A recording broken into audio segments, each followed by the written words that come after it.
delegates, I extend a very warm welcome to you to the day 2 of the second Bimstec Conclave of Ports, a platform where shared vision meets actionable dialogue. I'm very grateful to you, ladies and gentlemen, for coming in on time and in such large numbers on the day 2 of this second Bimstec Conclave of Ports. After a robust opening day that we had yesterday covering port connectivity, investment, transit corridors, and the Bimstec Maritime Agreement, we will now shift our focus today to intra-regional trade efficiency, cruise tourism, sustainable port collaboration, and skilling the maritime workforce. So we begin the first session of the day, but before that I have a very polite request to everyone in the audience to kindly keep their mobile phones on silent so that we have no distractions through the course of the program. I thank you very much for your kind cooperation. Ladies and gentlemen, we now begin with session 5, which is focused on a very crucial enabler of regional prosperity, enhancing intra-regional trade through harmonizing customs and logistics for regional port efficiency. And despite our geographic proximity, Bimstec nations currently account for 7% of intra-regional trade, and this session particularly aims to address the regulatory, logistical, and infrastructural gaps that their smoother and faster trade amongst member countries, that hinder actually, all the infrastructural gaps that go on to hinder smoother and faster trade amongst member countries. So, ladies and gentlemen, we will explore various dimensions of improving the intra-regional trade in this session, and the panelists will also look into gaps, like I said, at the regional level. Now, I take the privilege of welcoming our moderator and panelists to this dais. I have the privilege of inviting first our moderator, ladies and gentlemen, Shri R. Lakshmanan, Joint Secretary, Ports, Ministry of Ports, Shipping and Waterways, Government of India. Let's welcome Shri R. Lakshmanan with a huge round of applause. Warm welcome, sir. Let me now take the privilege of inviting our eminent panelists. From Sri Lanka, we have Admiral Sirimevan Ranasinghe, Chairman, Sri Lanka Port Authority. Let's welcome him, ladies and gentlemen. Admiral Ranasinghe. Very warm welcome to you, sir. And now from Thailand, ladies and gentlemen, it is my privilege to invite Professor Dr. Ruth Banamyong, Department of International Business, Logistics and Transport, Thammasat University. And there he is. Let's welcome him. Thank you for the applause, ladies and gentlemen. We have Dr. Prabir De, Professor, CMEC RIS from India. And from Myanmar, we have Dr. R. Kar, Deputy General Manager, Myanmar Institute of Strategic and International Studies. Let's welcome him as well.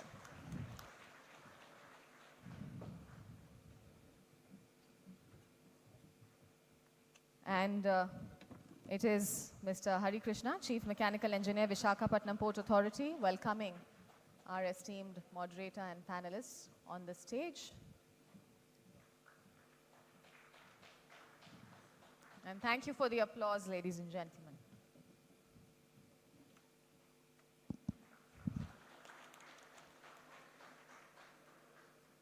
So once again, we extend a very warm welcome to our esteemed moderator and our eminent panelists. And now it is my privilege to hand over the proceedings to Shri R. Lakshmanan, Joint Secretary Ports, Ministry of Ports, Shipping and Waterways. Sir.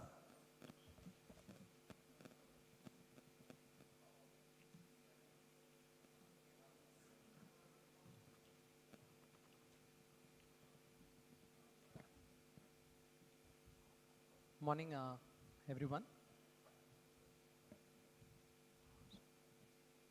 So today, we start the second day of Bimstec Ports Conclave.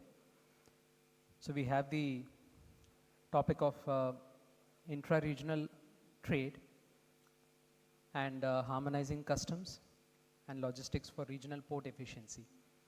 So I think we've had a very intense and productive day 1, and good to have all of you back for day 2.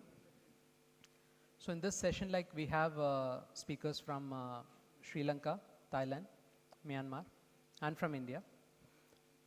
So to start with, we have a brief context-setting presentation, which I'll take you through.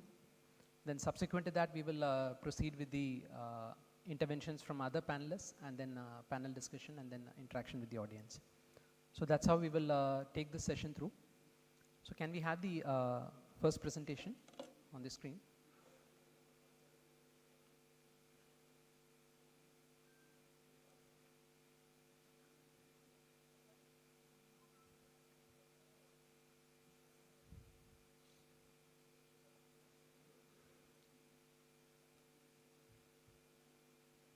The other one.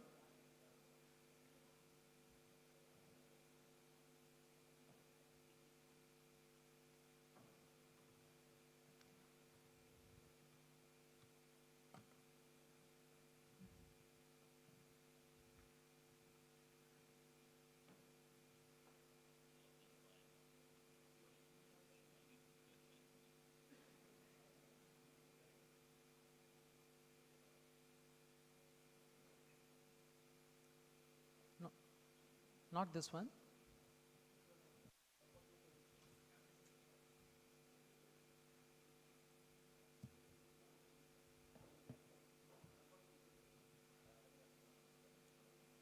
So anyway, all right, that's okay. So if we talk about the overall intra-regional trade that's happening in the Bimstec region, so if you look at similarly placed other economic regions, and if you compare the intra-regional trade that's happening amongst the Bimstec countries, so there is a very large scope for improvement. So currently, like if you look at the intra-regional trade that's happening amongst the Bimstec countries, it's just 7% of their total trade that's happening within the Bimstec countries. So if you take the example of ASEAN regional trade, so that's around 25% of the total trade that happens amongst the ASEAN countries. And if you take the example of EU, that's at 60%. So this showcases the possibility and the potential for enhancing the intra-regional trade amongst the Bimstec countries. So that's the broad background and the aspiration that with which we are looking at aspiring for, and also like trying to look at the issues that are holding this back. So primarily, if you look at what are the key issues that are holding this back, so one would be like the inadequate logistic infrastructure connecting these countries, and fragmented port and customs processes and procedures, and the inefficiencies in the port operations. Broadly, like we can classify this into three kind of segments. So if you look at specifically if you look at one of the aspects of trade delays and procedural inefficiencies, so amongst these countries and within the country, there are varying custom standards, varying degrees of manual processes. Some countries have highly digitized processes, some countries are still not having digitalized processes.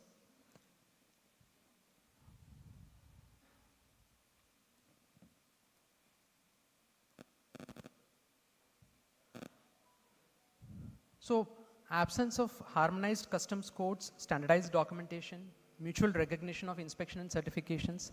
So these are some of the issues which we need to work upon amongst ourselves as countries. And similarly, like the ability to track cargo, the lack of interagency coordination amongst the countries. So all of this adds to longer logistic times, longer dwell times in terms of the cargo that comes into the port. Ultimately, like this leads to higher logistic cost and thereby makes us less competitive. And this is also reflected in the World Bank's Logistic Performance Index, which the World Bank publishes, which evaluates various countries on the logistic performance. So most of the countries in the Bimstec region, they fare poorly in the World Bank Logistic Performance Index. So that also is an indication of these issues that we are facing. So there is a need to improve on all these aspects.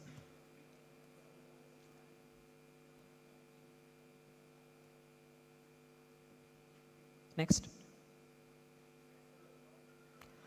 So if you look at the second aspect, is the physical infrastructure gaps and the impact on the supply chain. Varying degrees, these countries have different kind of issues. It could be shortage of container handling capacity. The ports are operating at more than the capacity. Lack of other logistic infrastructure like cold storage, mechanized systems, fragmented warehousing, high transportation cost relative to the value of goods. Logistic cost as a percentage of the total value of goods. For example, like India has a logistic cost roughly like 12 to 13% of the total value of goods. So different economies have different levels of this cost. Like if you look at the advanced countries which are developed, so they have a logistic cost in the region of 6 to 7%. So this makes a huge difference. If we are able to improve the physical infrastructure gaps and improve on the supply chain related infrastructure, then this cost, the logistic cost as a percentage of the total value of trade, can be brought down, which will bring in more trade and competitiveness in our economies. So moving on to the next aspect, which is basically digital initiatives and interoperability issues. In some countries, we have customs automation and real-time tracking of cargo, and some countries don't have. So the issue is like we look at different countries, look at what is the best practice in those countries, and see if those can be replicated in the other countries which are not currently doing it. And that is one level of possibility of improving the systems amongst the Bimstec countries. The second level is, can we look at cross-border harmonization and interoperability? Currently, like that's hardly happening. So if we are able to harmonize our systems, processes, procedures, and data structures amongst all the Bimstec countries so that we are able to work with each other seamlessly. So this would be a very important aspect which we would deliberate today. How can we do this? If fragmented systems are there, then it leads to a lot of duplication and it limits the data flow between the customs, ports and other logistic operators. So there is a very clear ensure there is seamless flow of data, documents related to trade amongst the countries, so which will bring in ease of doing business and facilitate free movement of goods amongst the countries. So some of the key possible recommendations or initiatives going forward. So first would be the standardization and harmonization in terms of documents, data structures, processes amongst the countries.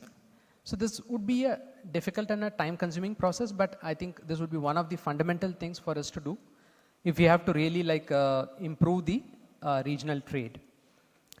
Second would be address the infrastructure gaps in terms of the port mechanization, automation, port handling capacity, and then moving on into the logistic value chain in terms of warehousing, dry ports, cold chains, all the other related aspects of infrastructure, as well as the hinterland connectivity. It's not only the infrastructure at the port, but how well connected the ports are with the hinterland. So that's also very important in terms of addressing the infrastructure issues. And the third important action for the future would be digitalization. Each country digitalizing its own systems, and second, trying to come up with a regional trade platform, digital trade platform, so which could work as a bridge between the countries. Next. So as I mentioned, on the points of harmonization, standardization, infrastructure, and digital platforms. So these are the areas where, based on today's deliberation, we should be expecting some possible ideas and direction for the future. Next. So here, just a few initiatives which India is taking in these areas could be relevant for the audience here. So I thought I'll just mention this. One of the initiatives is the India, Middle East, Europe Economic Corridor, which India has initiated along with other countries in the route. So this new economic corridor has the potential to bring down the logistic cost by 30% and transportation time by 40%. And it will also act as an alternate to the Suez Canal route. And to implement this corridor, one of the pilot projects that India has started is the Maitreyi project. So which is basically a virtual trade corridor. It's very similar to what I proposed in the previous slide, Bimstec regional trade platform.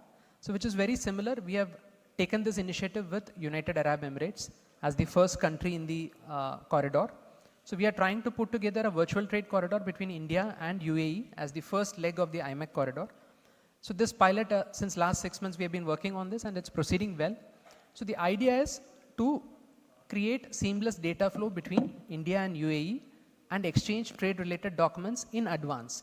So that when the goods arrive, when the ship arrives, the other country which is receiving the ship and the goods already has information about the ship, about the crew and about the cargo.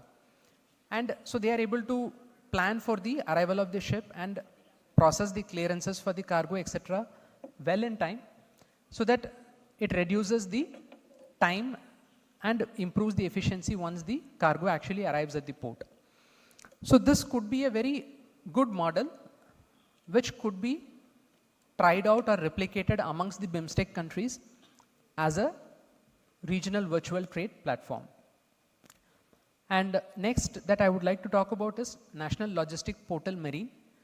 It's a countrywide, it's a maritime single window for all the maritime stakeholders in the country. So this was started sometime in January 23. And since then it has been functioning very well. Currently like almost 60 plus Indian ports are all on this National Logistics Portal.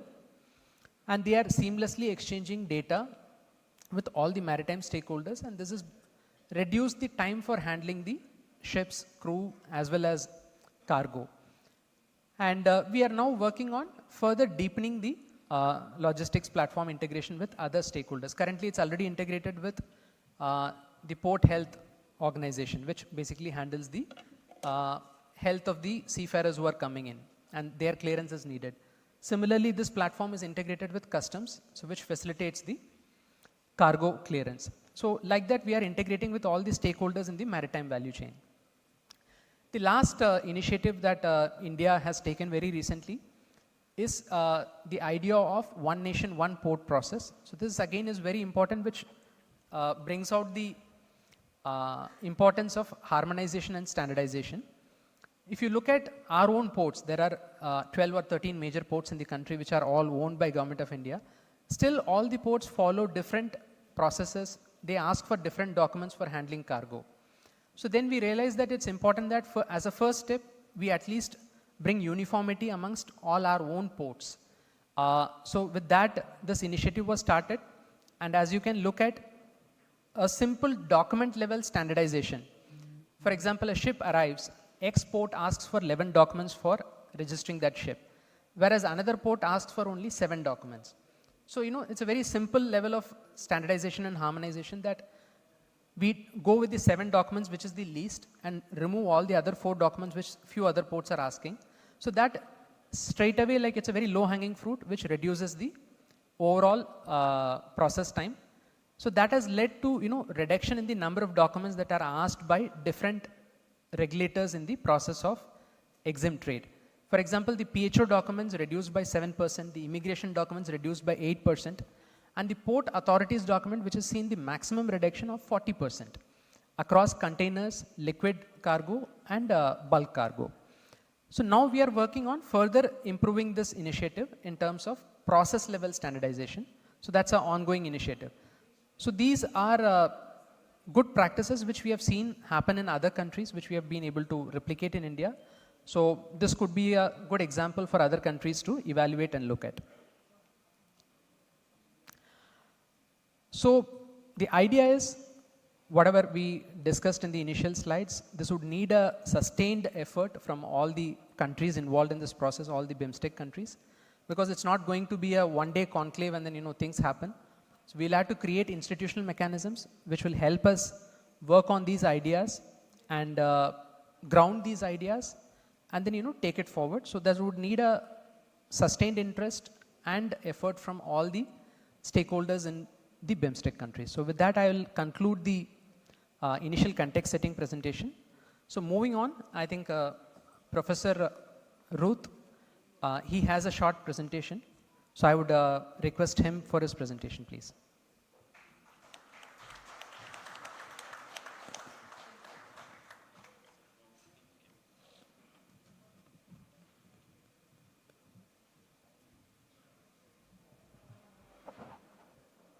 Can you put on my presentation?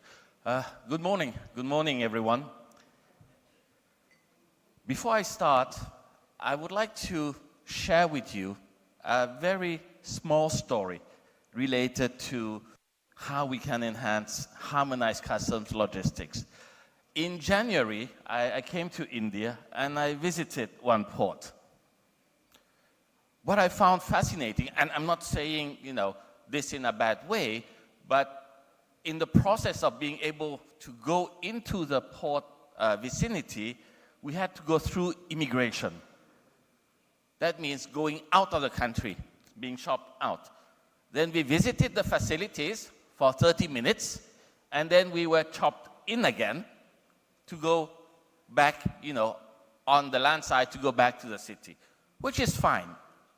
However, when we left the country, at immigration at the airport, everything is connected. So the immigration officer tapped my name and said, "What did you do that day?" I said, "What did I do? I visited a port." "Yes, but you were out of the country for 30 minutes. How can you do that?" Right? So I'm just sharing with you that in each of the country, even just going to visit a port, the procedures are different.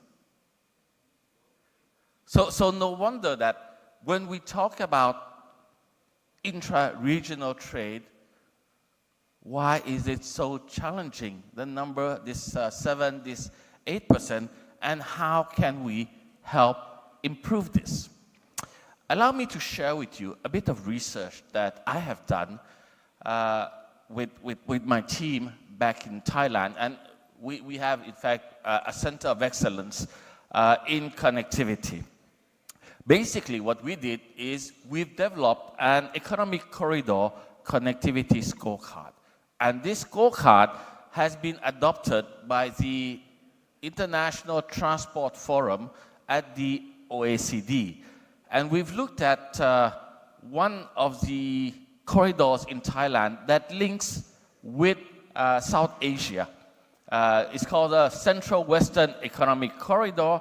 And in the countries, you have Myanmar, you have India, you have Sri Lanka. This is just an example. We haven't done for the whole Bimstec. And we've looked at the various macroeconomic indicators.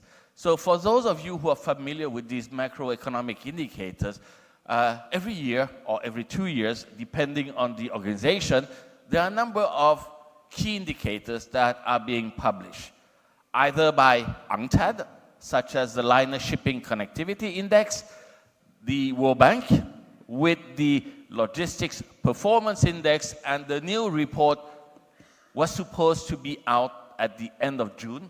They are a bit delayed. They have to clear some of the numbers. Then you have the Air Connectivity Index by the World Bank, and then the Trade Facilitation Indicators that are being done by the OECD.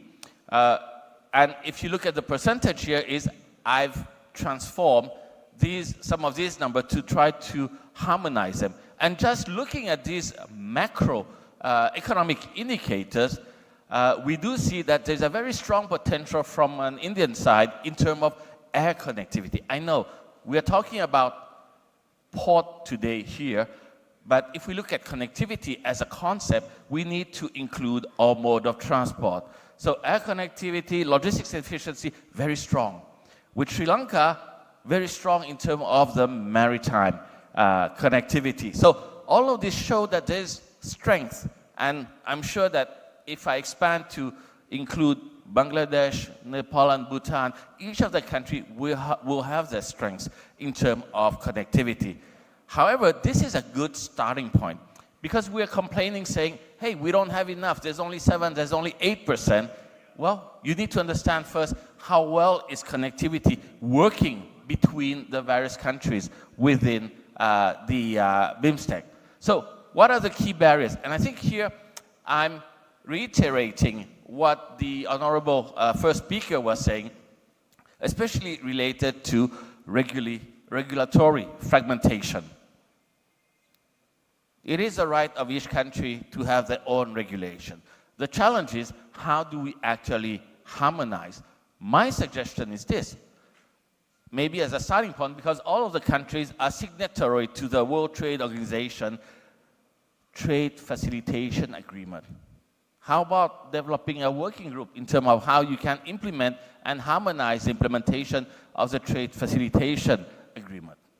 Cross-border transport protocol is another big issue. Thailand and Myanmar, we are with the GMS, and we have the cross-border transport agreement.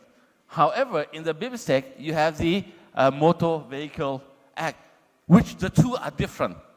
So how are we going to connect this?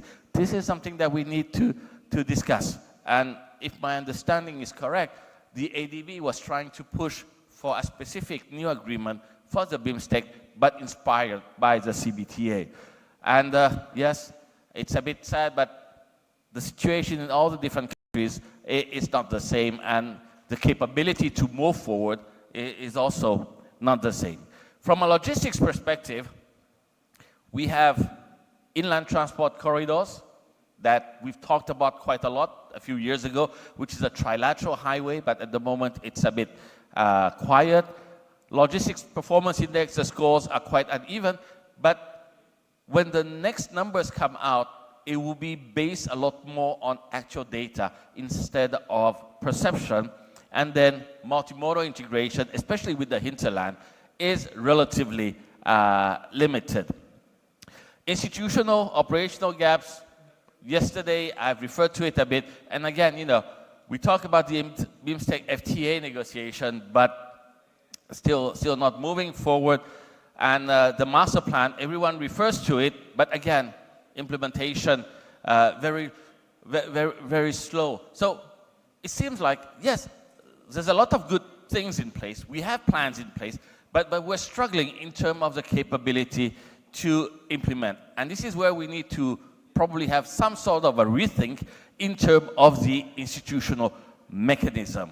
And of course, with the digital connectivity, this is something that is also very critical, because the various digital platforms that exist at the moment are still not being connected. And I welcome the initiative being shown here, shared with us by a colleague from India, you know, showing that yes, there is proposal moving towards this single, or at least connected digital platform.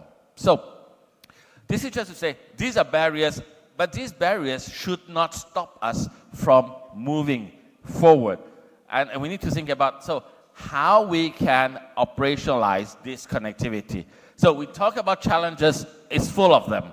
And we have a big competitor in the Bimstec, even though we don't talk about the country, which is China, with the Belt and Road, right? It's a bit like the elephant in the room. The elephant is at the back. We don't see him, or we don't want to see the elephant. However, if we want to actually implement connectivity, we need to look at industrial complementarity, do pairing of industries, focus on people-to-people connectivity, tourism, religion, what we call, you know, soft power, food. Like last night, the cultural show. I like the music very much, you know, very modern, even though very traditional. And of course, all of these discussion on green digital collaboration becomes then very, very critical. So action for harmonization, yes, we have to align across border documentation. We have to institutionalize border coordination. And that starts with within the country first. If you cannot institutionalize cross-border coordination within the country, then don't expect to do that with the neighboring countries. For logistics, promote port hinterland connectivity and focus on the key modal interfaces at key regional points. We have institutional, like I was saying a few moments ago, we have this digital and procedural disconnect. These are way forward. how do we actually deal with this? So some of my last thoughts is, yeah, we talk a lot. This is our second conclave. We need to have some concrete output and outcome. So we need to shift from plan to delivery. 2, ASEAN. ASEAN is a good example. ASEAN is not perfect, but ASEAN is a good example of a way to move forward. And the key is really, how do we set up coordination mechanism to drive the agenda forward? So maybe we need a dual type of approach. Fast-track digital trade and logistics harmonization, because that can be done the fastest. And then, yes, that will take a bit more time, invest in cross-border, port, and corridor infrastructure. So with this, these are the thoughts from Thailand. I would like to thank you very much. Thank you.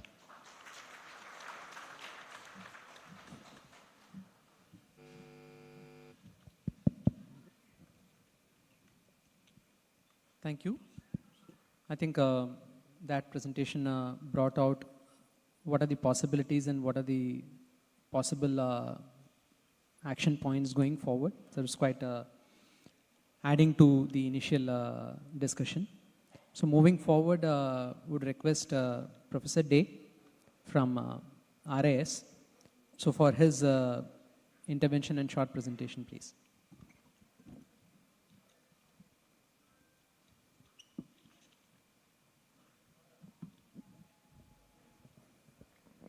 Can you put my slide? Thank you. Very good morning to all of you, Madam Mr. Chair, my fellow colleagues, and senior dignitaries here.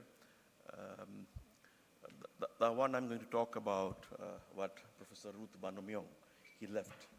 You know, his last thoughts are so relevant in the conversation that we are doing since yesterday.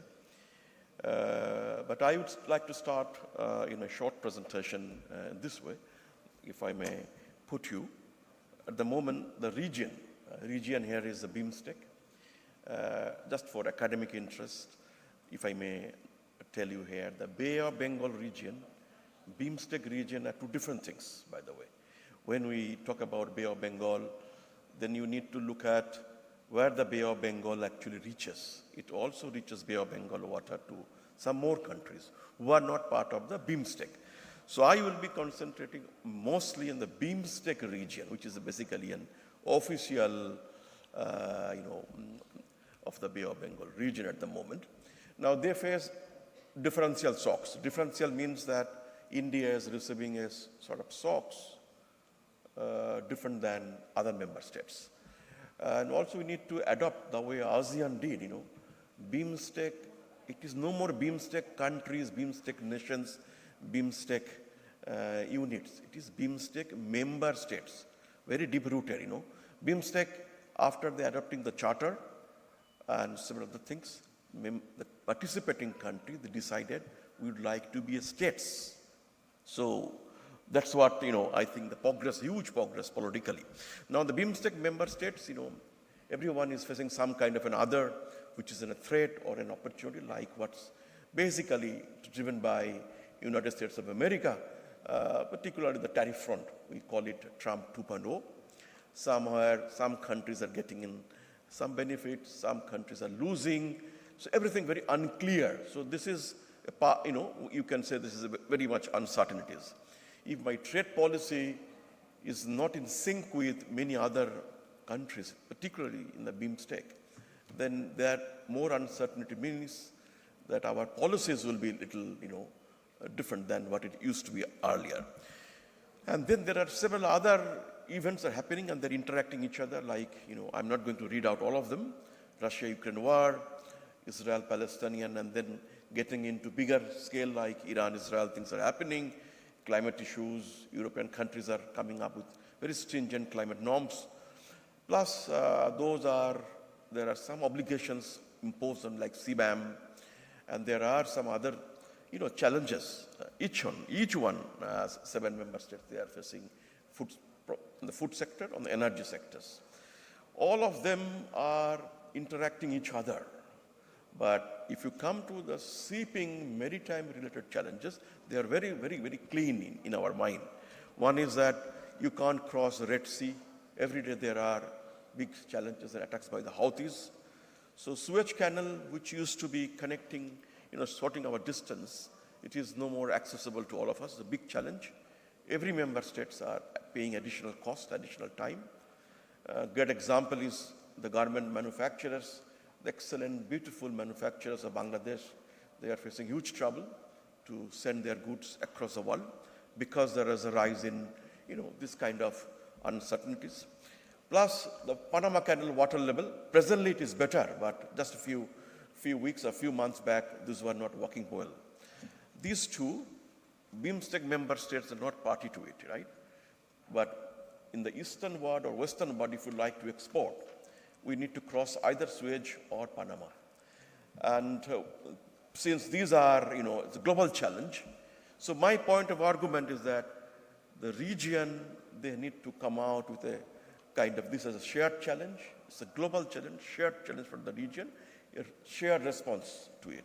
So this is one, If every ports or every logistics unit are facing a common challenge, a common response are also required. So how do we respond to it?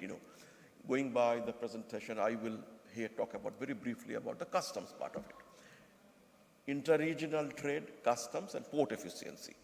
Now, the 4 diagrams tells you that Bimstec, for the last 25 plus years, your interregional trade has grown, from 4%, it's about 7%. Mr. Chair, Mr. Laxmanan rightly said. And we're aiming for 8% of interregional trade by 2030, which I believe, it will be done much earlier. So first trend line tells you it is a relatively positive sign over time. Second one, there is a forecast value, little dated, 2025 and 2030. 2025 is this year, which we expected that 80 billion will be the interregional trade volume, and 2030 it will be 201. I'm not sure, whether we are going to achieve it, but the numbers are very, very positive. Because if you come to the diagram 3, which is a bar diagram, compare with GMS, SASEC, CAREC, etc., Bimstec comes, in the middle of it. Its interregional trade is 9%.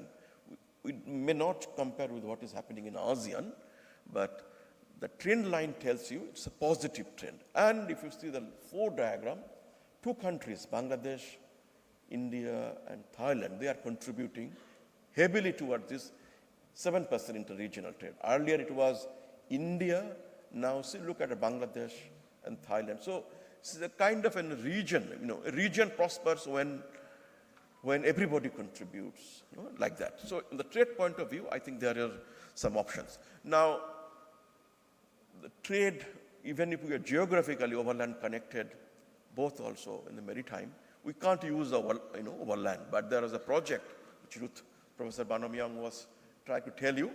In my the presentation also, I will be briefly telling you that these are the regional projects. Started a bilateral, like aid through Myanmar from India, but these have regional implications, like trilateral highway, like this Kaladan project, which we discussed yesterday, like the Bimstec Maritime Transport Cooperation Agreement. So these are some hardware we have discussed, but what we have not discussed, for which trade facilitation, customs, logistics, the final thought of Professor Banamyang you talked about required like this.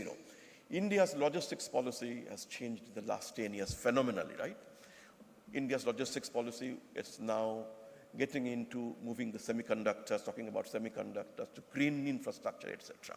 But in the Bimstec region, if you see projects like a Tata company semiconductor plant in Assam, then Bhutan Gerefo Mindfulness City, some of the projects like, we are doing in the multimodal transport park in Guwahati in Assam, Dhubri Fulbari projects connecting Bhutan with the Bangladesh, and Matarbari Deep Sea Port and linking it with, with the rest part of Bimstec region, and small connectivity corridor, Sabrum, Matarbari. There was a plan, Agartala, Dhaka, Kolkata railway line, but I put a star. This was 1 year before, but not now, by the way. And there are projects like getting into railway, connecting with the Northeast, et cetera, et cetera. So these are the projects which also require different types of infrastructure, different types of support system, particularly in the logistics and transportation. Like the semiconductor plant, which is going to produce all the mobile chips, several things in the Guwahati.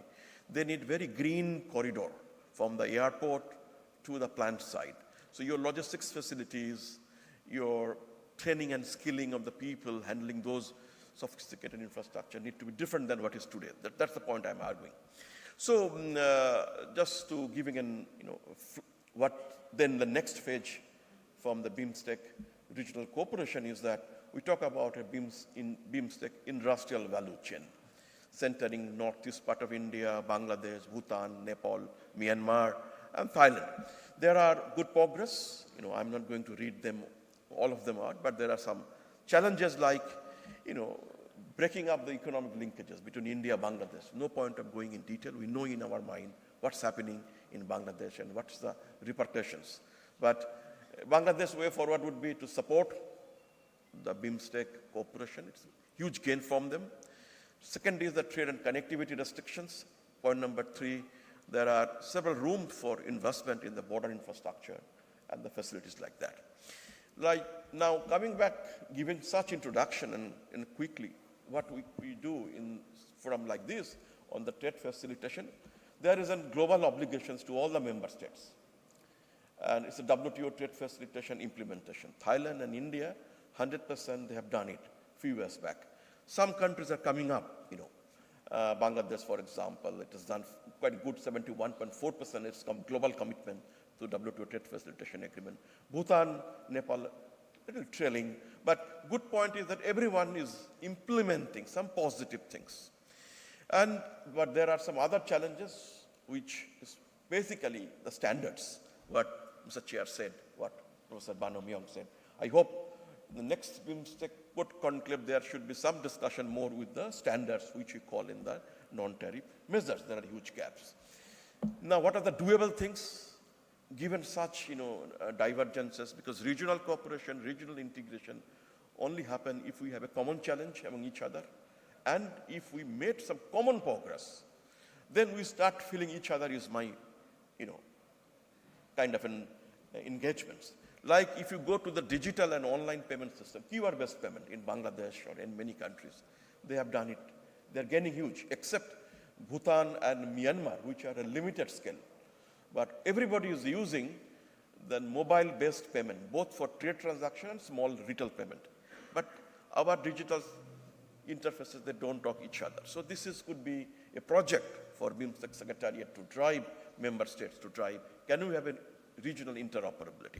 Because regional interoperability will help me making the payment systems for when you go for payment for clearing of the port dues, payment for clearing of the several other things through the online mode. Customs single window, everybody implemented or work in progress. Seaport single window, almost everybody implemented, some progress. Professor Bano Myong reminded about the air connectivity. On the air, everybody has the single window. On the land port single window, there are also land port systems like Bangladesh, Bhutan, Myanmar, Nepal, Sri Lanka. They have not done it. India is going. So what I see that there are some progress nationally. We need to connect them, when you talk about it. So this could be, then we go for a regional single window. Now, if you come to the trade facilitation and regional single window, there are 6 elements. I'm not going to read them all of it. So even obligations coming from laws and regulation of electronic transaction. If I do an electronic transaction, if the other state is acknowledging it not, starting with recognized certification of authority, electronic exchange of customs declarations, electronic exchange of certificate of origin, electronic exchange of SPS, sanitary and phytosanitary certificate, and paperless collection of the documented letter of credit. So green means it is completed. Yellow means work in progress. So it is Thailand and India, you can see is good progress. Other are work in progress, like the Bangladesh. I think by next year or within very soon, all these yellow will be green for Bangladesh. all the red will be green for Bhutan as well. So there are some obligations we have done it, and here India is a rolling, is a model one can follow. Well, India's trade facilitation are 3 modes because of time constraint I restrict. It's a faceless, it is paperless, and it is contactless. And there are many other projects that India has implemented. From 1st January this year, all our certificate of origin exchange between Thailand to India, Myanmar to India, Bangladesh is online. Already E-mode India has introduced. So 1st January this year. So other countries are coming up. Similarly, India has signed maritime, mutual recognition agreement of all authorized economic operators for several countries, including, some of them in ASEAN. But this isn't where we can do more. Plus joint action plan, etc., etc. So these are something, India offers. What Mr. Chair said, that India's logistics plan, like Prime Minister Gati Shakti, national logistics policies, ULIP, these projects, and single window. There are 4 things that India offers. So what I conclude, that, look, India is moving towards an paperless trade and port efficiency. Now, there are several pains while moving to, our trade transaction, which keep coming, like regional natural disaster, supply chain disruption, trade protections, and environmental regulations. So these pains will always put us down. But if you take the lever up, means regional integration lever, if you need to push up, then cross-border paperless trade, regional connectivity, digitalization, trade facilitation, port efficiency. Those are kind of they work together as a relief, great relief for us. And here, India, again, is a great example. So also Thailand, many others in the regional one. I find 3 candidate pillars of cooperation. One is the hard infrastructure, that Mr. Chair rightly said. Second was soft infrastructure, more digitalization, capacity building. Those are 3 pillars of cooperation. To conclude, now 6 couple of points for the agenda is that whatever we do, regulatory compliance, very important, and acknowledging each other. So procedural transparency, port efficiency, supply chain resilience, cross-border payments, trade digitalization, regional single window, and mutual recognition agreement for authorized economic operator. These are the keywords in my presentations and anything that you follow. The 2 objectives is that we need to have a permanent mechanism. Second is that country-level training and capacity. If we ask for a permanent mechanism, Bhutan, Nepal, Myanmar, Bangladesh, even Sri Lanka, they need to strengthen our capacity. So these 2 are the objectives for a short run, 3 years projects. From point number 3 to point 8 are some project and action plan, like a Bimstec regional single window for the customs, Bimstec regional single window for the land ports, Bimstec regional single window for the port single window, air. Those are the things. Professor Banamyang and I go along with that. Point number 4 is that Bimstec trade facilitation agreement I proposed. Who's some director is sitting here from the Bimstec Secretariat. They have a plan. Bimstec motor vehicle agreement, Bimstec maritime transport cooperation agreement, Bimstec trade facilitation agreement. They have succeeded in maritime transport cooperation agreement very nicely. Bimstec trade facilitation agreement, I do not know where it is lying. Thailand is the chair for the connectivity Bimstec. They need to look at it, or guided by the. So because India's strength in trade facilitation, port efficiency, if you need to leverage a regional arrangements is required. Or can we extend the Gati Shakti for the next edition, accounting all the 7 members? Is possible. Plus, new studies need to be conducted, like Bimstec digital payment systems, port efficiency measures.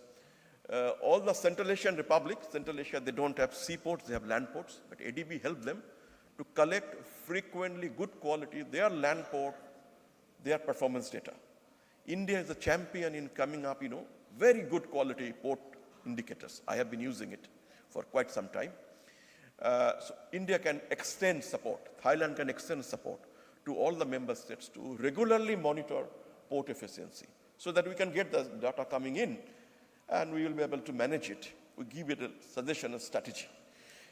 Last, that I have two initiatives to recommend here before we meet again the third Bimstec Port Conclave.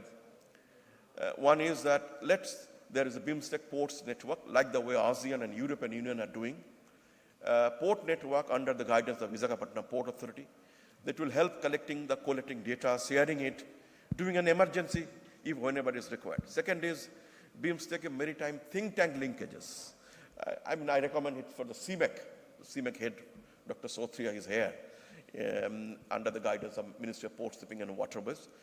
7 member states of Bimstec, they have a maritime think tank. I no need to go for in details. Kind of center of excellence, Dr. Banamyang, everyone is have. Can we connect them? It doesn't cost much. Only thing that if you do about training and capacity building, some of the recommendations suggested by the Mr. Chair, Professor Banamyang, and yesterday's discussion, if you'd like to do a training capacity building, this think tank network, maritime think tank network would help in doing things, much seriously. Thank you very much.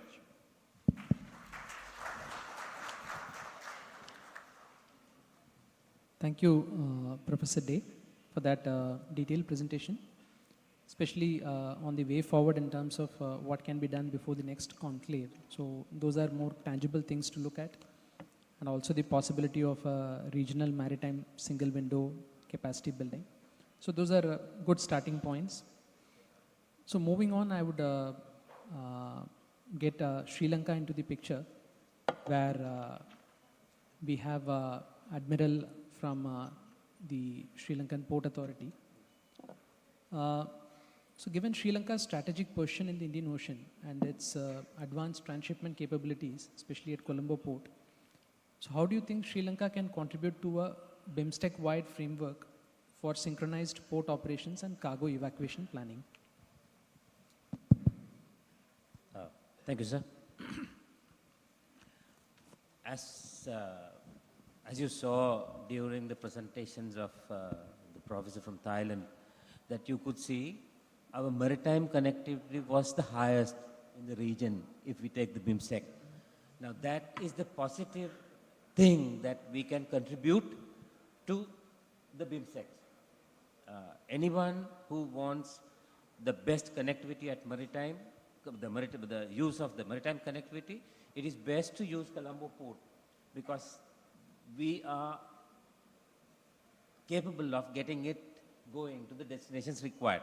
But if we are required to do it within the BIMSTEC states, then we require all the presenters' conditions that we have to come back and re-evaluate as to why we are lacking within to improve our own trade. Now that the harmonizing of customs. Now, see, Sri Lanka is just coming out of a serious economic condition, and there are certain conditions laid down by IMF as prerequisites.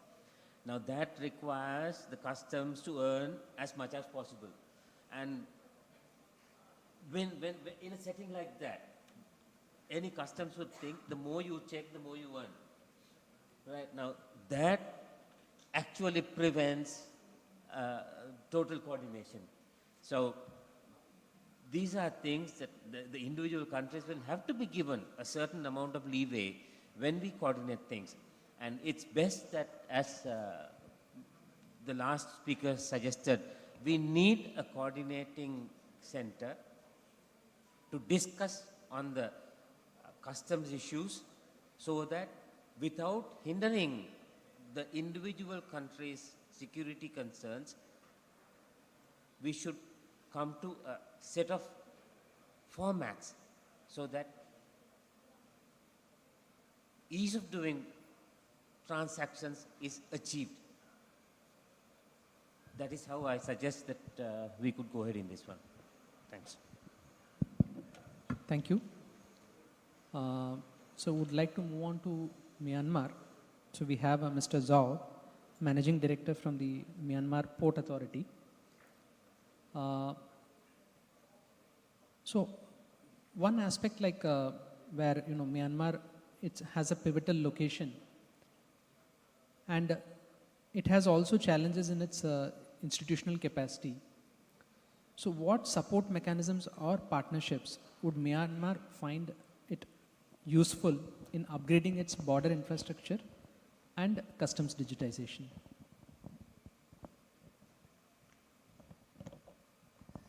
Thank you, sir.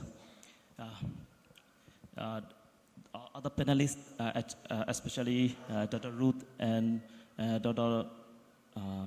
Prabi, also highlighted our Bimstec member state implement the harmonization and logistic and port connectivity by our own practice and also the strength.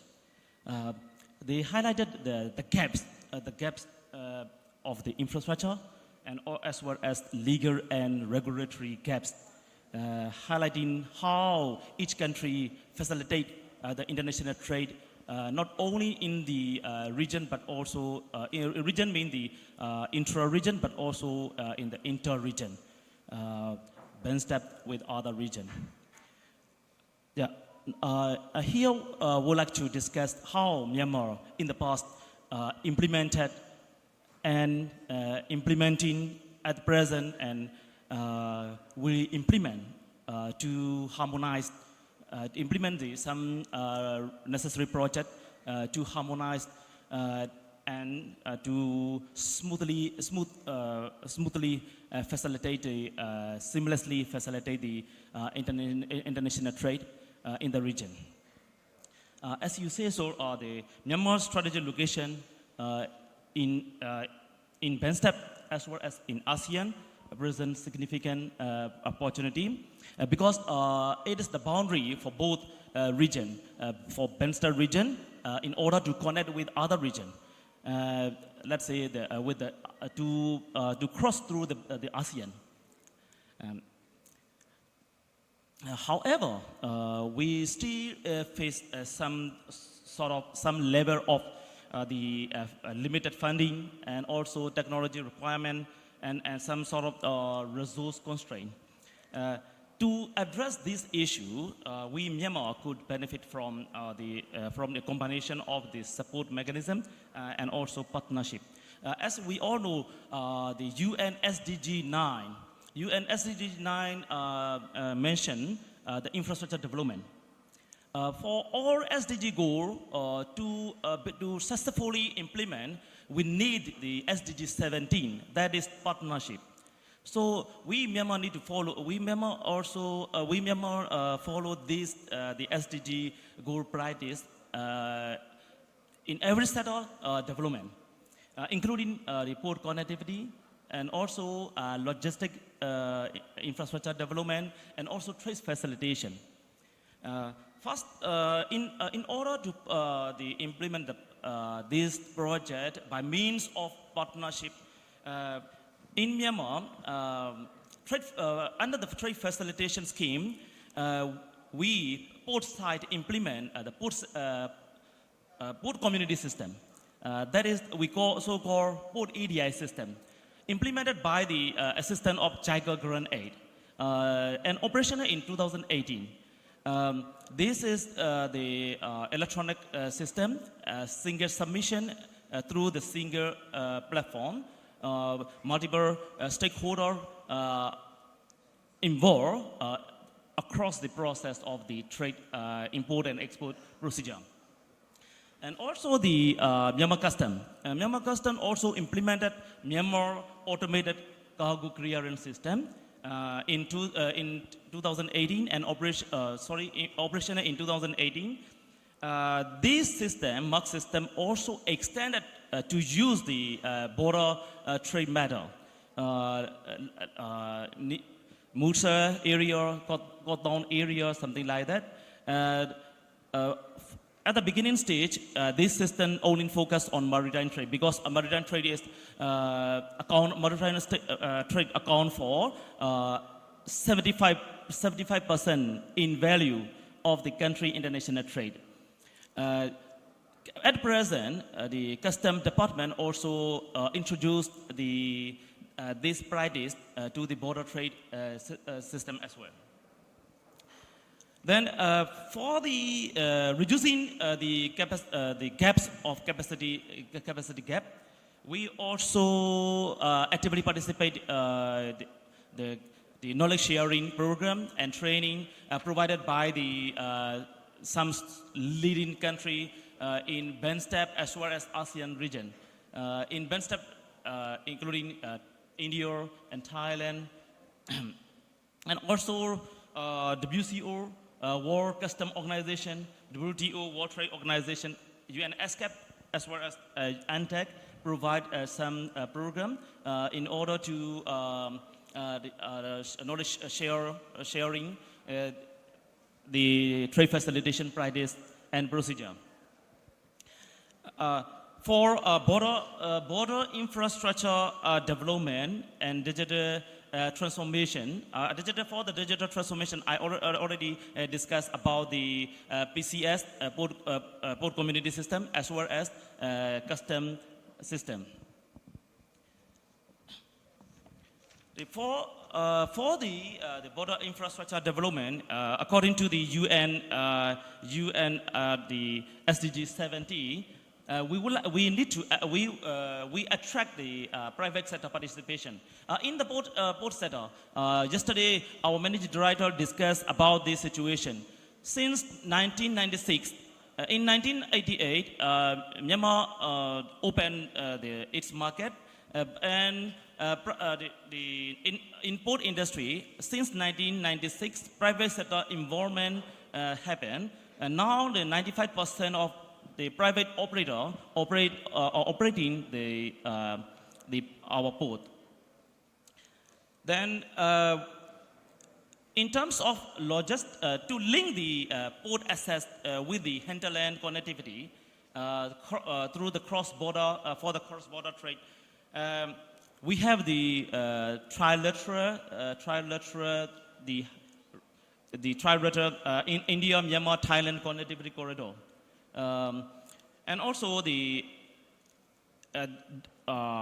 have the transport master plan, as well as the logistic master plan, focusing on the up to the 2030, 2040.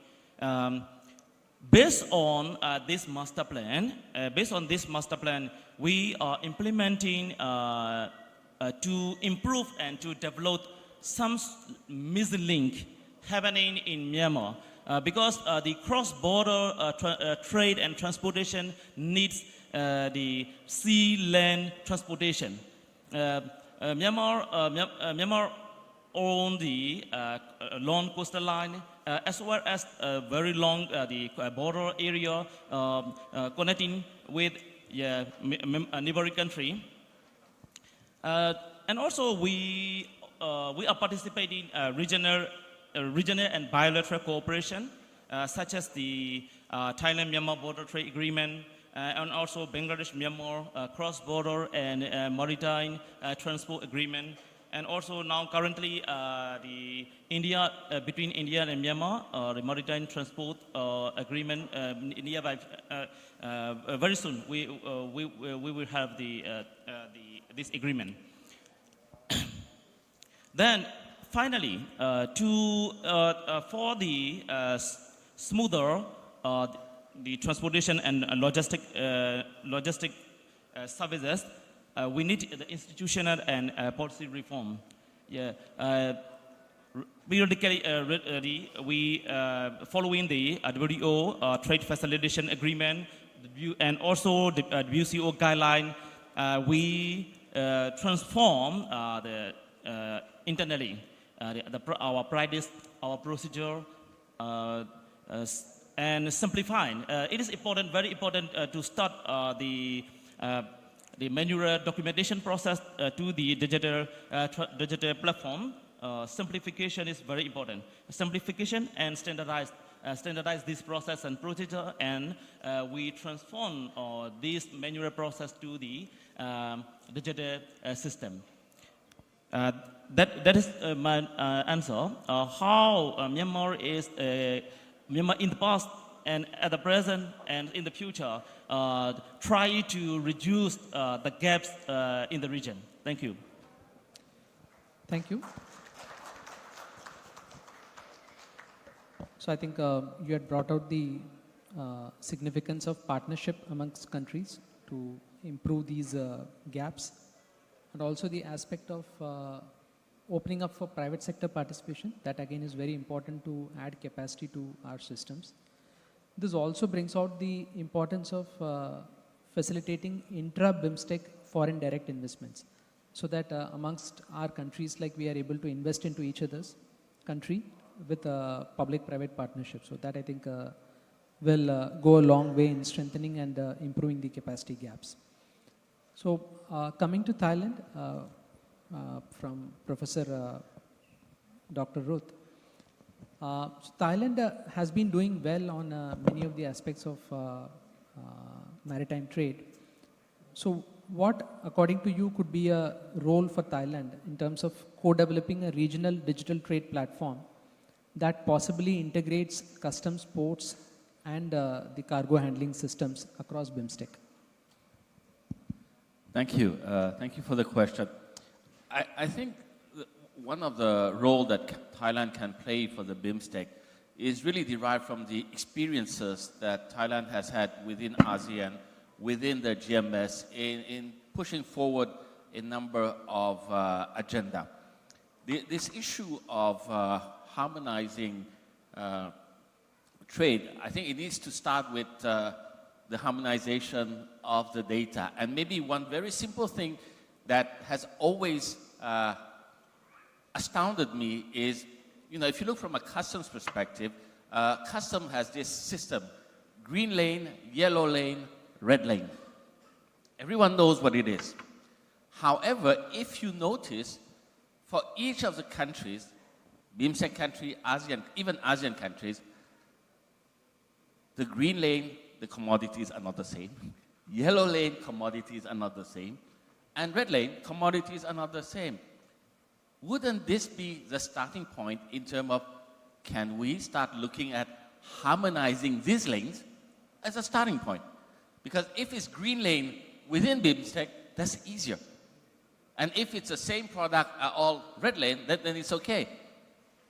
This, I think, is a way in terms of how we can move forward without affecting too much the various institutions. Because as you know, and this is a problem with ASEAN, ASEAN doesn't have extraterritoriality, doesn't have the authority over the various countries. There's only one system in the world, which is the European Commission, that has authority over the other countries. So a lot of time, it's all about having the goodwill and show what are the benefits, how the countries will gain from that. So I think from a Thailand perspective, we can take the leadership in engaging in those discussions, but also in showing the actual benefit of doing enhanced connectivity with trade facilitation. Thank you, Professor Ruth. I think harmonization of data is, I think, probably the fundamental point which I think we'll have to focus on.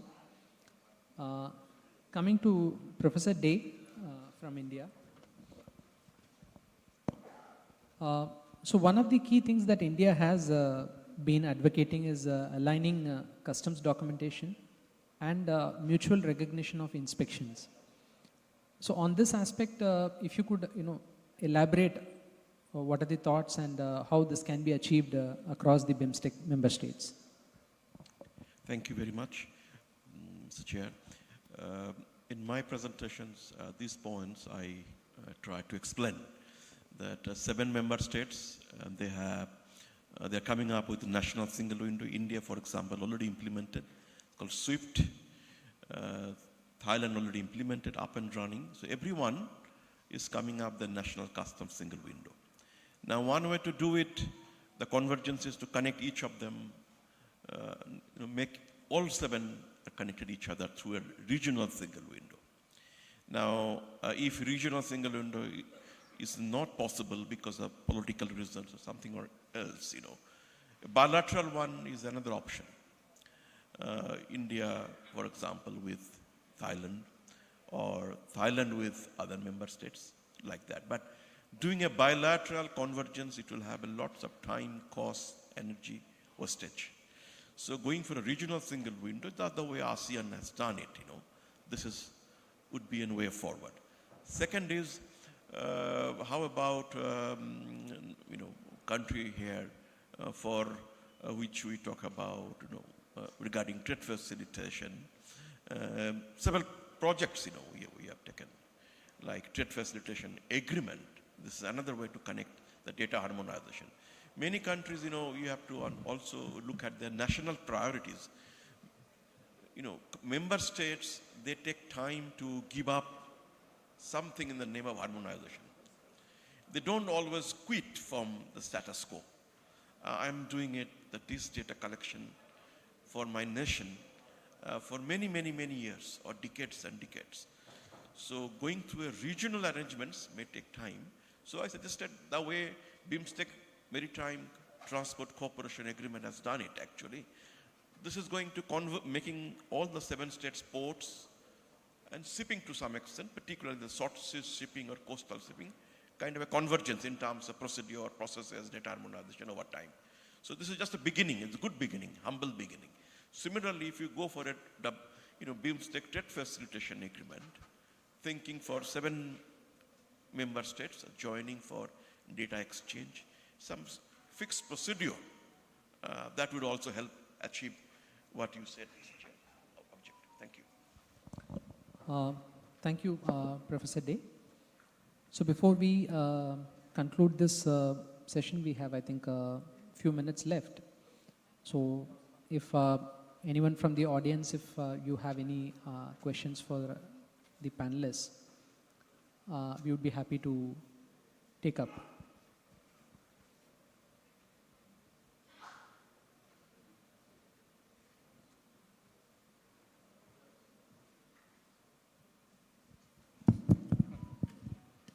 A very good morning to all the panelists. My name is PVS Babu. I am from Orissa Stevedores Limited. In 2000, we used to import timber logs from Myanmar. We used to import from Yangon. So since then, maybe 2005 or 2006, it stopped. Are there any chances of timber logs being again commodity coming into the free trade between our Bimstec countries, especially our country, India? Mr. Zhao from Myanmar, would you like to respond?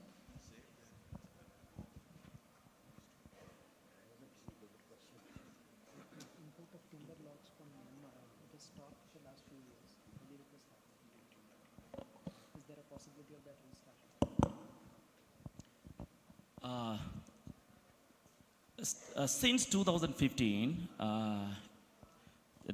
we Myanmar changed the policy because every country focusing on environmental conservation. We also followed this practice and introduced prohibited the log export in 2015. However, finished good, the log export, we earn the income from log.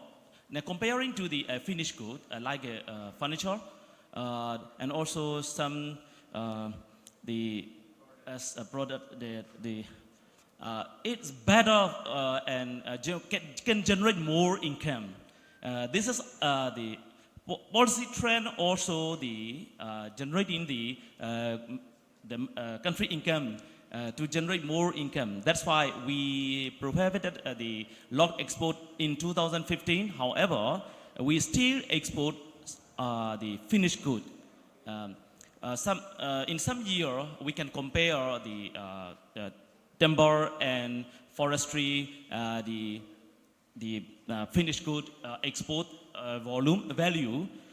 We can see the significant level of income we can generate year by year. Thank you for your question. Thank you. So there's one more question. Yeah, please. Good morning, everyone. Sir, my question is for Professor Dr. Ruth. So, sir, you mentioned about significant gaps in institutional enforcements and digital standardization. So I would want to know, sir, what specific Asian lessons can Bimstec adopt to overcome this bottleneck? Thank you. Thank you for your question. Yes. Well, I think the first thing is this. We have to acknowledge first that there are gaps. Because sometimes when we're on the same table, we say everything is fine in a country and they're willing to work together. So the way in terms of the lessons learned, I would say, coming from an ASEAN perspective, is really agreeing first on some of the guiding principles in terms as a group, what is it we want to achieve? If everyone has the same vision, the same goal, then at least there's a roadmap to move forward. Of course, some will go faster, some would go slower, but at least there is a recognition. One thing that I think I can share is if you look at ASEAN and ASEAN standard, in ASEAN, we tend to use the capability of the lowest ranked member. So that means so that everyone can achieve, and it's very inclusive in that sense. And maybe this is one thing that we need to agree upon in terms of direction, and then knowing and be frank about it in terms of what is our exact capability, what is our infrastructure, and what is missing. Of course, there are national priorities, like Professor Prabir was saying, but we need also to agree on the regional priorities and who is going to fund that regional priority. Because if we just talk about doing something for the region, then all the members also have to contribute, which even in ASEAN is very, very difficult. So you have to imagine this as a journey, not an end in itself. I think that's really my main message, is you might be frustrated, it doesn't go very quickly, but at least the ball is rolling. The key thing is it must not stop. And let's keep going. Thank you. Thank you. So maybe one last question to this left corner.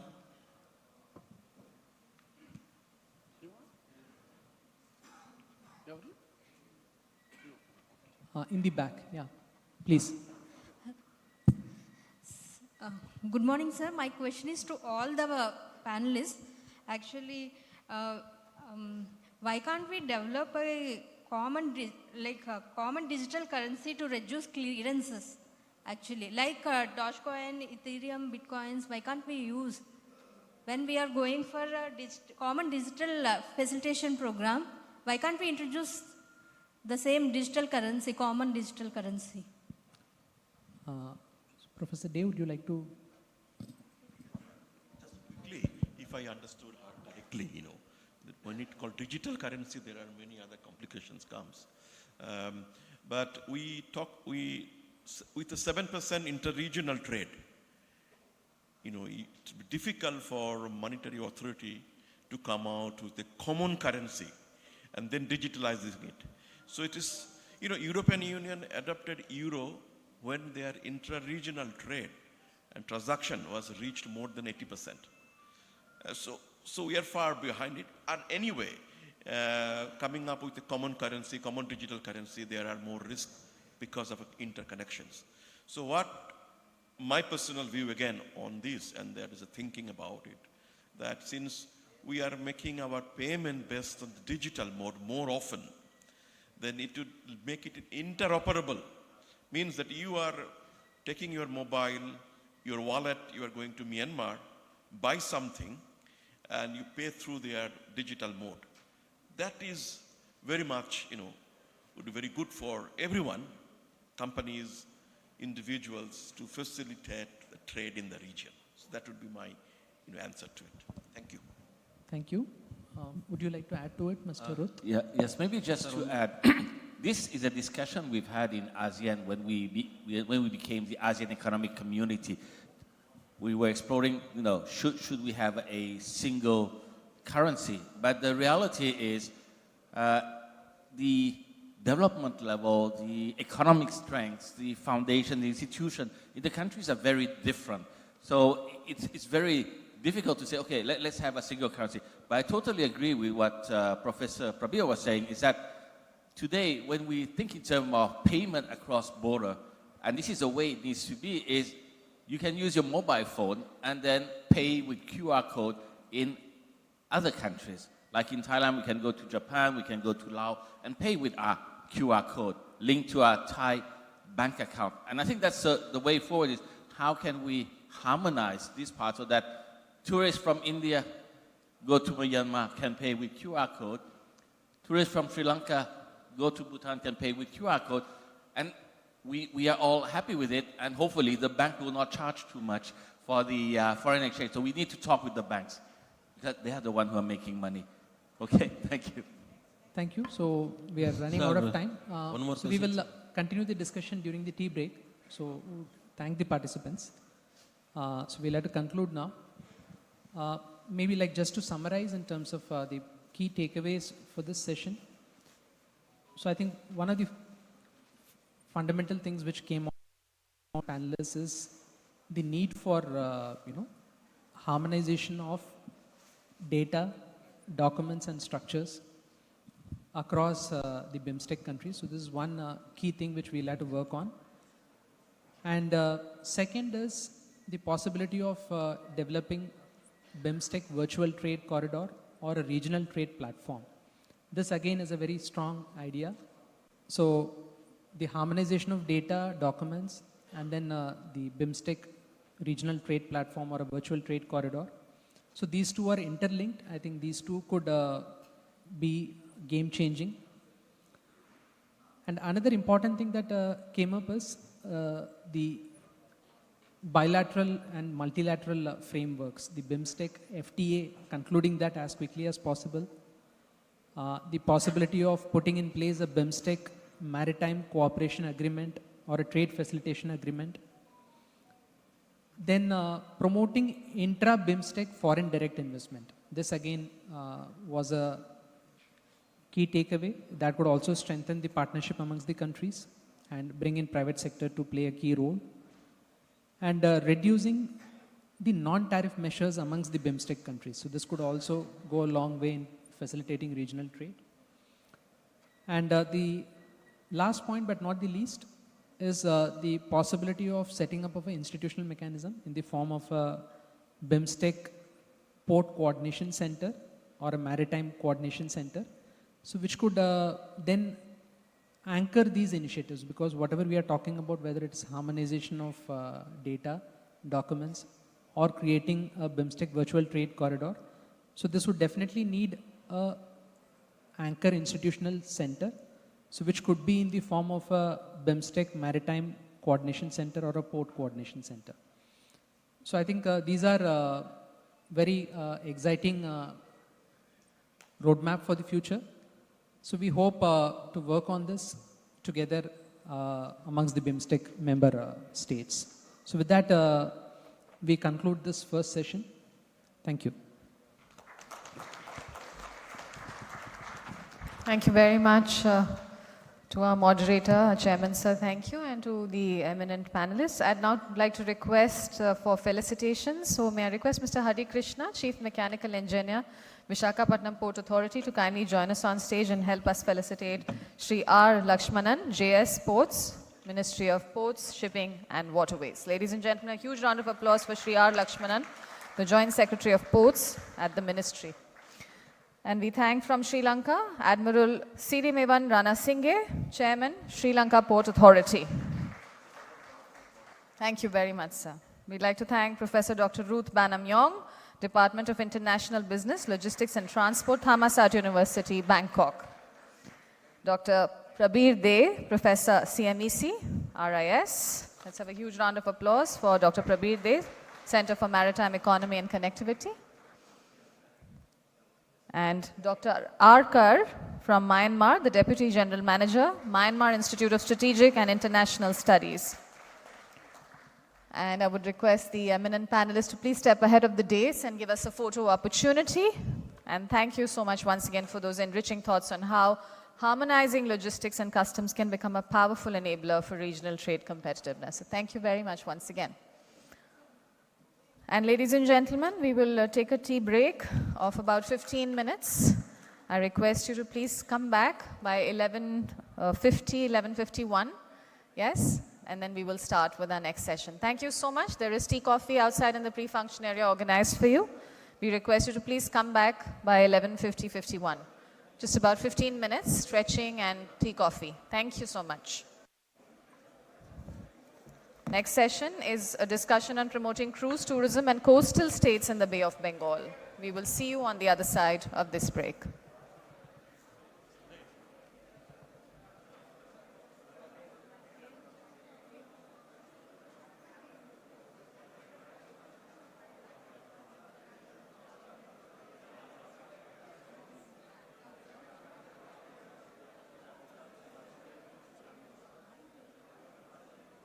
Cruise tourism and coastal states in the Bay of Bengal.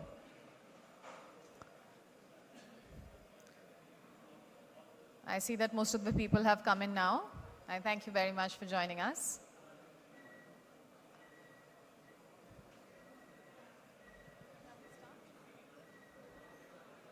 Session 6 very shortly. A session that invites us to view the Bay of Bengal not only as a trade route, but as a gateway to heritage and cultural discovery. With more than 6,000 kilometers of contiguous coastline, the Bimstec region is home to some of the world's most vibrant marine ecosystems, ancient coastal cities, and intangible cultural heritage. And from colonial ports, spiritual shrines to coral reefs and whale trails, our shores have the potential to offer a cruise experience that is as rich in history as it is in biodiversity. And yet, ladies and gentlemen, while the global cruise tourism market has surged, there is a lot of exploration still to be done in the Bimstec region. Unlocking this potential will require strategic collaboration amongst member states, improved port infrastructure, and the curation of coastal circuits that honor both ecology and tradition. I'm going to request you, ladies and gentlemen, to please join us for this session. I think most of us are here, and we can now begin. Yes? Can we start now, sir? Okay. All right. Ladies and gentlemen, so we begin with session 6 of this day 2 of the second Bimstec Conclave of Ports here in Visakhapatnam. It is my privilege to welcome the moderator of this session, Dr. Venkataramana Akkaraju.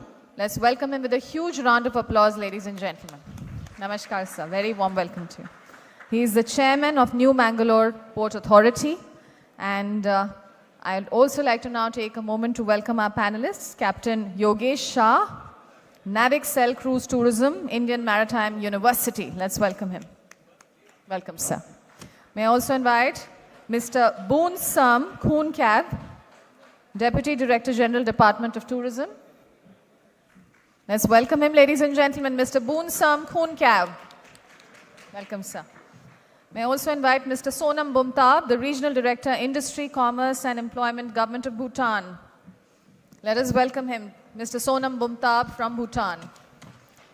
And we have with us, ladies and gentlemen,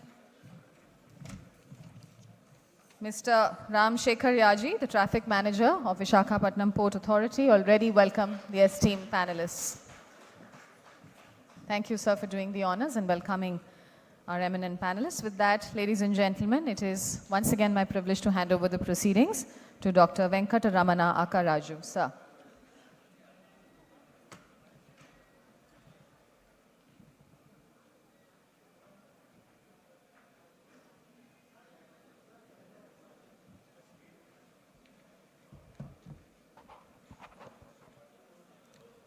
A very good afternoon. I am privileged to be here with you all regarding the very interesting topic,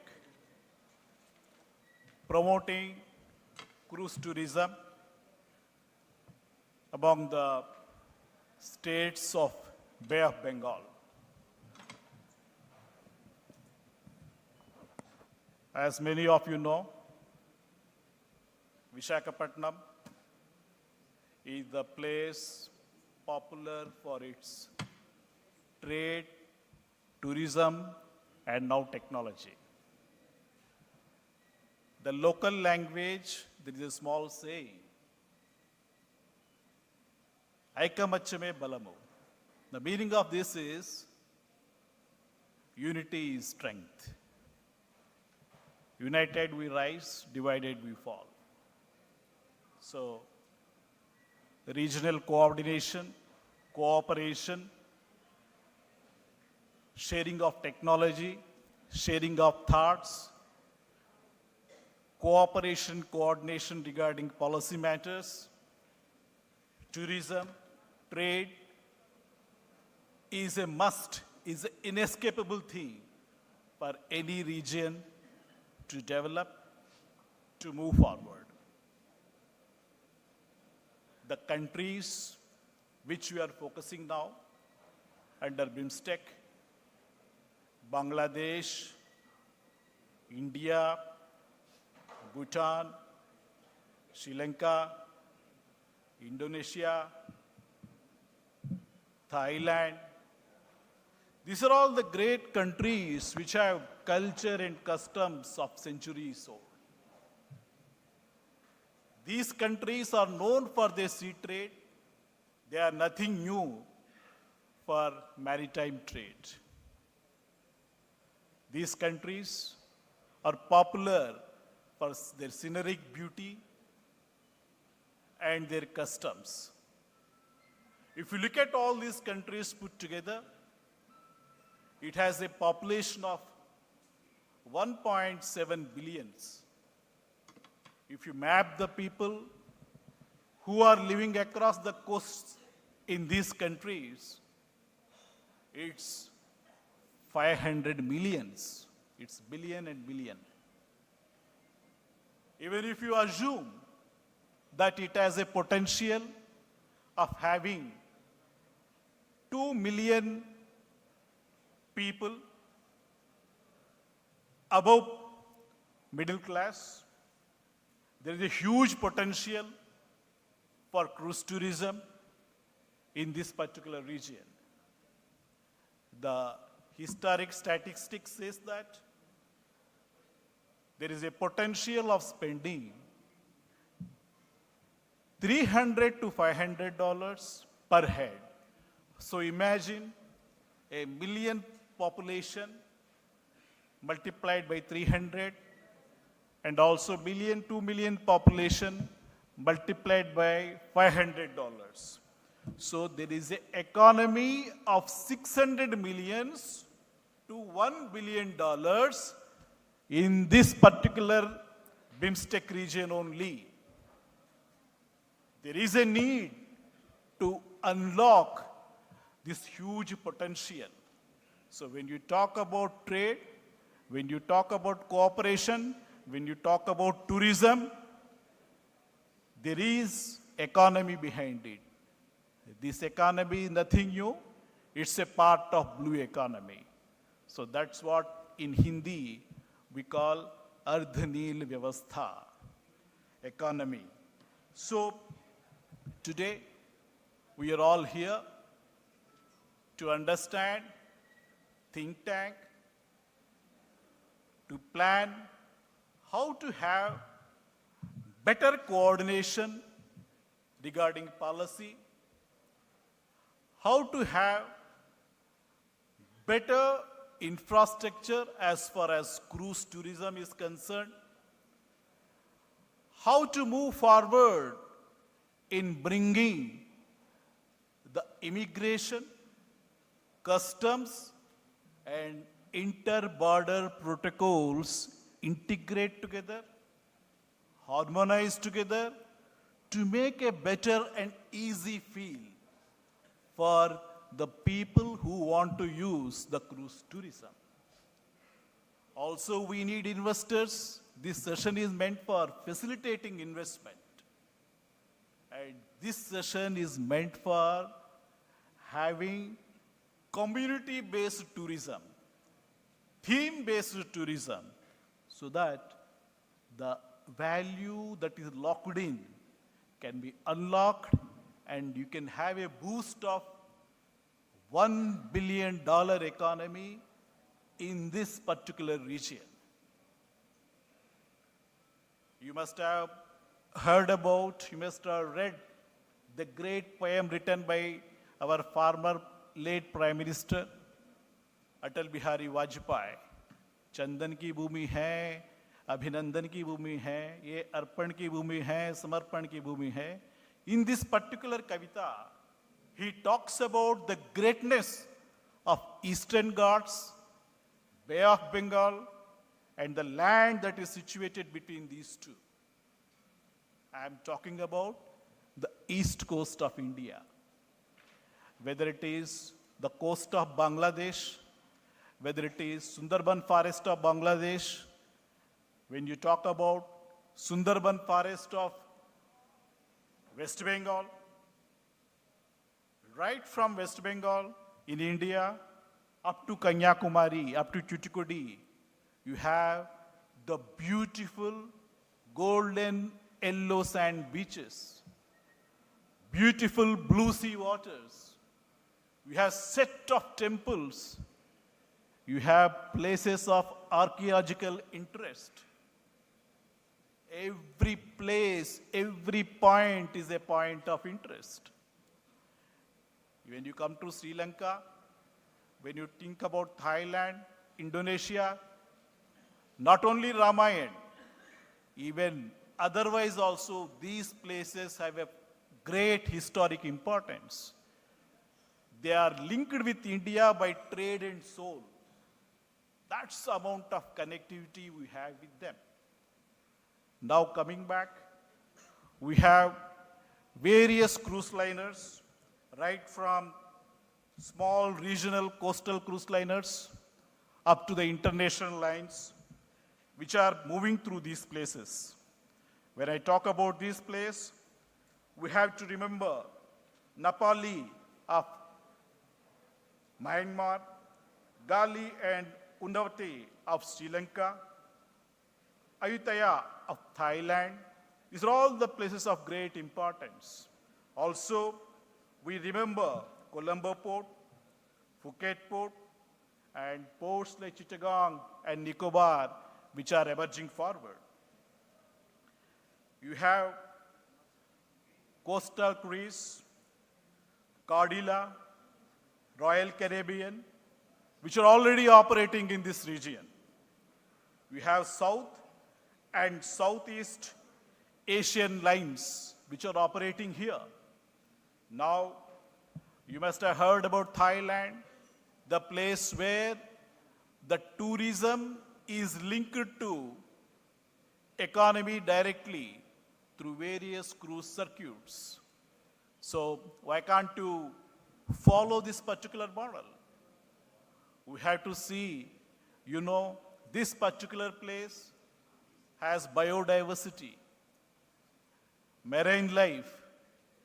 You have places of archaeological importance, different tastes, bhasha, vesha, changes from place to place, region to region, country to country. So there's a huge potential which we have to tap, and we'll be thinking of tapping. As I said earlier, the challenges here is you have the customs, immigration formalities, you have the border protocol formalities. How to overcome that? How to make best use of the technology to have a better feel, easy feel for the passengers who use cruise tourism in this Bimstec region. Wherever you go, you have to spend money. It will add to the local economy. It will help the local craftsmen. It will help the local village industry. But here also, how to make it much easier, much smoother. Can we use UPI apps here? Can we use digital technology here? Can we have a system similar to DigiYatra where the face itself will act as a passport, will facilitate immigration, will facilitate customs formalities? What are the various terminals across the globe? Which are the best practices? Which are the latest technology? Can we take blueprint of that? Can we use it here? These are the issues which we are going to dialogue here. I am very sure this is going to be a beautiful, interesting session. We have the representatives from Bhutan. We have the representative from Thailand, Sri Lanka, and I am very sure this particular session will be of great interest, and it will help the local trade and tourism in a long way, not only the regional tourism, it will help the tourism of Bimstec region. As you all know, tourism is a great catalyst for jobs. When you talk about 1 million, 10 million cruise passengers, 1 million cruise passengers, it gives 10,000 indirect jobs. When you talk about 2 million cruise passengers, it gives 20,000 indirect jobs. This is the amount of job generation, local employment that this particular vertical is going to give. So we in India strongly believe Atiti Devo Bhava, that guest, we worship him equal to God. So our trade, tourism, economy is already discovered centuries back.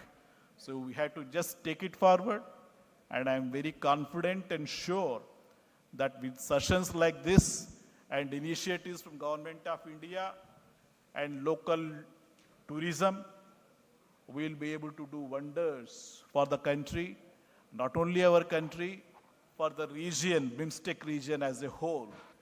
Just like our country has 140 million population, 140 crores of population, out of which many are still lingering below the poverty line. They need jobs. They need boost to the economy. They need, the village craftsman needs more business. Just like this, the other countries, I am very sure, like Bangladesh, Sri Lanka, Thailand, they also need boost. And this is definitely going to help us. Thank you.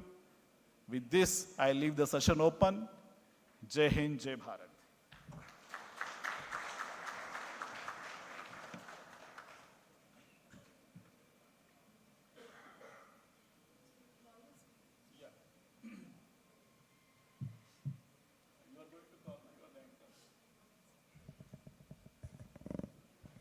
So, as we go on, ladies and gentlemen, may I invite Captain Yogesh Shah then from Navicel Cruise Tourism, Indian Maritime University, Mumbai, to render his remarks.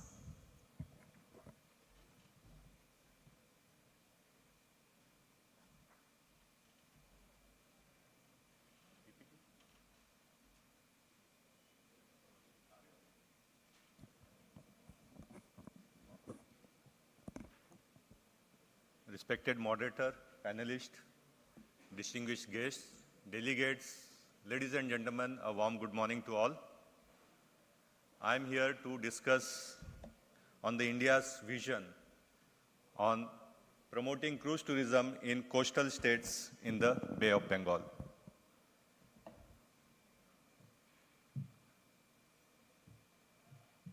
Bay of Bengal, which is an emerging cruise theater, India has about 13 and nearly 200 minor intermediate ports, and out of which around 60 to 70 of them lie along the Bay of Bengal coast. Many are underutilized for passenger and leisure traffic, yet they are surrounded by destinations like Puri, Rameshwaram, Mahabalipuram, Konark, Havelock Island, rich in heritage, biodiversity, and cultural depth. So these potentials needs to be untapped.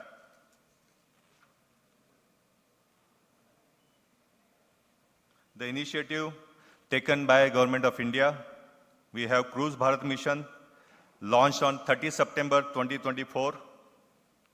The Cruise Bharat Mission aims to position India as a leading cruise destination with a target to increase passenger traffic from 471,000 in year 23-24 to 1 million by 2029. So that is the aim. This vision is being operationalized through Cruise Bharat Secretariat, Apex Executive Cruise Committee, Cruise Implementation Task Force, and Destination Cruise Task Forces. These are already operationalized at ports like Chennai, Visakhapatnam, and Port Blair.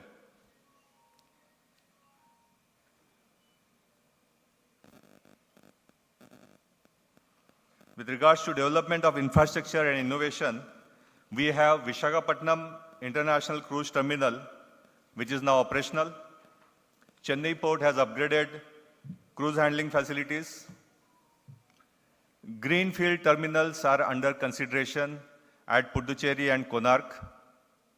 A national cruise hub, a very important thing, is being designed as a one-stop digital platform to act as a single window for all stakeholders involved in cruise tourism. Our moderator has already spoken on the issues that we face when the passengers come to any port to reduce the time, what all things can be done. So these are the steps taken in that direction.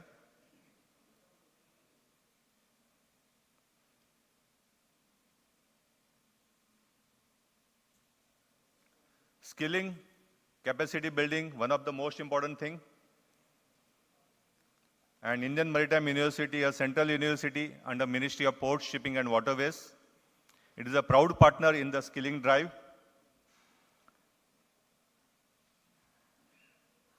IMU has been training deck and engine officers for decades now, along with MBA students, and now it is collaborating with institutes of hotel managements to integrate cruise awareness and hospitality skill sets, preparing a hybrid workforce of seafarers, hotel graduates, management team, and tourism professionals. By conducting SCSW basic safety training and STS DSD courses for hospitality graduates, IMU is bridging the gap for hospitality students to join the cruise lines. So in short, IMU is all geared up to fulfill the skilling requirements for today's cruise industry and at the same time, well positioned to meet future demands. This positions India to meet global standards in cruise, safety, service, and hospitality.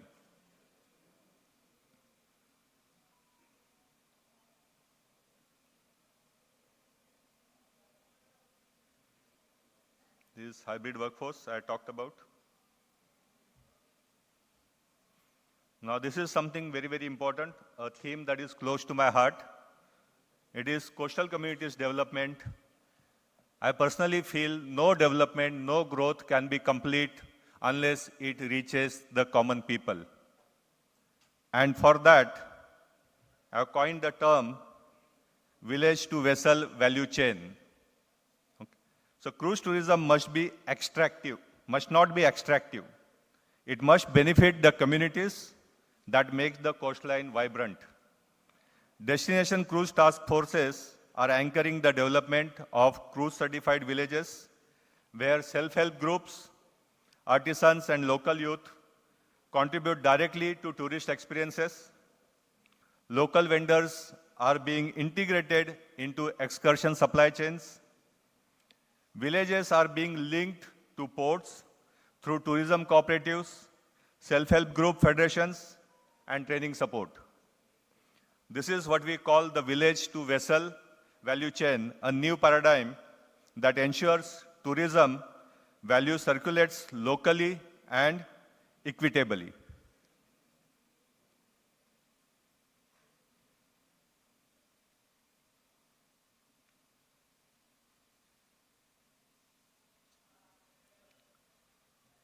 Some innovations, those are worth emulating. Let me share 5 forward-looking ideas being explored in India.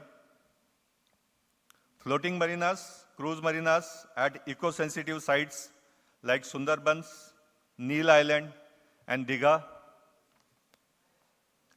thematic circuits, for example, Rameshwaram, Puri, spiritual cruise trail, Andaman eco cruises.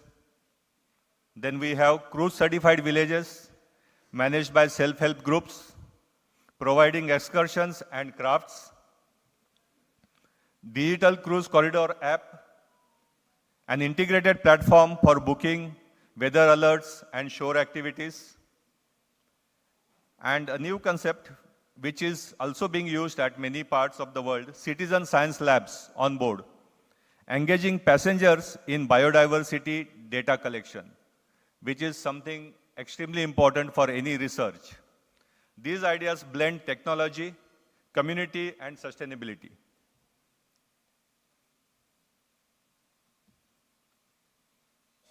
Now let's talk about actionable roadmap, 6 strategic steps. Circuit formation, Chennai, Puducherry, Visakhapatnam, then Puri, Konark, Digha.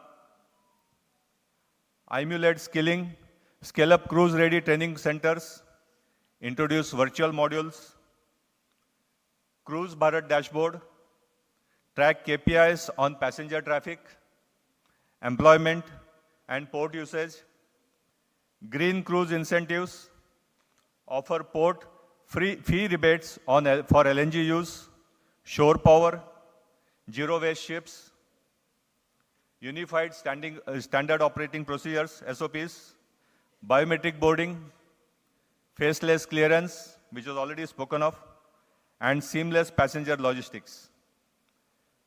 And last is community equity models. Reserve 10% of shore excursion revenue for certified local vendors. This is very important to integrate the coastal community into the system that you are building. Some of these are under pilot implementation. Others are new proposals grounded in stakeholder consultations. Bimstec, a way forward.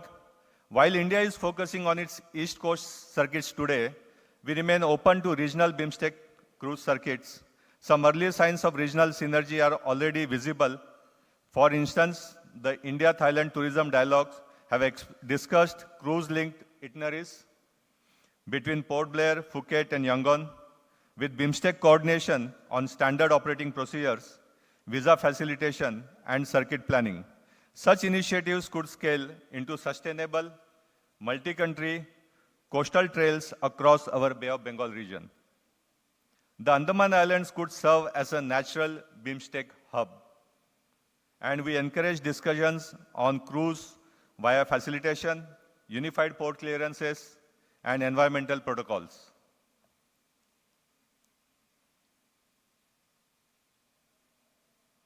Andaman and Nicobar.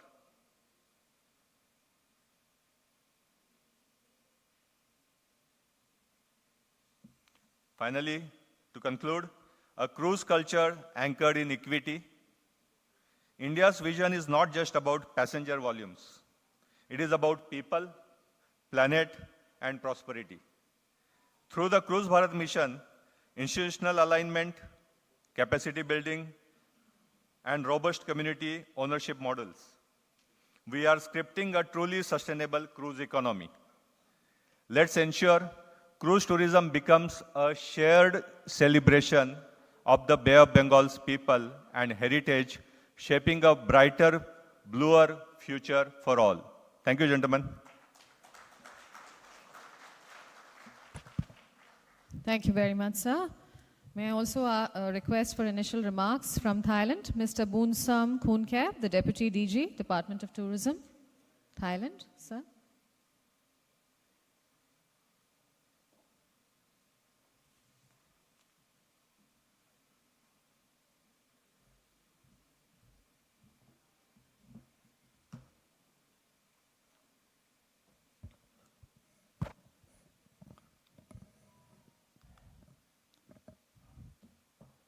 Excellencies, distinguished guests, ladies and gentlemen. Good morning. My name is Bimstec Khoonkep, Deputy Director General, Department of Tourism, Ministry of Tourism and Sport of Thailand. My presentation presentation today, it will take about 10 minutes. It's about the cruise tourism in Thailand and cruise tourism in the Bay of Bengal. It is an honor for me to present Thailand and share our perspectives on the growing opportunity for cruise tourism in the Bay of Bengal. I would like to express my sincere appreciation to the Ministry of Ports, Shipping and Waterways of India and Visakhapatnam Port Authority for organizing this meeting and for the warm welcome to me and my delegation.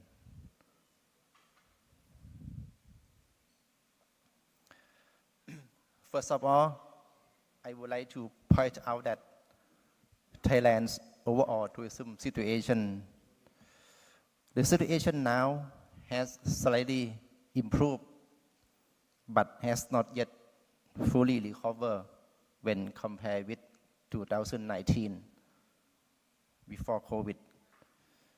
Last year, 2024, Thailand has welcomed 35.354 million international tourists.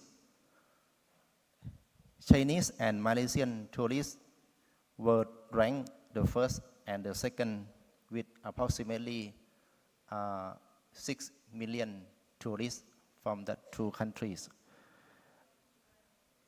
Followed by Indian tourists come the third, approximately 2.2 million last year in Thailand, and then Russia and South Korea. This is the top 5 countries coming to Thailand 2024. India come the third of tourists who come to Thailand.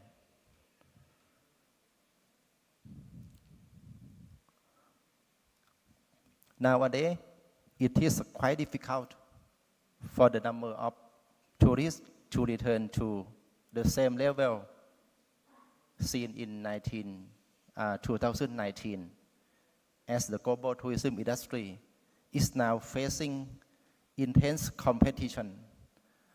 So the Ministry of Tourism and Sport of Thailand is therefore focusing on high quality tourism.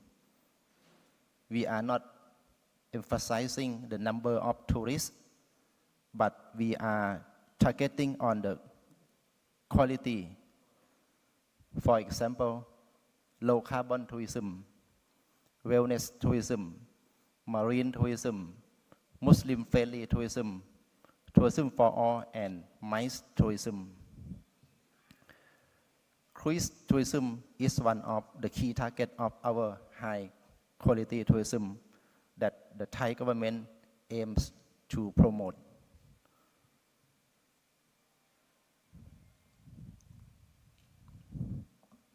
For cruise tourism in Thailand, currently Thailand has 7 ports which can accommodate cruise ships and yachts.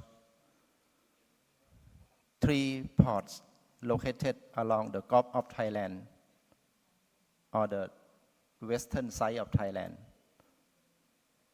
and 4 ports located along the Andaman Sea or the western side of Thailand. At present, all 7 ports are only the port of call, not home port. However, Thailand, by the Ministry of Transport, has a master plan for developing all ports. This will enable the connection of cruise tourism with the Bimstec region in the future.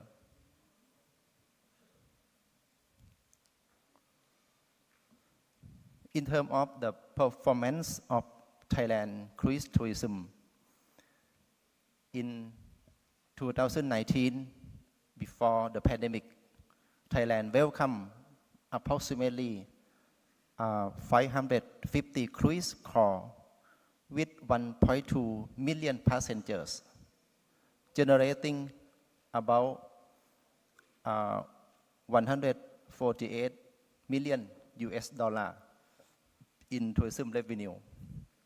However, the number declined during the pandemic, but the sector has shown strong signs of recovery. So in 2023, there were 156 cruise calls in Thailand. And last year, 2024, this increased slightly to 162 cruise visiting Thailand. Nearly 400,000 passengers and crew members. The revenue reaching 58 million US dollar, increased approximately 6 to 7% year on year. And for this year, 2025, the preliminary figures from January to this month, July, shows that there are 130 cruise calls with more than 300,000 passengers. And we expect that the number of cruise tourists coming to Thailand this year will be more than 600,000.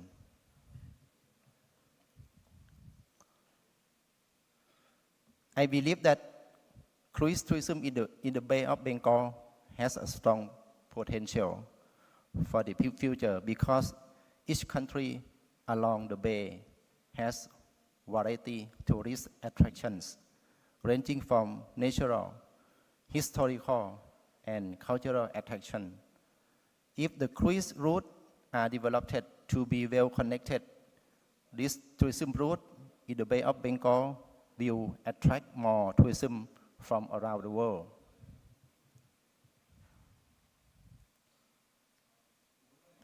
I also believe that by the year of 2030, next 5 years, if the country in Bimstec region develop their ports, improve facilities, address or solve the current challenges and limitations, cruise tourism around the Bay of Bengal will become major tourist attraction or will be the world tourism destination.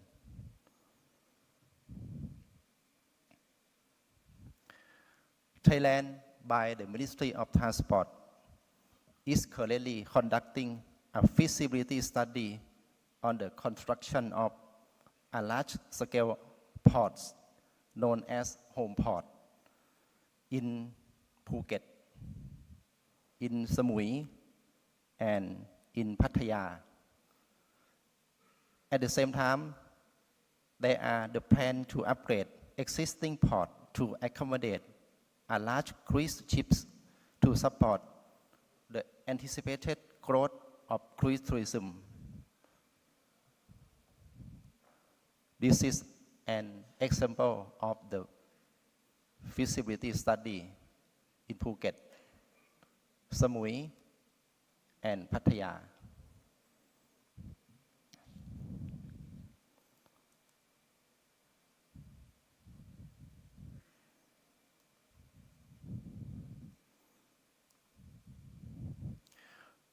Once the feasibility study is completed, we have to submit to the cabinet for approval and request funding for the construction. However, due to a large amount of investment required for this project, they need to be implemented as a public-private partnerships or PPP. The funding will not come solely from the government.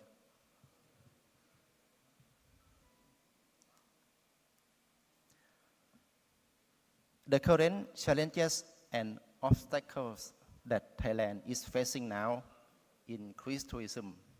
The first one, lack of large-scale ports for accommodating big cruise. Second, immigration facilitation. Thousands of cruise tourists do not want to waste the time at immigration as they have a limited time for travel. The third one, a shortage of skilled personnel in both public and private sector to take care of the cruise tourists. The fourth one, environmental impacts. A large number or an excessive number of tourists that given time can lead to environmental issues such as garbage, waste, and traffic congestion in the tourist destination. And also insufficient marketing efforts and limited collaboration with major global cruise liner. These are the issues that we must work together to solve this problem as soon as possible. In conclusion, I believe that the Bimstec region still holds a great potential for cruise tourism. We have geographic advantage that allow for regional connectivity along the Bay of Bengal. However, a strong collaboration between both public and private sector is essential. That's it, my presentation. Thank you very much.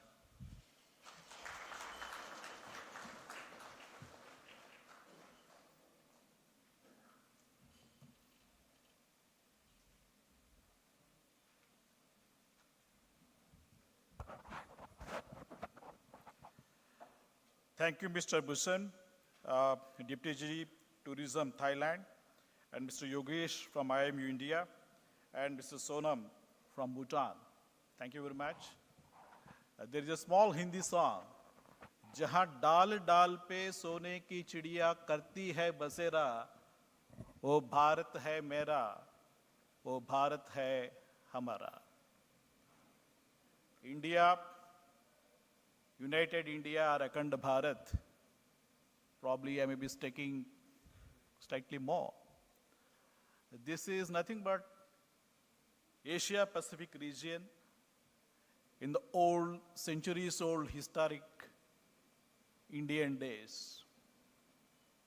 Whether it is trade, whether it is tourism, whether it is valor, whether it is culture, custom, the Akhand Bharat or the Indian continent, Asia Pacific region, that to our country India, was worshipped, looked at all the people all over the globe as the golden parrot. The reason for this is our culture, the advancement that we did in tourism, the delicacy and diplomacy with which we used to do the trade were applauded over the globe. Now coming back to the main topic, I have a few small interactive questions. My first question to Mr. Shah. Mr. Shah, since you are from Indian Maritime University, and from your talk, I could see you were talking about various terminals, facilities, village to vessel, and all these things. Very, very good, interesting new topics, which are quite interesting. According to you, what is the critical infrastructure that we need to boost, map in a country like ours, which can be a role model for the rest of the Bimstec countries, so that as we are dreaming, we want to reach 3 million passengers in the Bimstec region by the year 2035. That means an economy of 500 millions to $1 billion. It's a great economy. So according to you, what is the critical infrastructure which can take care of multi-factors, whether it is immigration, customs, seamless inter-border protocols to take care of this. Not only the brick and cement, the advancement of technology also. We would like to hear from you.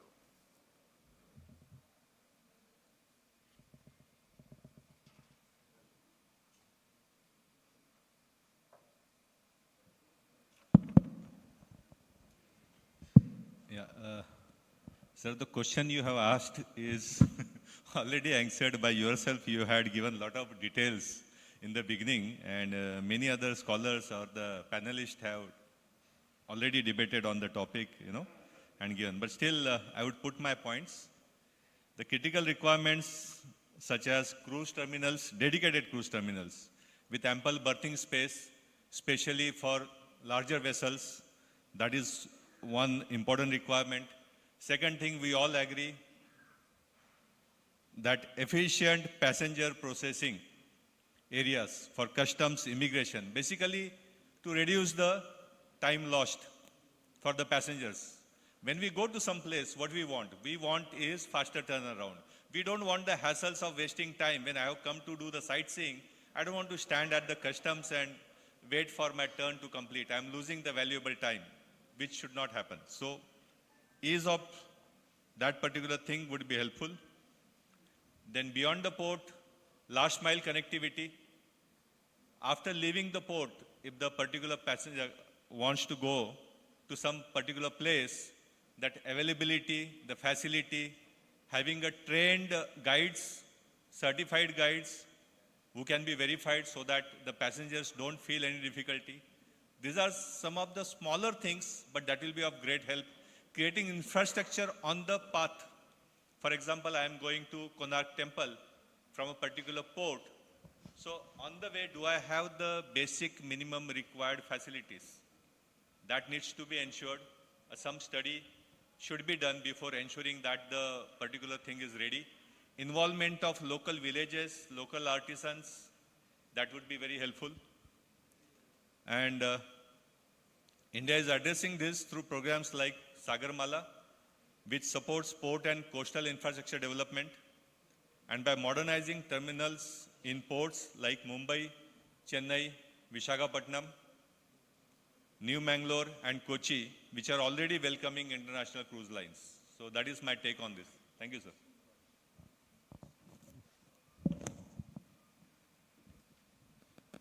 Thank you, Mr. Shah. The next question is to Mr. Bimstec from Thailand. Thailand is very popular in making use of tourism for economic development, particularly for your Eastern Economic Corridor. You have thematic tourism circuits like cultural circuit, spiritual circuit, and all these things, ecotourism. Can you just suggest us something, some circuit or some model, which is presently perhaps you have only patented? Let us also know so that the Bimstec countries also can patent it and do value unlocking for expected economy of $1 billion. Thank you for your question. For our Bimstec region, I think we need a unified branding strategy. Perhaps we can jointly develop specific thematic circuit, like Buddhist heritage cruise, connecting the site in Sri Lanka, India, Myanmar, and Thailand, or coastal cultural travels, highlighting ancient ports, cities, and unique local tradition. This circuit requires collective marketing campaigns, share digital platform, and participation in international travel fairs or travel market fairs. That's my perspective. Thank you. Thank you very much. A small deviation. I think our friends from Bhutan, Mr. Sonam and his associates, they want to make a small presentation regarding cruise tourism at Bhutan. So we welcome them. I heard you want to make a small presentation. That's what I was told.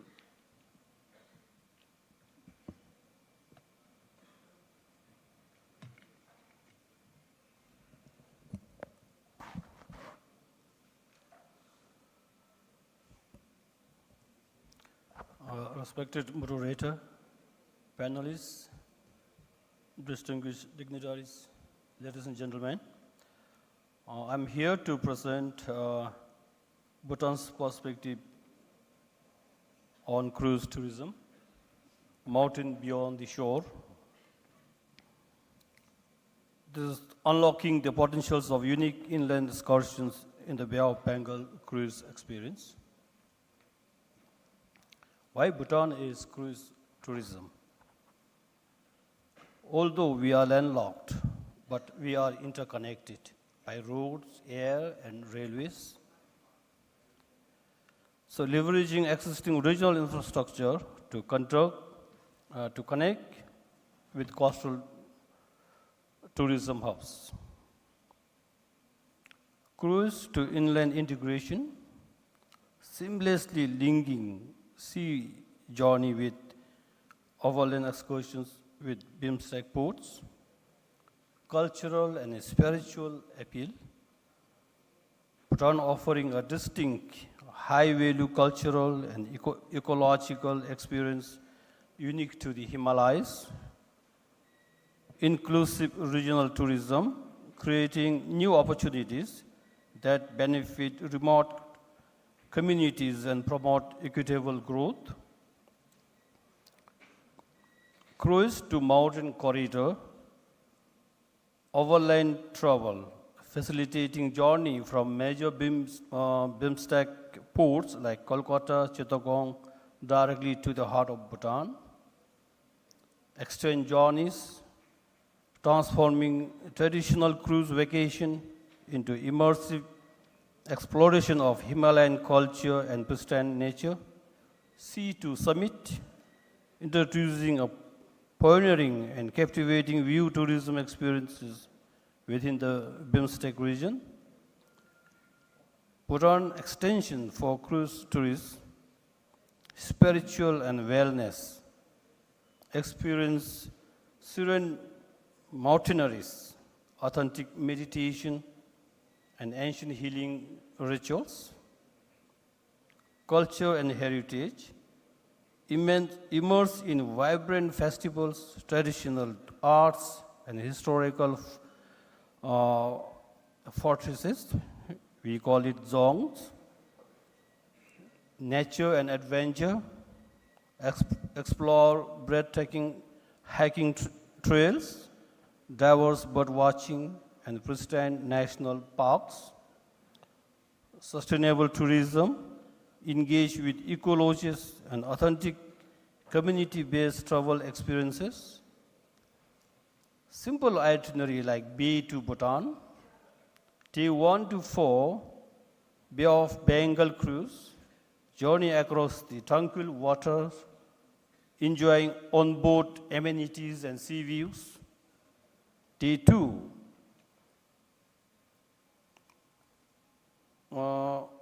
day 2 is a disembarkation.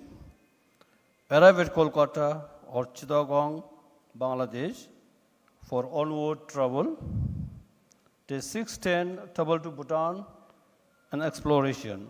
Paro, hike to iconic Tiger Nest Monastery. Thimphu, discover traditional craft and bustling local markets. Punakha, visit the majestic Punakha Dzong and scenic valley. Immersion, experience authentic cultural exchanges and warm rural hospitality. Bimstec collaboration proposal from Bhutan is joint visa we propose joint visa tourist passes, streamlining entry processes for seamless multi-country travel, integrated transport, developing efficient land routes from ports to Bhutan, including shared logistics, co-marketing, pay to Bhutan, launching joint campaigns to promote this unique combined offering globally, tourist booths, establish Bimstec presences at international travel fairs to showcase regional diversity, working group forming a dedicated committee for ongoing cruise land integration strategies. What are the benefits to the region? Enhance cruise value, adds a unique high-value inland dimensions to sea voyages, strengthens regional identity, showcases the diverse cultural and natural assets of Bimstec as a unified destination, promotes cross-border tourism, fosters greater collaboration and movement amongst Bimstec nations, sustainable tourism model, focuses on high-yield, low-impact tourism, preserving natural and cultural integrity, includes remote communities, diverse economic development in previously unserved inland areas. So lastly, though Bhutan has no cost, our mountains, culture, and values enrich the Bay of Bengal cruise experience. Let us build bridges from sea to summit and grow together as a connected, sustainable, and vibrant region. Thank you, sir.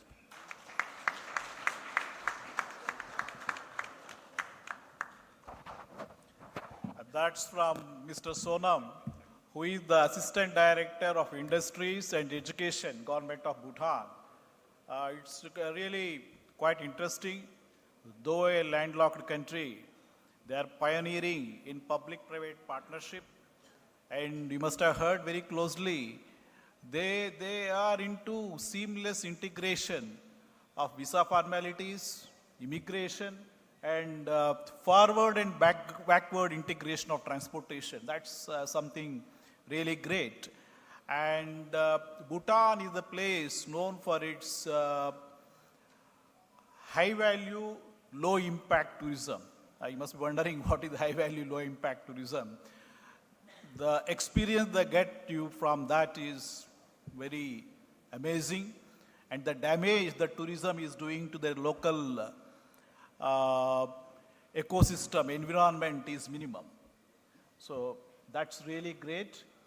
And if you don't mind, can you suggest us something how the public-private partnership in Bhutan is helping the tourism to take it further forward so that the rest of the countries of Bimstec can also make use of it?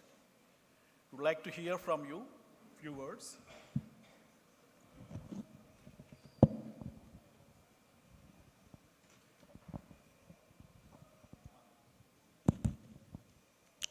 Thank you, Moderator, sir. On the onset, I would like to tell that Bhutan is by size very small, by population very less, and Bhutan has no equal footing like any other nations. So Bhutan has to be unique in many of the ways because of the situation, as I said, the sheer size and the population. Bhutan have to be unique in many of the ways. So therefore, in Bhutan, the tourism is fully decentralized to the privates. Earlier, it was run by the tour operators. And what Bhutan thought was, the money that has been generated from the tourist industry is going in the few pockets of hoteliers and tour operators. And it is not benefiting the country. And Bhutan, as we all know that, the money that is generated from the tourist industry has to go to fund the social services, free education, free medical. So for that purpose, the Bhutan cannot lower the bar. We have to maintain that standard high. And now the tourist has been fully decentralized. Any tour operator, any tour guide can bring their own tourists. So basically, it is open to all. So there is no need of forming any partnership in Bhutan. So it is open to all. Any individual can invite their own guests and bring to Bhutan. So in a way, it is running very effective plus uniformly, and the money that has been generated from the tourism is going to the general public. Earlier, it was going to only to the few pockets.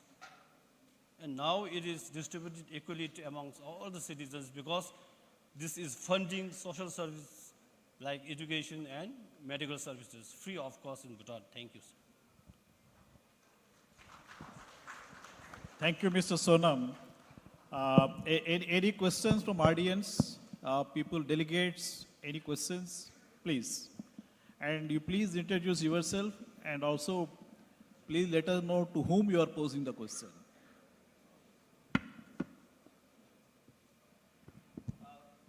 Please pass on the mic, please. Hand mic. Volunteers or delegate, whoever is hosting, please pass on the mic to delegate. He would like to put a question.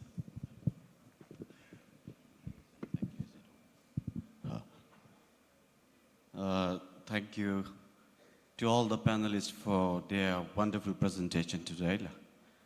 And when they were talking about the cruise tourism, like I being from the Bhutan, I felt I really need to question about the cruise tourism. Like only Bhutan and Nepal is landlocked country. Because of its landlocked status, we are not having access to seaports. And I feel that in a way we may left behind, especially when it comes to cruise tourism. And this question is particularly for the delegates from Thailand and from India. In the presentation made by Thailand, I saw the number of tourists visiting their country is very, very enormous compared to my country, Bhutan. So my direct question would be, like, what Bimstec mechanism should be put in the place so that particularly the Nepal and Bhutan should not be left behind when such kind of initiatives, particularly the cruise tourism, so that even the landlocked country, Bhutan and Nepal, can also reap the benefits out of it. So that's my question. Thank you, sir. Who would like to answer this, Mr. Shah?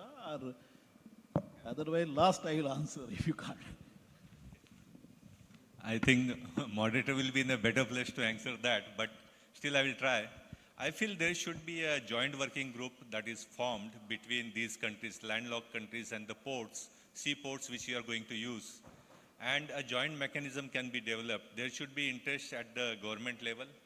Discussion should happen. A joint working group should be formed. And you should identify the routes which you are going to take. A study should be done which will be feasible. And it should not take too much time. And it will use the multimodal transport. They will come by sea, then by road or by air, whichever way is considered. And you will have to ensure that this transport mechanism which you are going to use is reliable, safe for the passengers so that their experience remains good. Then yes, it is very much possible. But then personally, I feel that there should be a joint working group between the countries to work on this. And it is very much possible. The idea your representative has put, it is a good idea. From sea to the mountain, the tourism can happen. Tourism is not restricted only to sea, although we are talking about cruise tourism. But yes, it is possible, and that is what is the advantage of Bimstec. So that should happen. Thank you.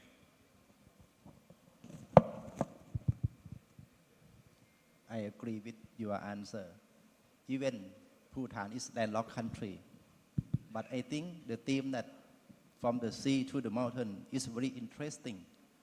I don't know how far is it from the port to Bhutan. I don't know how far we will take. Only 96 kilometers? Hours. Okay. It's possible because I think the cruise tourists want to see the variety of attraction. When they travel in the shore, the attraction nearby the sea, certainly they want to see the different atmosphere. For example, in the mountain, I think your route, as you shown in your presentation, from the sea to the mountain is very interesting. But we can use the mechanism in the Bimstec framework. Because Bimstec, we have the tourism working group, right? We can talk together and we should implement. It is not necessary to do many things, but I think we just implement one or two routes to implement to come true. Thank you so much. Hello, namaskar. This is Charanjit Singh Dabas from Mazar, Gurgaon.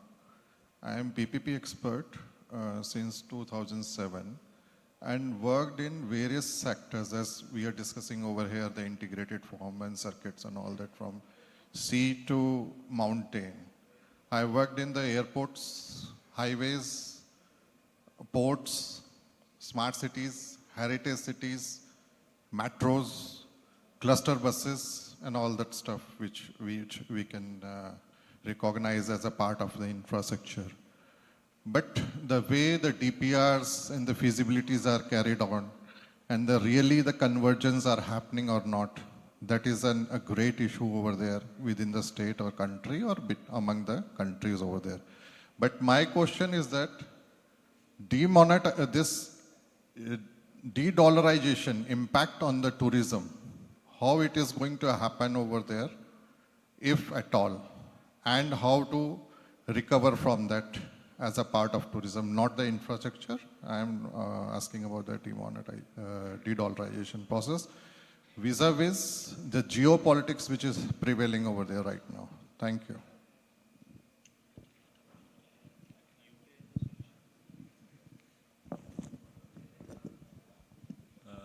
Thank you for your question. I believe this was already answered earlier by the moderator also, and I also discussed it to some extent. And the earlier panelists also did the discussion. UPI is the best solution, and we need to explore the interoperability of the UPI. That will solve most of the problems. It will be easier for the passengers to use the UPI in their own local currency. The charges will be less. Banks will not be able to pocket much money, as Professor Ruth said.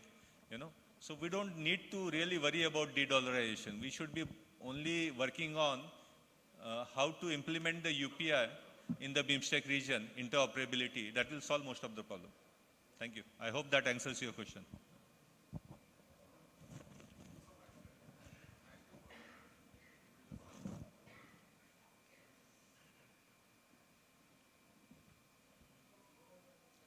Any more questions?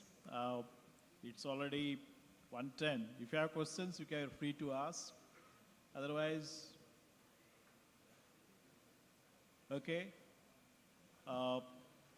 Very nice presentation from Mr. Sonam, Mr. Shah, and also the representative from Thailand.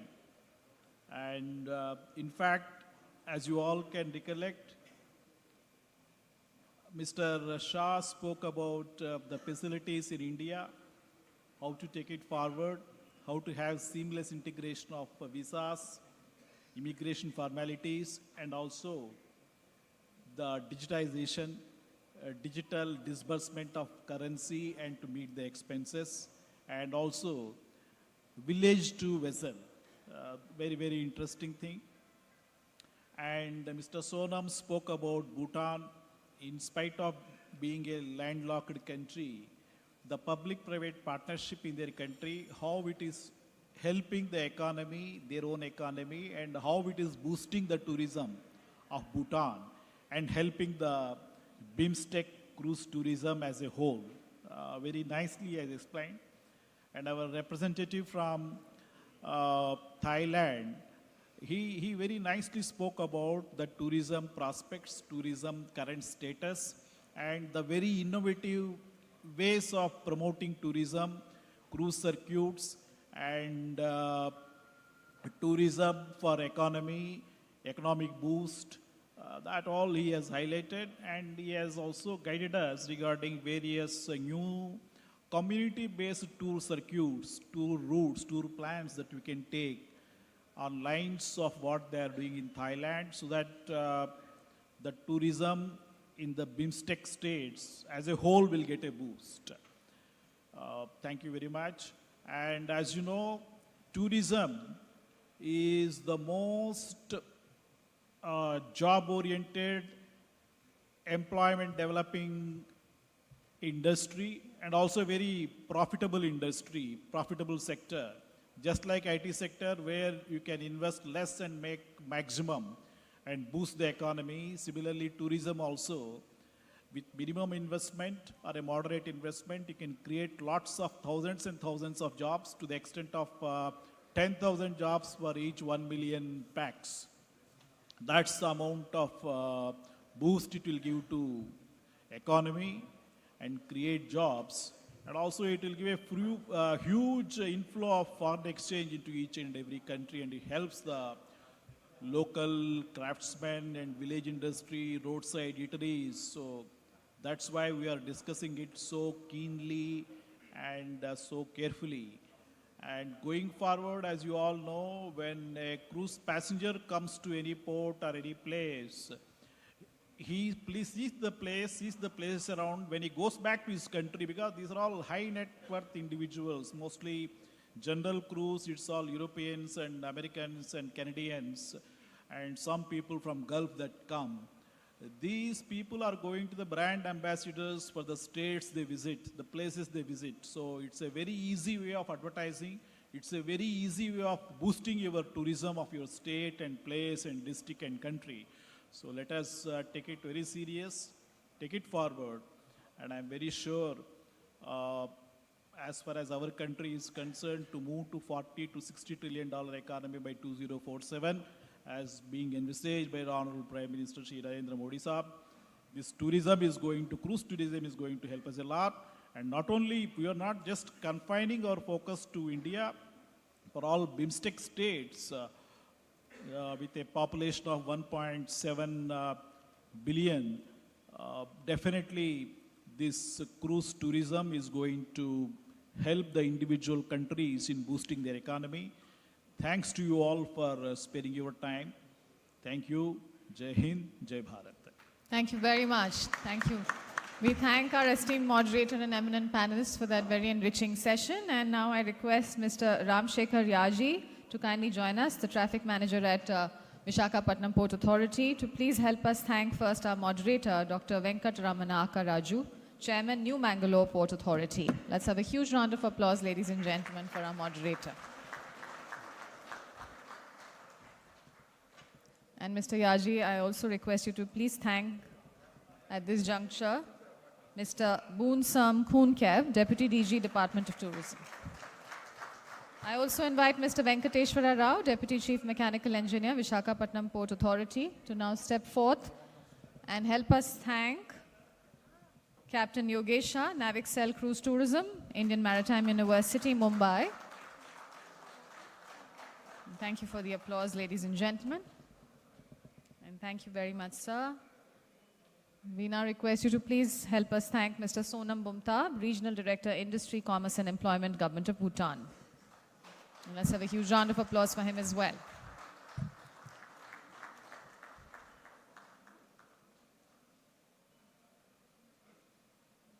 And now we request you to please remain with us on stage, Mr. Rao, also Mr. Yaji, and give us a photo opportunity. I request the eminent panelists to step ahead of the dais. May I request you to please step ahead of the dais. Mr. Yaji, may I request you to please join us for a group photo as well. And ladies and gentlemen, we now break for lunch, and we request all of you to please join us back in this room at 2:15 p.m. 2:15 p.m. is when we will begin with the next session. So I request you to please join us back in this room at 2:15 p.m. I thank you very much once again. Enjoy your lunch. And we do have a very, very compelling session on the other side of this lunch break, which is on future roadmaps for Bimstec port collaboration. So we will see you, ladies and gentlemen, after this lunch break at 2:15 p.m. in this room. Thank you so much once again. Thank you to the esteemed panelists and our moderator. Thank you.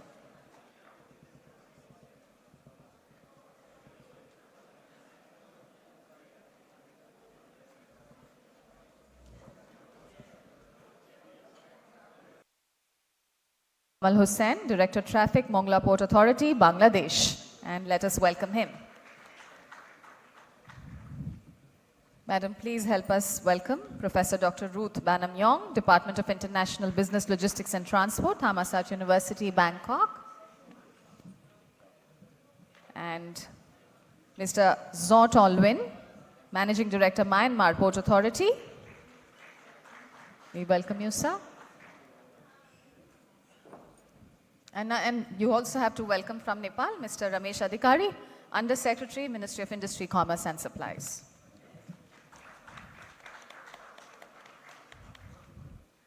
Thank you very much, madam, for doing the honors. And with that, it is now my privilege to hand over to our moderator, Shri S. Vishwanathan ji. Sir.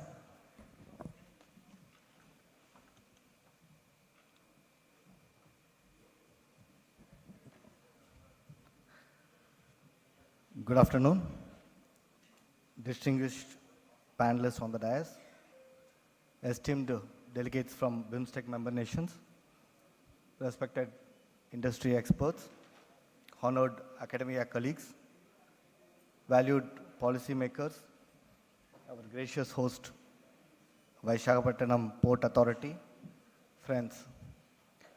Thank you for joining this post-lunch session on the future roadmap for Bimstec port collaboration.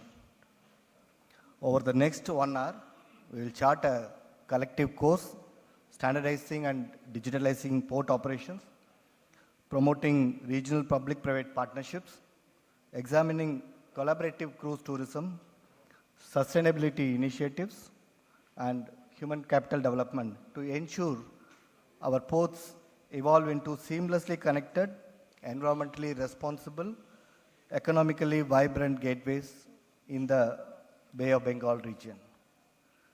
As you are all aware, during the past 1.5 days of this conclave, the one thing that we realized is that a great potential which lies for exponential growth in this intra-regional trade. As it has been repeatedly mentioned, our mutual trade currently stands at 6 to 7%, as compared with what ASEAN and EU does at 25% and 60% respectively.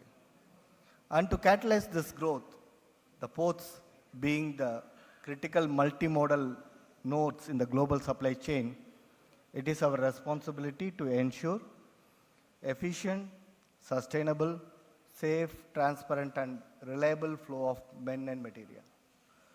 In this discussion, we will think about how collective objectives can come to fruition through our shared vision and harmonized actions. To set the context, I will initially give an introductory remarks, post by I will request the panelists to share their vision on the future roadmap, and then we can deep dive into specific topics and queries, and we can also engage the audience in this regard. While we share a shared collective vision, we may have different national priorities.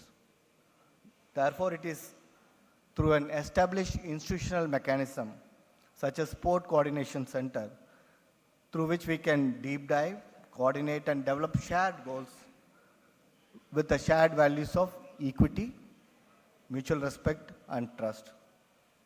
So I thought of few highlight areas to be specified among them. One, enhanced port cooperation and digitalization, where the priority is to integrate port community system with standardized data schemas and APIs, enabling real-time information exchange among port authorities, terminals, shipping lines, freight forwarders, carriers, thereby reducing cost and infusing transparency.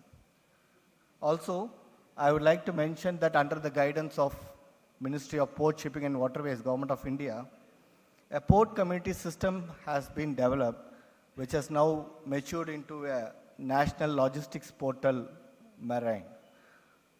We can also think of significant improvements in how we can transition to electronic certificates and trade documents like e-manifests, e-invoices, e-bills of lading, etc., so that we can eliminate paper workflows and improve document processing and clearance times. We can also look at reduction of turnaround times through integrated workflow mechanisms. Number two, we can look at public-private partnership models where we can co-invest in financing of shore-to-ship power supplies on clean energy projects so that collectively we can achieve our environmental KPIs. Similarly, special purpose vehicles with terminal operators, shipping lines, and technology providers to seed R&D in digital port solutions and alternative fuels. Third area I would like to touch upon is on the cruise tourism collaboration, where there can be harmonized terminal standards, where we can collectively look upon ideas on common safety, security and operational protocols for cruise terminals. Also, we can also look at how we share our a cruise service which started in 22-23.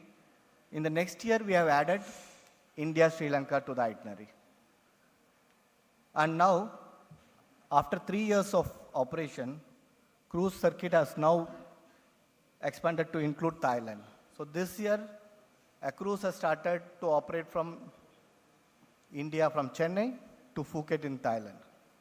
Similarly, green initiatives and alternative energy also, point number 4, where we can look at shore power rollout, mandate on shore electricity power supplies, also how to share technical specifications, safety protocols, and procurement contracts to drive down capex and promote joint procurement to secure bulk purchase discounts on equipments.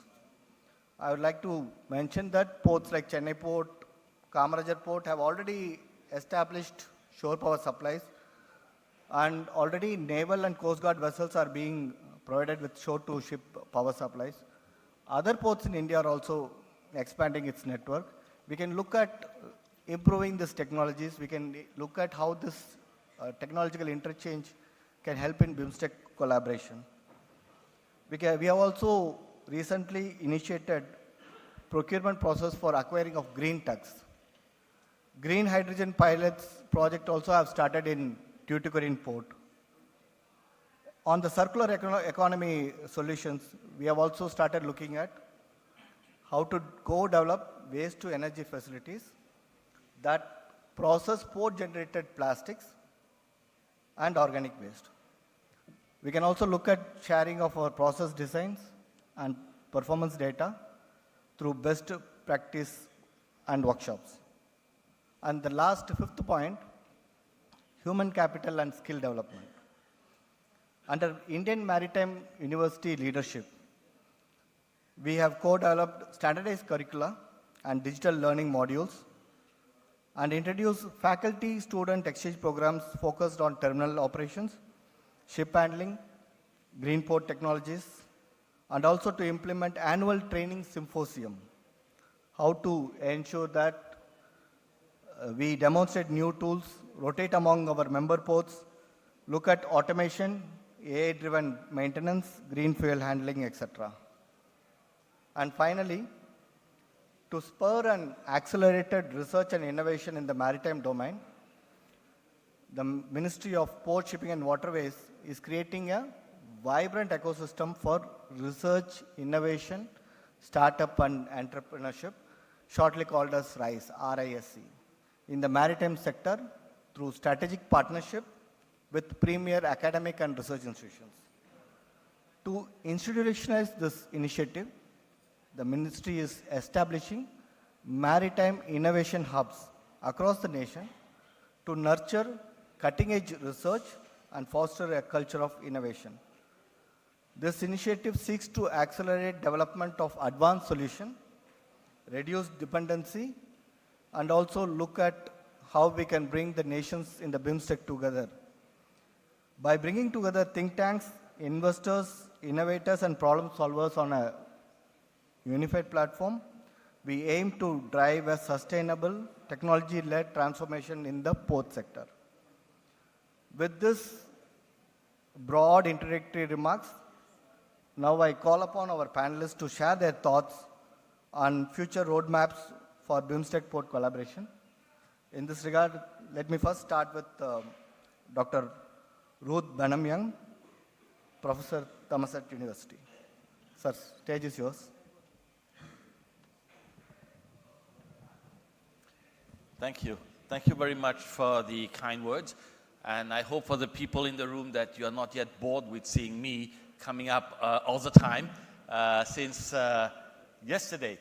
Can you put in my slides? Yes. Okay. So today we're talking about the future and how do we see, especially from Thailand perspective, where do we go from here? I have a few slides, I have a few ideas, but I'm sure that my colleagues on the panel and also the audience would like to probably provide their comments after I have done my presentation. So, as you know, when you look at Thailand itself, we do position ourselves as a gateway that can help link the Bimstec with ASEAN.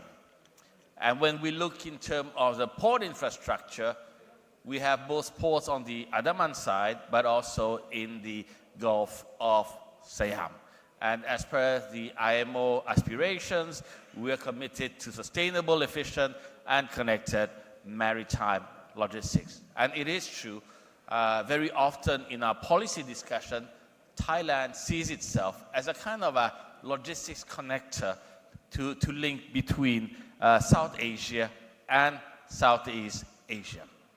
However, how can we move forward? And this is really from my perspective is I do believe that if we are able to enhance the Bimstec port collaboration, it needs to rest upon these four pillars. Pillar number one relates to the hinterland, integrated port logistics, and special economic zone planning. Then the second pillar will be on the digital interoperability. The third pillar is sustainable infrastructure, and the fourth is institutionalized dialogue. Some of you may wonder, because we're talking about here about port collaboration, but what about our friends from landlocked countries such as Nepal and Bhutan? Well, if I'm not mistaken, in Nepal you have dry port. In Bhutan, I know there are plans. It's also a port, except it's on land. So the connectivity can be there, because when you have a dry port, you still have to go and ask for a United Nations location code, which is the same as for the maritime port. So that means that being landlocked is not an issue, because you can have also your port location. And this is where we do see that from our perspective, I think collaboration of port, yes, but we also need to look at the various port adjacent industry behind the port area. Logistics park, multimodal terminals that can be located near the key Bimstec port. Special economic zone that can attract manufacturing, that can attract assembly, processing, and then support this cross-border supply chain integration. And this is something that we can do and we can work together. Of course, depending on the project, different countries will take the lead for that. From a digital port ecosystem, we do recognize that having a regional PCS is something to be hoped for. And with our experience, I'm not going to use the word expertise, but with our experience, it would be a good idea to do a pilot. But if you notice, I put question mark, because I still don't know, because it's like getting married. Both sides needs to be willing to be married. I cannot force anyone to marry me. Well, my parents have tried, but they were not successful. And because we have had experience with PCS, with ASEAN custom single window, there is possibility to try to work together so that we can do a pilot, maybe with 2 ports, and then start doing the data sharing, looking at the clearances, the paperless trade. How can we move this forward? And I want to go back a bit in terms of, we're talking about collaboration. But collaboration in itself, it's a big word. Here today, we're lucky. We're able to meet in person and we have personal connection. But if one day we do a different job or we move to different position, that relationship disappears. So it's very important to institutionalize the collaboration. And I would like to share with you what ASEAN has done, which is an ASEAN Port Association. And my idea is, why not propose a Bimstec Port Association? It doesn't have to replicate what ASEAN does. It has to be suited to the Bimstec ecosystem. And because we have 2 countries that are landlocked, we also need to focus on corridors and how to improve inland access. Right? So this will be some of the key function of the mission of this particular Bimstec Port Association. So from our side, yes, many people have come up to me after my presentation and said, oh, lots of ideas. Well, I would like to say, yes, ideas, but it's important also to be able to act upon these ideas. And these are just suggestions. More than happy to host a Bimstec Port Association meeting in Thailand, 2026-2027, and better sign the MOU quickly, because if there's a change in government, I might not be capable of doing it. Then, second thing is, do a digital connectivity project between Lam Chabang, which is our main deep sea port, and any volunteers who would like to talk with us. We can talk about this, after the presentation. And maybe something that everyone's talking about and that I have seen coming here is sustainable port, green port practices. How about sharing these practices among the various Bimstecs, member countries, the various port authorities in the Bimstec? So, way forward, working group, not with rotating chairman, establish this Bimstec Port Association, agree on priority projects, connectivity, digitalization, investment, and also, we must not forget, promote dialogue with the private sector. Because without the private sector, it's going to be very difficult to get things moving. Looking at the shipping services, we must admit it is very limited in the Bimstec, and this is just an idea, having some sort of a pendulum system. All this needs to be discussed depending on the origin and destination of the various goods. But the idea is, how can we establish such type of service linkages between the main ports and also the land ports that exist in the Bimstec itself. So this is my closing message, and I think this will be the last time you will hear me speak at this conclave. So I believe that sustainable and efficient port development must be collaborative, digitally connected, and future ready. And I do believe that the Bimstec can take such leadership. So with this, I would like to end my presentation. Thank you. Thank you, Professor. That was really a future roadistic map. And when we look at the Port Association, Bimstec Port Association, or the port community system among Bimstec, I think that aligns with the goals with all the countries are looking forward. Finding a way forward, I will now request our Bangladesh friend, you can use the podium. You can share your thoughts on the future roadmap among the Bimstec.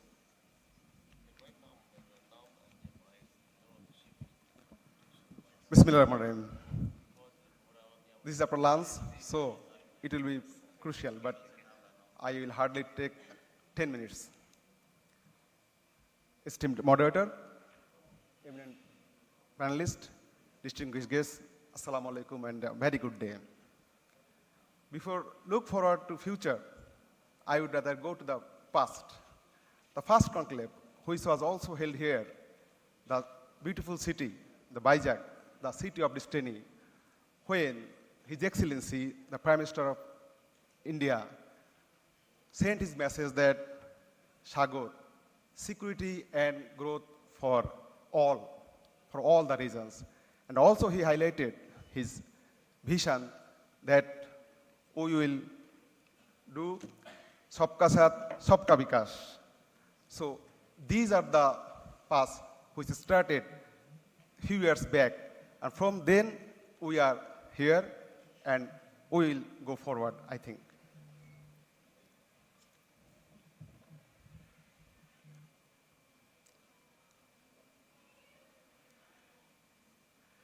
And see how connected we are. So these nations, if we work together, we will be one of the highest, finest tourism sectors, other sectors, and economical in other ways will be greater very soon. There is 1.7 billion population, 4% of GDP, 4.5% of world trade, and all are discussed earlier. Now, these are the 10 points for future roadmap from my side. It's already overlapped maybe and already discussed, but I will go few points of this. If we established BPP, like Professor Ruth also said, we can share our dialogues, we can make it investment platform, and we can always join planning there. If we go for Green Port Initiative, you know, this is very much needed. And if we look forward, then we can reduce carbon emission, we can investment in clean energy, and we will also promote sustainable port practices. If we go to intermodal infrastructure, then it can make corridors like roads, rails, and all the 3 inland waterways, and then these Bimstec countries can work special economic zones and also border trade ports. And if we look at the capacity building and skill sharing, we can exchange our program to these Bimstec countries members. We can train our port officials. We can also encourage to train our dock workers and customs officials for their best practices, and we can share our technologies definitely, also the security protocols. And the very important is joint port investment and PPP, which is very much in these days. And if you look at the Bimstec Maritime Transport Agreement, which is also already signed on 3rd April 2025, that will allow us to transshipment, harmonize regulations, and open up member ports to each other, greatly improving regional integrations. And already, this is already in dialogue that FTA, the Free Trade Agreement, that was also signed in 2004, has to accelerate regulations for a comprehensive FTA to boost up the inter-regional trade. And we must encourage our eminent persons for their thoughts, their academicians, to make this Bimstec that will consider us to revitalize these organizations. And finally, I will focus on this issue, most importantly, that is people-to-people connectivity. And if we can coordinate these people, this will play a vital role to move forward, to carry forward our dreams.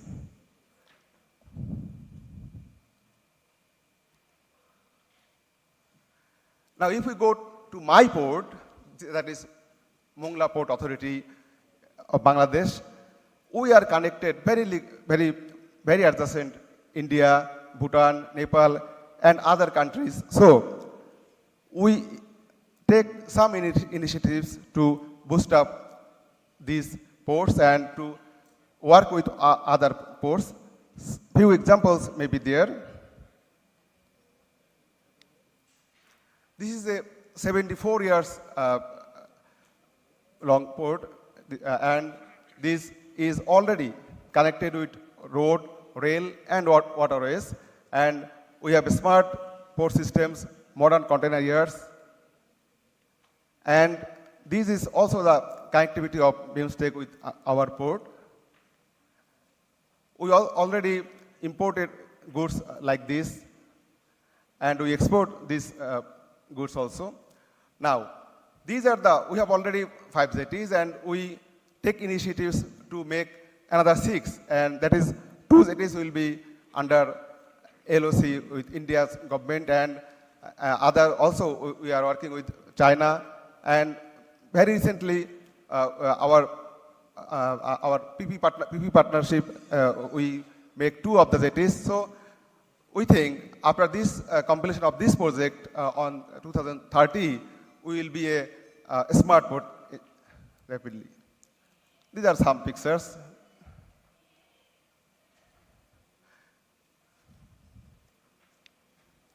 We want to be a hub of logistics, Bimstec hub. We call to terrify MTA, and we want joint investment and shipping corridor also. Now, gentlemen, this is the time to come from dialogue to delivery. If these 7 countries, nations, if we think the points we discussed, delivered several times, this is discussed, if we work together, and we can establish a better nation from hence, and thereafter we can be a part of the global world, which other unions can also follow us. And I believe from these sessions and onwards, the takeaways that will come, if we implement this wholeheartedly, we will be a better and collaborated Bimstec. Thanks all from my part just now, and if any question, I will be available to answer. Thank you. Thank you, Mr. Mohammad Kamal Hussain. It is very interesting to note your 10-point roadmap, and I could mention that 2 points, particularly the Bimstec Port Alliance, that goes in sync with what Professor also had mentioned. And the idea is to have a continuous dialogue, and that is what this Bimstec will aim for. Additionally, even the industrial development or the SEZ planning, which has been mentioned, that I feel is an important giveaway or the takeaway from this Bimstec conclave. With this, I now request Mr. Zatun Rin, Managing Director of Myanmar Port Authority, for his initial remarks on the futuristic roadmap, please.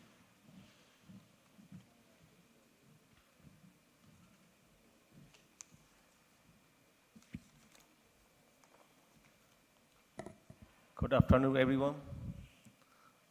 The second edition of the Bimstec Port Conclave. The session 7 is very interesting for the roadmap for Bimstec for port collaboration. Yeah. The Port players' critical role is transport connectivity, the regional trade and economic the integration. This is the Bimstec member must adopt long-term cooperation strategies, the focusing. This is includes the modernization, standardization and digitization, the seamless logistics and environmental sustainability.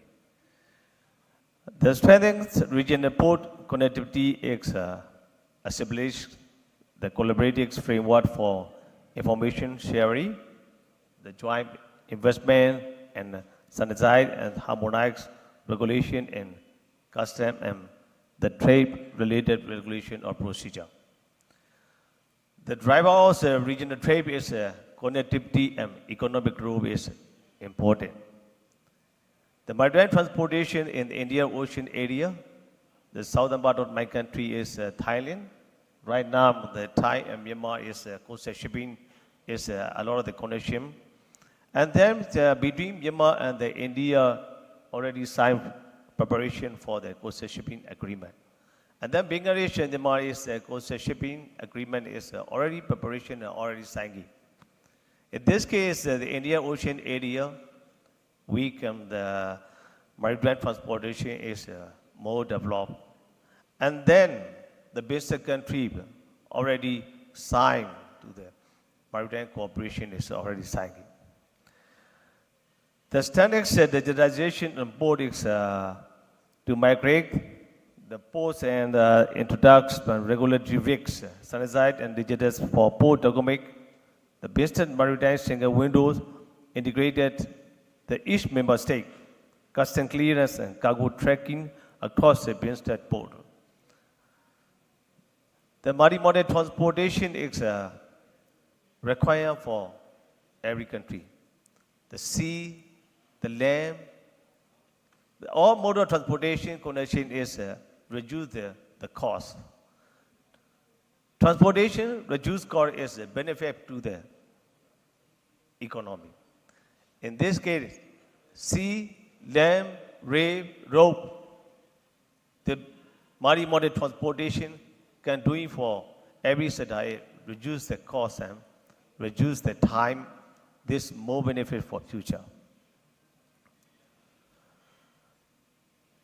The key cooperation, another one is for the capacity building and knowledge sharing between our Bimstec member states. Establish a regional training center for port management operation, automation and sustainability. The Bimstec Port Training Institute is needed. In future, we can cooperation between Bimstec Port Training Institute requirement for future. Another one is drive research and development, automation and renewable is required. This requirement is regional cooperation can be doing them. The fourth one is PPP and investment. The leverage private sector and foreign direct investment FDI lead the grant and assistance is a requirement. The assistance is came from Asia Development Bank or World Bank family or can do it, and then PPP and investment is requirement. The future roadmap for 2025 to 2040, we have a plan for the short term, medium term, and long term can do it. Short term is between 2025 and 2030.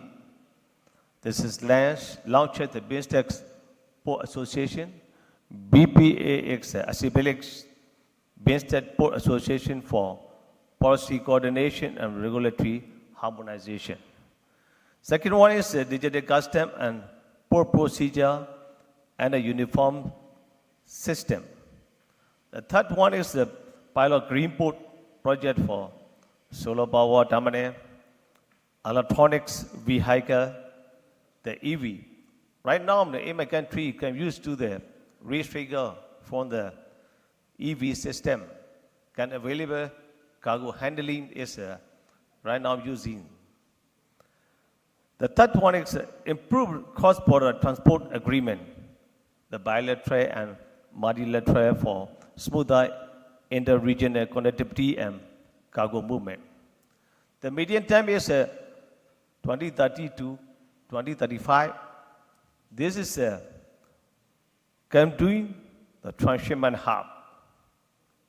And this is a hub is Colombo, is a maritime, the cross area, and then the Vizag for this area, and then our country, and then the using to the transshipment port, can using the Indian Ocean area.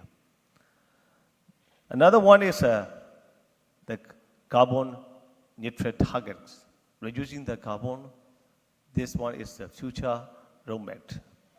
The third one is the long-term 2035 to 2040 sustainable integration.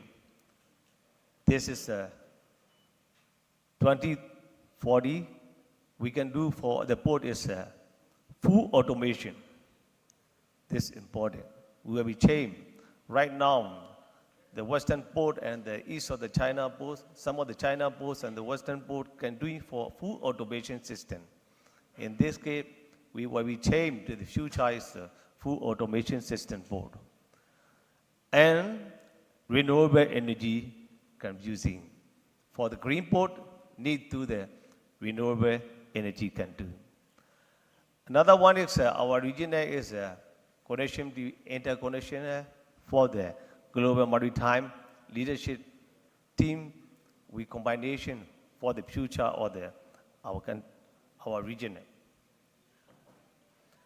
Our recommendation is estimated Bimstec port working groups implementation, and then the prioritize project is about port digitalization and the Chennai, Yangon, Ranam corridor is we were more open, and then secure funding for green port and initiative. In conclusion, the Bimstec ports can begin global benefit through collaboration of the governance, digital transformation, then green strategies can be doing for future. Accelerated partnership to United Nations Sustainable Development Goal 9, infrastructure and SDG 17, partnership between our Bimstec country. Thank you.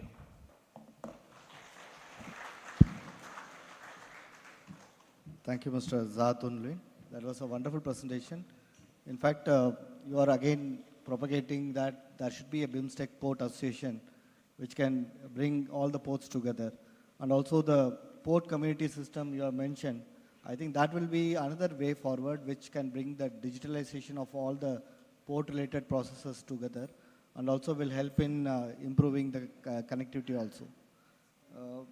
Additionally, you also mentioned about university-wise collaboration, the Maritime University and others, how capacity building can be helpful in ensuring that quality manpower is available to the industry. So those insights are really a good takeaways from this conclave. I now request Mr. Ramesh Adhikari from Ministry of Industry, Commerce and Supply, Government of Nepal, to share his initial remarks on the subject.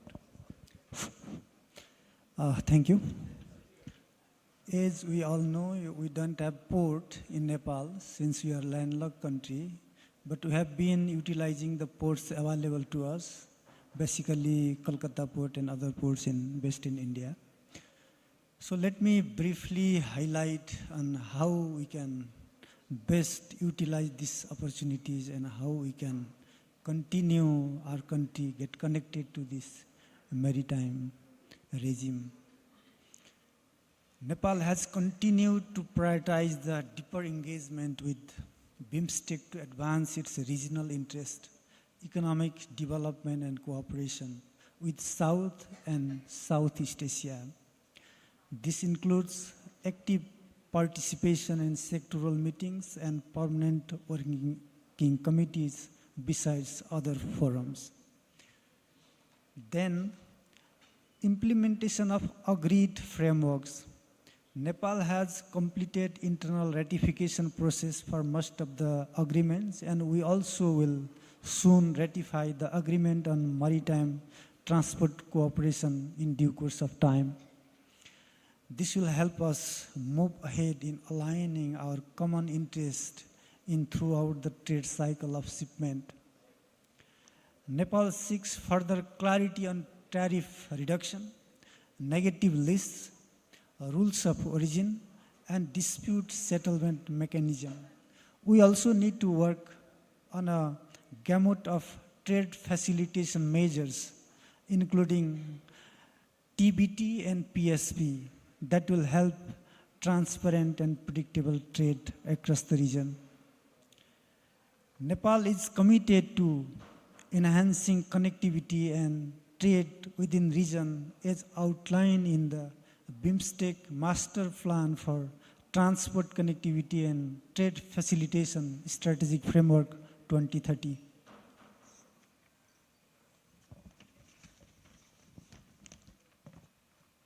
And Nepal has been trying its best on developing and operationalizing the digital trade facilitation, cross-border paperless trade, and reduction of logistical bottlenecks. We have advocated for regional collaboration on climate change issues with due recognition of need of prioritized action to save our Himalayas and broader Bay of Bengal region. Nepal has recently organized a Sagarmatha Sambad where eminent dignitaries from neighboring countries have participated in the forum. And we showcased to the global community how urgent action required to save our lives and livelihood in the region. Nepal is engaged in targeted regional projects in energy, tourism, and agriculture, besides others. A number of power development projects are already in various stages of development, and such large projects are being developed by Indian state enterprise and private companies. And some G2G arrangements are being considered between Bangladesh and Nepal to develop clean energy. Nepal seeks access to deep sea ports in neighboring coastal countries.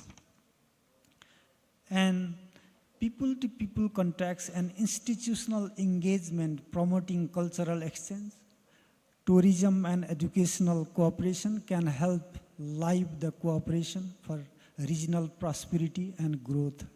Nepal has been moving forward with a vision of prosperous Nepal and happy Nepali. This prosperity cannot be attained if we cannot integrate investment and trade within the Bimstec region so that the opportunities will be inclusive and together. Energy and technology cooperation. Nepal is participating in regional energy projects such as Bimstec Grid Interconnection and Technology Transfer Initiative, which are expected to support industrial and export diversification. This could, of course, help to enhance the terms of trade in favor of our country, and it will be instrumental for sustainable regional trade. Let me conclude for the time being. Thank you, Mr. Ramesh Adhikari. Even though you don't have a port with you in Nepal, you are a very important partner to all of us, both you and Bhutan, since there is umpteen potential in tourism, umpteen potential in energy, and umpteen potential in the trade sector.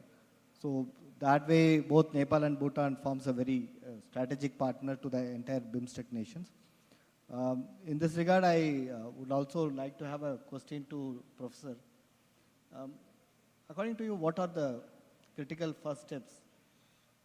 Because many of us are speaking about a Bimstec port community system, how to collaborate among the various ports. Now, we would like to know how unified data standards, how can we ensure all stakeholders can have real-time cargo and vessel information, and also how to ensure that this key performance indicators can be set in place?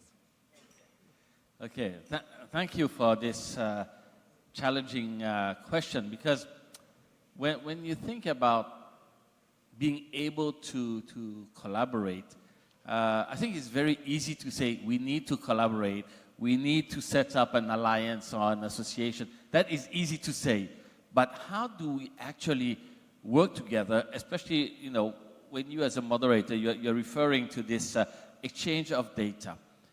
One thing that I have noticed is that for quite a number of ports in the region, in the Bimstec region, so you have the port authority and then you have the terminal operators.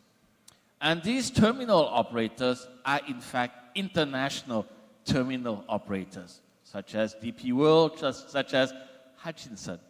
And if I'm not mistaken, they are in fact active in the region. So maybe it's about engaging with the private sector, engaging with these international terminal operators to say, how can we work with you so that you can connect the data between the various terminals that you operate within the Bimstec? Because this then will be a kind of a joint public-private sector initiative where we know that the private sector already have that capability, right? Because if you ask Port Authority to do that, not easy.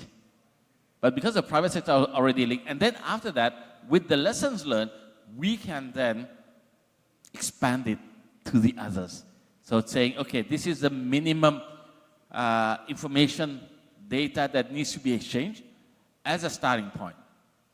Second point is this, and this has been the case in ASEAN, is when we have very good intention, it is true that quite often implementation leaves to be desired. That's okay, because we're also here to learn, to see what works and what doesn't work. If we think that everything we'll do will be successful from day one, that means we are optimistic people. I think we need to be pragmatic and realistic. Not everything will be successful. It's about identifying this baby step, and we must admit, you know, if you say government to government or port authority to port authority, say, hey, exchange information together, it's not that easy. But if it's private sector within the same group, that's easier, because they are part of the same group, and then we work with them. So this is just an example on how I see how we can move forward, but we need to bring in the private sector. At the moment here, we are all the government. Government does not do business, right? We try, but maybe we're not that good. Thank you, Professor. Actually, engagement with private has to be there. Because today we are finding that a lot of private investment has come into, like DP World, PSA, there are umpteen number of private sector terminals are operating everywhere. So unless we bring them together, unless we take them into confidence, the sport community system will find it a bit difficult. However, taking the conversation forward, I would like to ask Mr. Zhao, because you are talking about port digitalization, I would like to understand which routine port operations, for example, gate processing or the berth scheduling or cargo inspections, to name a few, how will you find that automation, if done, how will the return on investment be, and how particularly smaller ports can access these technologies? Thank you. Every port authority have port master plan. The port is we were divided seaport and river port. In my country, according to the regulation, the drop more than 13.7 meter where the entering port is called seaport. Less than 30.7 is the river port. River port is we divided international and domestic. International port is a river port, is international cargo handling. River port is domestic cargo handling. For example, in Thailand, Lachaban is seaport. Bengal port is the river port, but international. The river of the Chopra, this is the domestic port. Port authority can preparation of its master plan, includes container port, general cargo port, oil and gas port, cruise terminal, everything according to the requirement of his country business trade. For example, my country, based on the agriculture product, need to the general cargo for the agriculture product port where we require. The benefit of the port is container port is return on investment is very fast. Because the container vessel is calling to that port, the handling cargo is very fast. 8,000 TEU container vessel is calling to the port, cargo handling is only 2 days, 48 hours enough. Less than 400 is 24 hours enough for the cargo handling. Because income is more fastly, container terminal is more fastly. In this case, every container port is very long, but requirement is general cargo. Port authority where we consider container, GC, the petrol terminal, oil and gas, the cruise terminal will be according to the master plan, we will be preparation. This is the first question. Second question is the small port. According to the definition of seaport and river port, seaport is the international port. River port, we will divide it international and domestic. River mount or the river port is international. In a river area, less than 300 kilometer, 400 kilometer far from that place, this is the inner river port, small port. The small port investor is according to the logistics carried by barges to the entrance of the river port area, transport to the cargo. The two will be connection for the logistics. This is important for logistics and supply chain management. Small boat and river port connection, and then river port and seaport connection is the good requirement for the logistics sector. Thank you. Thank you, Mr. Zhao. That was a wonderful explanation on the connectivity in between the country, inside the country as well as through the seaports. Before opening the floor to the audience, one question to Mr. Kamal Hussain. To understand about, you also mentioned about your roadmaps and future plan for Bimstec port collaborations. Can you just briefly mention what steps your own port is doing in this regard? Oh, thank you, sir, once again. Actually, I have already mentioned that we encourage the investors, we encourage the multinational companies to our countries to invest, and there are 6 projects are ongoing in our ports, and we are extending our bathing capacity. We are doing the dredging continuously because you know Mongla Port, one of the challenges is that this is 131 kilometers upwards from the Bay of Bengal, and that's why continuous dredging is necessary, and that's why we are engaging some countries. They are coming to us, and dredging working is going on, and some initiatives are also going on that to train the rivers so we can do it permanently. And the PP projects are already going on, and G2G projects, including India, is also engaged, and we are hoping that it will be passed and they will work. And one of the major part is doing China right now. So these initiatives are going on, and you know, the Hossein Yunus, His Excellency, the Seabed Advisor of Bangladesh, he is the mastermind of 3.0 theory. So we are doing some jobs that will reduce the carbon emission, and we are trying to make our port green port, because as we are very near to Sundarbans, and this is the World Heritage Site, so we think if we make it green port, then it will be better for the next future and for the whole world also. So I think these initiatives will make us smart, and also the world will be sustainable. Thank you, sir. Thank you. One last question from my side to Mr. Ramesh Adhikari. Please mention about your tourism. We are amazed about the potential that tourism provides. So you can briefly touch upon investments plus tourism in particular, please.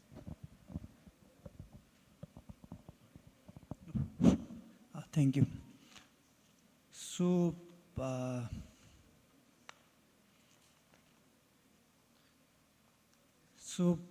if we consider Nepal, we have a huge potential for the tourism activities.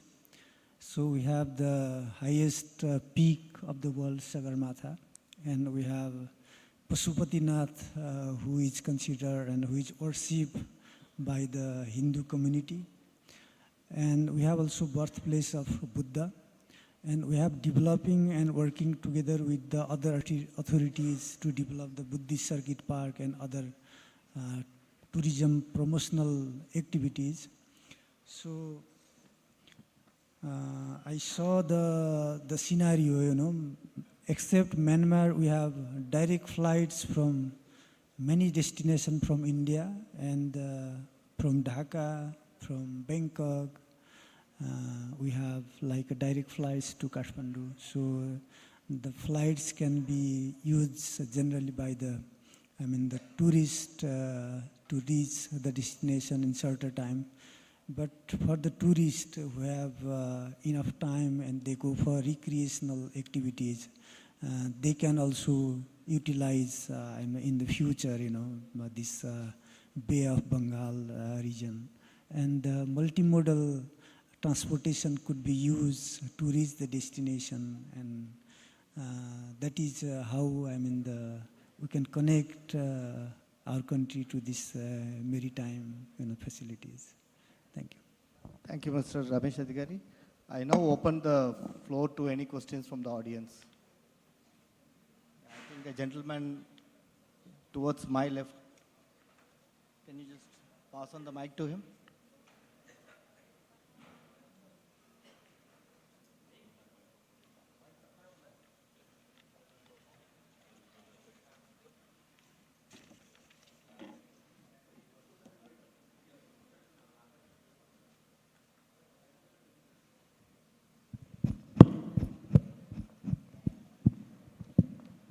You can briefly introduce about yourself and then you can pose your question, please.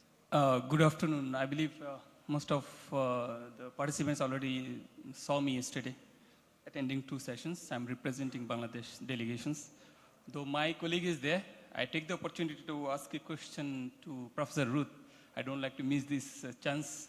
As we are talking about the port collaborations and the roadmaps, I was following your insights on your presentation, especially the first slide, where you were showing the map of Bimstec ports around the Bay of Bengal, especially focusing the Renong port, how the Renong port can act or collaborate with the eastern corridors or to the Kalandar port projects, roadmaps, or special focus on the agreement, shipping agreement between Chittagong and the Renong port, how it can act as a connective pathway for both Eastern Corridor and the Kaladan project.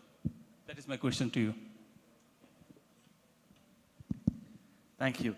In fact, you're asking the million-dollar question in terms of how can we actually do this connection.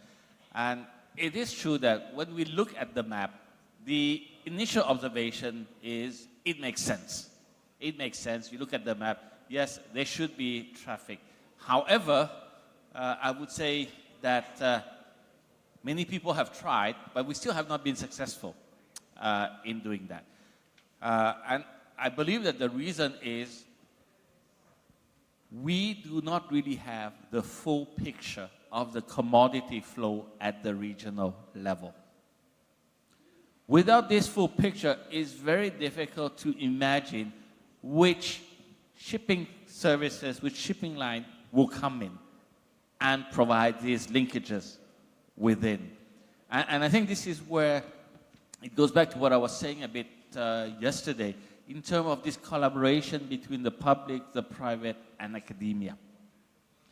Because the public sector can tell the private sector, please come and provide the shipping services to link all of these ports. But then the private sector will say, yeah, but I don't see any cargo. Can anyone guarantee the cargo? So you will need the academia to come and do the feasibility study and say, oh, there's potential for this, there's potential for that, and maybe there might be some condition where the government or the public sector might have to come in a little bit. So it's really about the collaboration between these three groups of entity that can help us better make the dream into a reality. And what might happen is that we might not have what we thought, but we might have a different model. If you notice in my presentation, I just showed like an example of a pendulum service. It might be like this, or it might not be like this. But it's about putting forward that idea and combining resources of the various institutions, combining resources of the various private sectors in the various countries, and also combining the resources of academia, that we can have some sort of a plan where there are numbers, where there's a market demand study that says there is potential there. And if incentives are needed, then we can discuss the incentives, but there needs to be a market potential. Or else we'll just be talking and say, how come there's no ship coming? How come there's no traffic? And, third conclave, fourth conclave, it will be the same story. But we need to work on this first. So hope I've answered partly your question. Thank you very much. I believe through this conclave, one of the takeaways should be, alongside the policymakers, the academicians should be included. Thank you. Thank you. Thank you. In fact, this topic, future roadmap for Bimstec port collaboration, I think it requires a full day session. However, time being even short, and we are almost at the end of time. So I would like to conclude saying that this session has brought out good ideas on how various port collaborations can be done, be it in digitalization angle or be it having a common port community system. Also, we have talked about capacity building, how the efforts in bringing various knowledge partners together so that the skilled workforce can be brought to the industry. Finally, everybody talked about Bimstec Port Association. That's a way forward because constant dialogue is required. Once we have a constant dialogue, I believe this Bimstec will produce wonders and our trade will improve further. With this, I thank all the panelists for taking their valuable time and also giving wonderful insights and keeping the audience also engaged. Thank you so much. Thank you very much to our eminent moderator and esteemed panelists. And now may I request Dr. S. Usha Devi, Chief Medical Officer, Visakhapatnam Port Authority, to kindly join us back on stage and help us thank our eminent moderator with a small token of our gratitude. So can we please have a huge round of applause for Shri S. Vishwanathan, Deputy Chairman, Chennai Port Authority, ladies and gentlemen.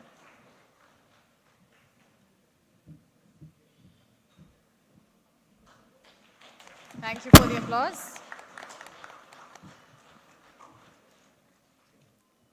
Thank you very much once again, sir. And now from Bangladesh, Mr. Mohammad Kamal Hussain, Director Traffic, Mongla Port Authority, Bangladesh. Thank you very much, sir. We would now thank Professor Dr. Ruth Banham Yong, Department of International Business, Logistics and Transport, Thammasat University, Bangkok. Mr. Zonton Luin, Managing Director, Myanmar Port Authority. Let's have a huge round of applause for Mr. Zonton Luin.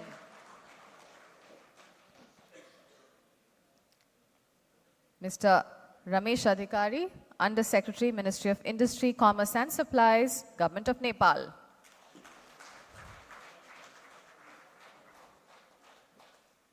Thank you very much. And I request esteemed gentlemen, kindly request you to please step ahead of the dais. Madam, please stay for the group photograph. And ladies and gentlemen, from here we will transit almost immediately into the next session, which is another very compelling session.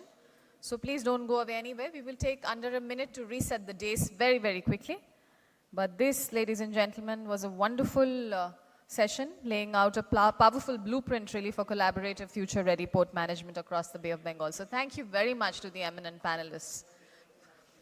And We're going to be starting with the next session almost immediately, upskilling Bimstec maritime workforce, resetting the days in just 1 minute, ladies and gentlemen, so don't go away anywhere. And this session will be graced by a very, very power-packed panel. So may I request you to please just be with us and not go away anywhere. Yes, next panel.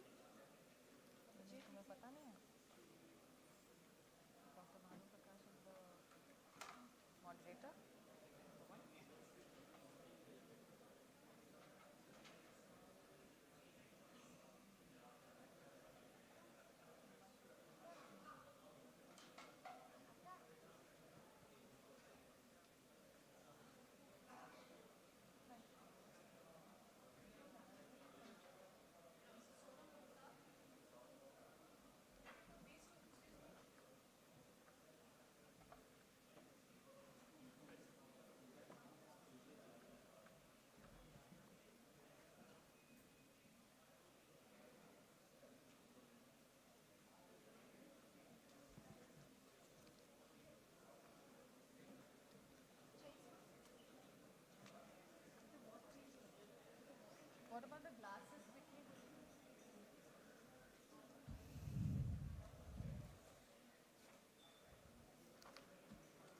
So, ladies and gentlemen, we are just about to begin with this final panel discussion before the valedictory session for these 2 days of the conclave, the second edition of Bimstec Ports Conclave here in Visakhapatnam. And this particular session, ladies and gentlemen, is themed Upskilling Bimstec Maritime Workforce. So to match rising maritime ambitions, we must strengthen our human capital. This session particularly focuses on public-private collaboration, training ecosystems, as well as aligning skills with modern port and shipyard requirements. So this is also a very pertinent session, ladies and gentlemen, which will explore mechanisms to unlock private sector participation in shipyard and port development while aligning with national and regional goals.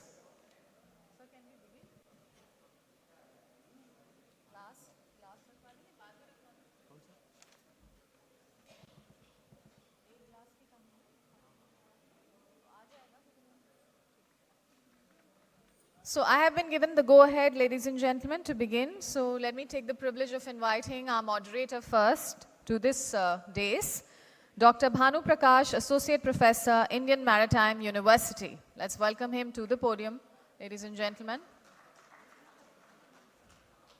It's going to be... There he is, Dr. Bhanu Prakash, ladies and gentlemen, from the Indian Maritime University. Professor, warm welcome to you, sir. May I now invite our eminent panelists, Mr. Sonam Bumtab, Regional Director, Industry, Commerce and Employment, Government of Bhutan. Let's welcome him, ladies and gentlemen.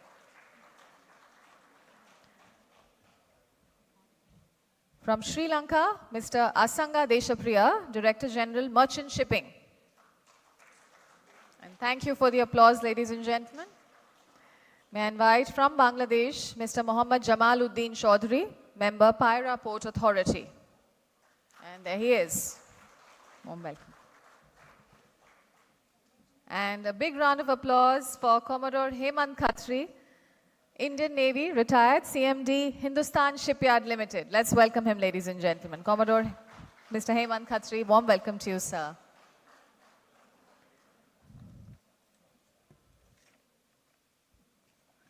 And now I'm going to invite onto the stage Mr. Sri Ram Chandramurthy, Chief Engineer, Visakhapatnam Port Authority, to come and help us thank first our moderator, Dr. Bhanu Prakash, Indian Maritime University, and then Commodore. Let's have a huge round of applause, ladies and gentlemen. And now Commodore Hemant Khatri, CMD, Hindustan Shipyard Limited. Let's have a huge round of applause, ladies and gentlemen. Thank you once again, sir, for gracing this occasion. Mr. Sonam Bumtab, Regional Director, Industry, Commerce and Employment, Government of Bhutan. Mr. Mohammad Jamaluddin Chaudhry, Member, Paira Port Authority. And Mr. Asanga Deshapriya, Director General, Merchant Shipping, Sri Lanka.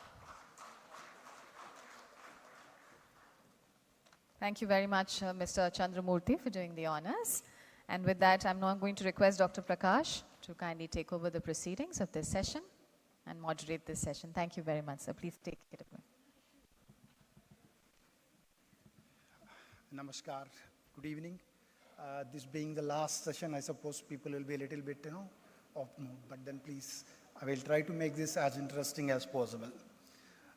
Ladies and gentlemen, skilling, upskilling, and reskilling, this is not a new concept, at least for us in India. If you go back to our own history, Raja Ram, after his education under Vasistha Muni, came back. Then came one other rishi called Vishwamitra, stating that and told Dasharatha that I want your son to come with me to the jungle because I have to punish some of those Rakshasas like Tataka, Marichi, and Subahu. Initially, Dasharatha did not understand. But then the innate intention over there was to upskill Rajaram to be able to meet Ravana, fight with him, kill him in the future.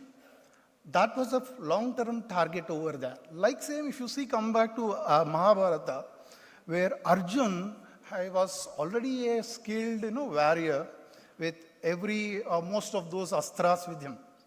But then Lord Krishna told him to go and acquire something called as Pasupata Astra so that he can be ready for the big war there.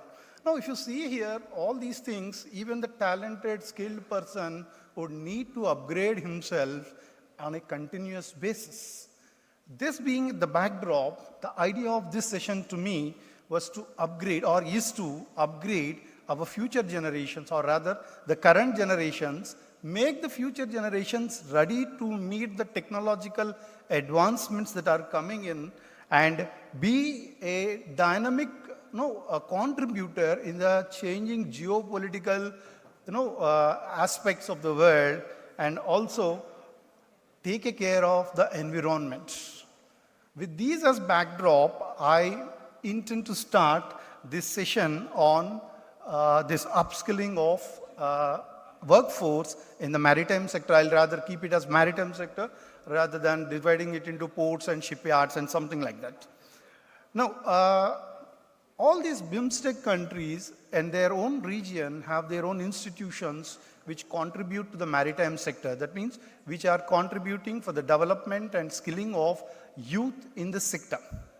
Now, if you see some, let's say 20, 30 years back, there was no technology as such. Ports were, basically places where ships come, you manually lift the cargo, unload the cargo. Ships were also not, they are technologically good, but then not as advanced as we see them today. But the competition that we see here and the environment or the market environment and competitiveness among the countries to have their maritime dominance, skilling and upskilling and in fact reskilling, sometimes even unskilling, so that they can go and get the reskilling has also become very, very important. So this being the context, I request all my panel members to express their thoughts on that particular aspect or on the maritime, what they feel should be the future or what they feel should be the target for the Bimstec countries as far as this region is concerned. So first I invite our panelist from the Bhutan, Mrs. Sonam, to come and share his thoughts.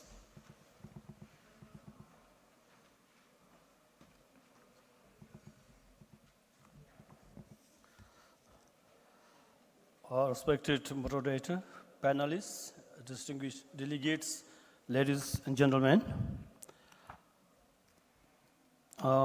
We have no definite solution to this upskilling maritime workforce, since we do not have maritime training institutes in Bhutan. However, we would like to share our alternative suggestions. Bhutan's vision for maritime partnership in upskilling workforce, exploring Bhutan's unique perspective as a landlocked nation contributing to regional maritime prosperity, a landlocked yet engaged maritime partner. Bhutan landlocked recognize the sea centrality to regional prosperity As a BIMSTEC member, we view the maritime workforce as a shared regional asset, crucial for economic corridors, trade, and tourism. Human capital engine for maritime growth. Skills are key. We believe that skills are key. Infrastructure without skill is incomplete development. Invest in people is very important. Our most valuable resource is skill, agile, and future-ready professionals. Evolving technologies. Adapt to expanding ports and new maritime technologies. So we have to keep abreast with the changing technologies. So recommendations, skill integration and curriculum. Cross-sectoral skill integration is very much important. So we encourage BIMSTEC, wide skill sharing platforms and regional apprenticeship exchanges within the member nations. Joint curriculum development. Create modular training programs with inputs from all member states, covering port logistics, green shipbuilding, and digital operation. So Bhutan model for national skill development, like for example, if I share, as I said, I would like to share our suggestion here as an alternative. In Bhutan, we have Daesung and Gelsung. And this is an envision from the throne in order to make younger generation youths good human beings. So this Daesung and Gelsung, there are two components here which take care of the youth. So Daesung is out of school youth or left out youths not being able to pursue formal studies. So these people are trained for 3 months under the military leaders. And they are educated on human life skills to become a good human being. And Bhutan believes that investing in good human being is an asset. So therefore, these people are ready with the mindset and physical. So now they just need to train on a specific skills so that they become a good integral part of workforce. And there's another component, Gelsung. These are continuing students. After attaining the age of 18, compulsorily all the Bhutanese younger youths should attend this Gelsung training for 1 year. So 6 years is a military training, 6 years is life skill training. Here, the students will identify themselves in what area of skill they would like to pursue in their life. So based on that choice, they are groomed into that particular field. So therefore, I personally feel that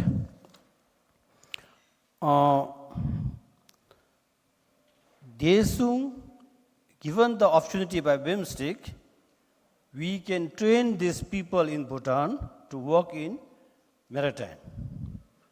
Because Daesung has an agile curriculum where there's no fixed curriculum. The curriculums are based on the current needs of the labor market. So whatever the skill is required, immediately we can train youths on that particular skill. And the throne has given the consent that to train these youths, you can hire a world-class master around the world. Don't bother about the fees and charges. So you invite them, world-class master, train these youths, make them fit, expert in the particular field to work. So therefore, definitely, if the marine is short of manpower, we can supplement to the marine workforce with the appropriate training. Then for Gelsung, as I said, these are school-going students. They are still continuing. They have to take break of 1 year. When they attain 18 years, then they will be trained military just to train their mind. And after that, as I said, their choice will be identified from there.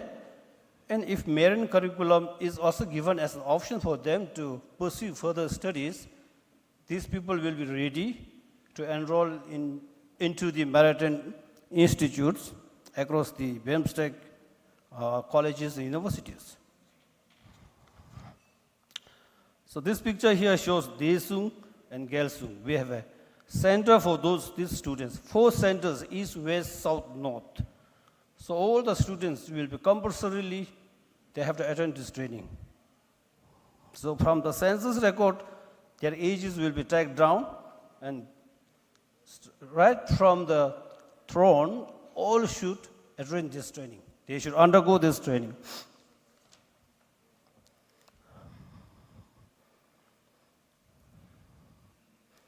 So as I already said, because the Desung is ready to supplement the workforce of maritime workforce, and Gelsung is ready to enroll into the universities and colleges of maritime workforce.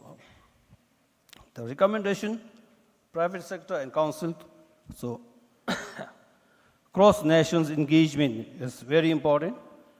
So incentivize individuals to co-develop curricula and offer on-job training, leveraging Bhutan's Desung skilling programs. So students, the Desung can come here and do a job training in the maritime ports so that they get the practical exposure. Then Bimstec Maritime Skill Council support the creation of inclusive Bimstec, ensuring landlocked countries like Bhutan have seat for holistic skilling and employment. So looking ahead from fragmentation of integration, bridge silos in skilling efforts. Just now the nations, we are all working at our own without collaboration.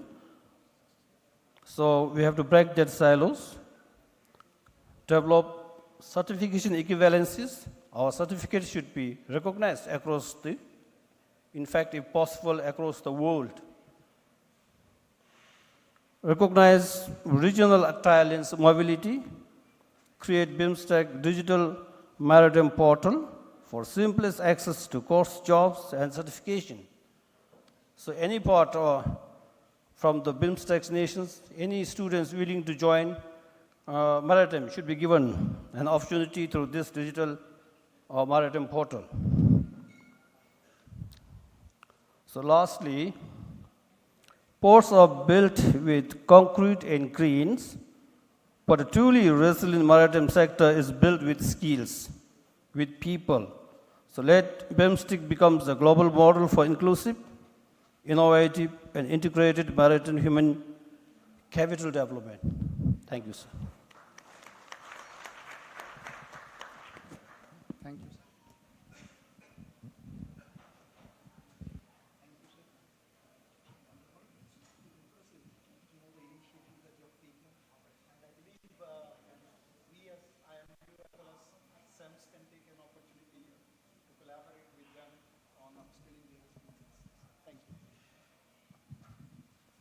Now I request Mr. T.H.B. Asanga Desapriya to come and share his thoughts.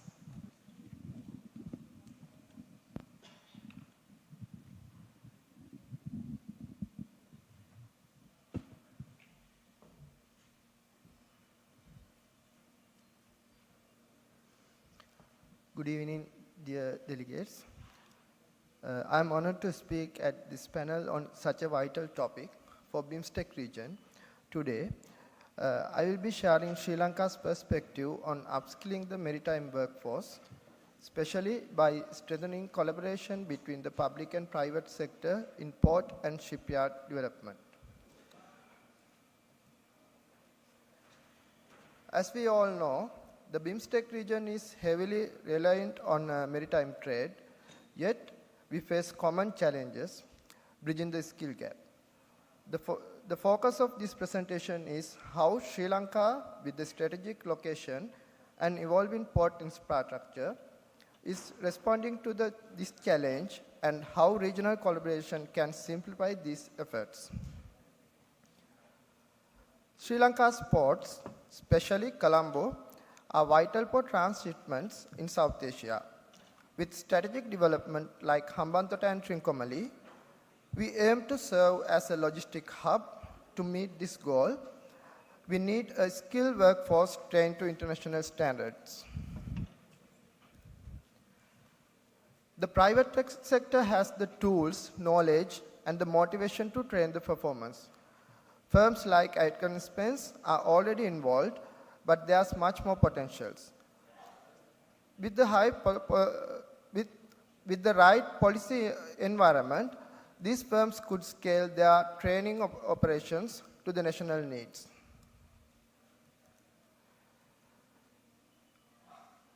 Colombo Dockyard is a success story. It blends commercial shipbuilding with workforce training. It was joint venture with Japan, bringing global best practice. This model of combining production and training can be replicated in other sectors of maritime infrastructure.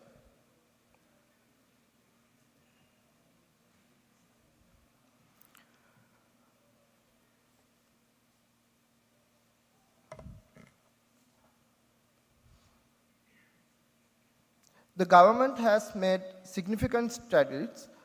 We have collaborated with international organizations to strengthen seafarer training and developed SOPs for ports state control. But we must move beyond policy and into actionable, scalable implementation, often best done with private sector support.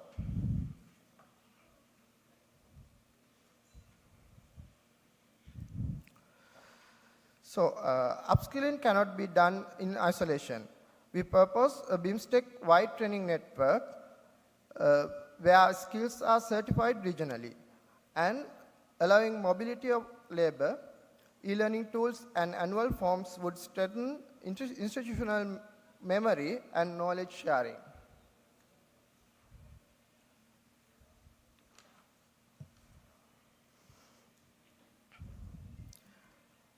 Private sector investment will only happen with the right incentives. Government should consider PPPs and tax supports. A regional fund contributed by both governments and industry could help incubate private-led training initiatives.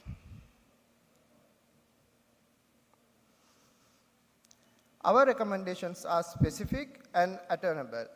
A national council can training, innovation clusters can attract youth and investments, scholarships will ensure inclusivity. Apprenticeships are key to combining training with productivity.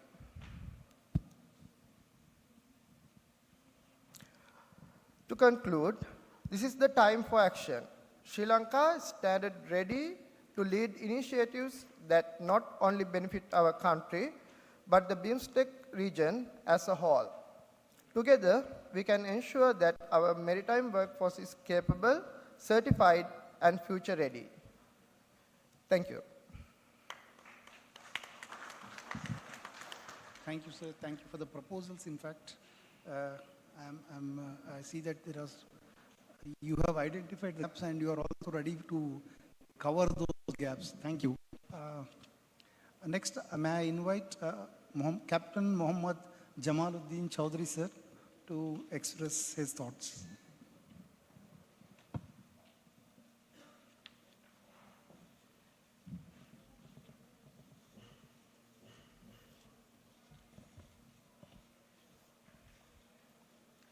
Respected moderator, esteemed panelists, distinguished guests, ladies and gentlemen, Assalamu alaikum and good afternoon. I hope you are already bored after the lunch session. Even though I want to focus on the Bimstec or beyond Bimstec as we are talking about the upskilling of the maritime workforce, or we can say maritime related workforce. So I'll go in a short with the gap analysis at first. So we are actually transporting more than 90% of the cargoes through the vessels, water vessels. And we have approximately 78,000 ships around the world plying through it. And ships are connected with the port, and ports are also connected with the land and other businesses. So the workforce requirement is approximately 284,000 plus. Now, this workforce will be again need to say, if we focus on the 2026 or 2030 beyond, the workforce requirement is almost 8 lakh. So the skilled workforce, what we have right at this moment, with the changing scenario which are coming in future, like we are talking about digital technological innovation, then green field readiness, where these technologies are very new. So our old generation, they will be, say 30% of them will be away or retiring within next 10 years or within the next decade. So this is a huge market. So I can see there are a lot of young faces here. If you can focus, or if Bimstec can focus on the training, more future-oriented and futuristic training, if we can embrace it, we can train our people. You know, this Bimstec region is rich in intellectuality. We don't need actually that much time what should be given to, say, in the general public. So if we can utilize this, we can train our personnel, we can export our generations to around the world to take away this, to take these responsibilities in future. So with this short prelude, I will start my formal side, that how we can make it. And mostly I find that all the points are almost covered. So you know why maritime upskilling is very much important.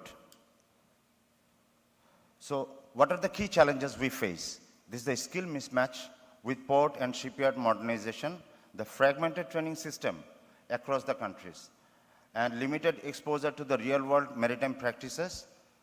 Most importantly, the inadequate recognition of regional certifications. We don't recognize, say, Bangladesh, then India. We can, my certification does not, counted in some other countries. So this is a difficulty, what we are facing, and sometimes low private sector engagement. Private sectors are more on the business and profit, but this workforce generation, their engagement is very less. So what can be the public sector's role? Policy framework and incentives for maritime skills, then funding maritime universities and academies, and standardization of regional maritime certifications. I will more focus on this one, and international collaboration for knowledge exchange. What private sector can do? So they can co-design or design our future ready knowledge into their curricula, and then put it into their institutions so that the students are graduated, and then our private sectors can place them into the job field for job on-the-job training, and then real-time apprenticeship, so that they can put their efforts in future for running those heavy and heavy machineries. Now, investing in on-site training facilities is the most important thing, because we have many, nautical institutes. The students are graduated, and then they are not getting the basic first level job that is cadet job or apprenticeship. So this is very important. The private sectors, the ship owners, and those who all actually provide this kind of service, they can come forward with a very tiny amount or with, say, no amount. I know there are many students, those who can say, they say is that, sir, please give me a cadetship. If required, you don't give me any money for that. So because that is the first step to go into the job field. So after that cadetship, they come for the exam, get the certification, they go for the ship, on board ship, and say a fourth class officer getting a salary of $1,200 to $1,500. So that is the beginning of this skilled workforce. And supporting community-based maritime programs. And also this program can be incorporated with the tourism. We are talking about the cruise tourism as well. So areas of strategic collaboration, some points are already came across, that is Joint Training Institute and PPP models, Bimstec White Certification Framework, digital training platforms with simulation models, and maritime research hubs and innovation centers. And most importantly, future-ready green port and shipyard skill development. So the benefits of public-private partnership, it will be higher job placement rates and aligned training and industry needs, boost port performance and efficiency, and shared investment in skill infrastructure, and promote innovative or innovation and sustainability.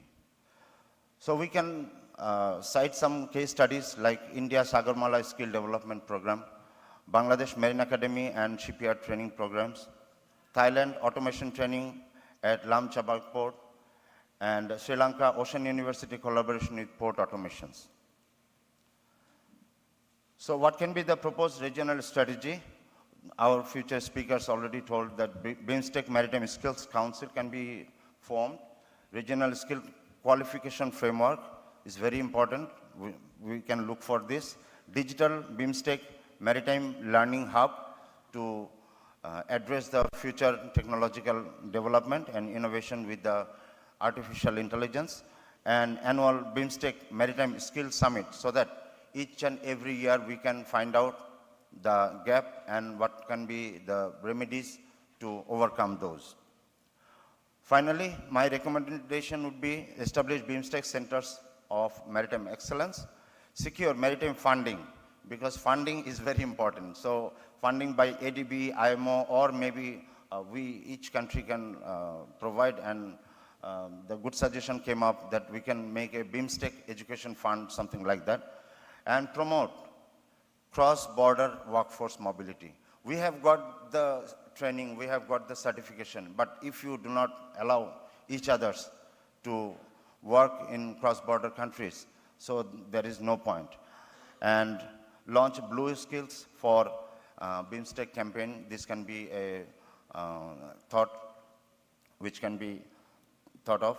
And my urge would be that let us think beyond this Bimstec in case of workforce generation.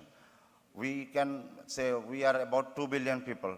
So from here, if we can generate this workforce, we can actually surpass the world's need, and we can go to many other countries, spread knowledge, and most importantly, you do not need to go to the institutions, or we can make it digitized, we can make it online. If we can make it easy, I think our next generation will be ready, and our next generation can play a vital role in upskilling the maritime workforce, and which can actually save the future assets of the lot of investors, the ships, etc.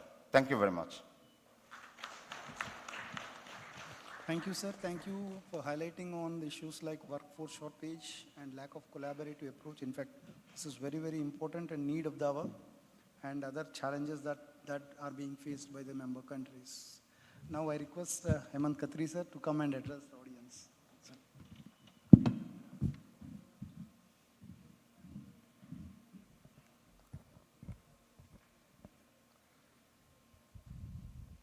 Respected moderator, my dear colleagues on the dais, ladies and gentlemen, very good afternoon to you. Last session, last day and last speaker, indeed a tough job, and that too without a presentation. And I thought so because I wanted to focus at me. And I'm going to touch the topic which my worthy colleagues have covered into three different aspects. Number one, shipbuilding in India. Then we will look at the Bimstec cooperation and at international level. And then I'm going to talk about public and private. Coming to Indian scenario, I'm a shipbuilder, chairman of Hindustan Shipyard Limited. I worked in Italian shipyards, 4 of them, built ships there. I have seen a lot of workmen from India, Bangladesh, Pakistan, and other Bimstec countries working there. And there is a lot of learning which has been seen as to what they work, how they do, how their working is different there as compared to their own country, etc., etc. But coming back to the beginning, shipbuilding, as you all know, is one of the most rewarding profession. When I say so, it means that a ship is nothing but a floating city, as we all know.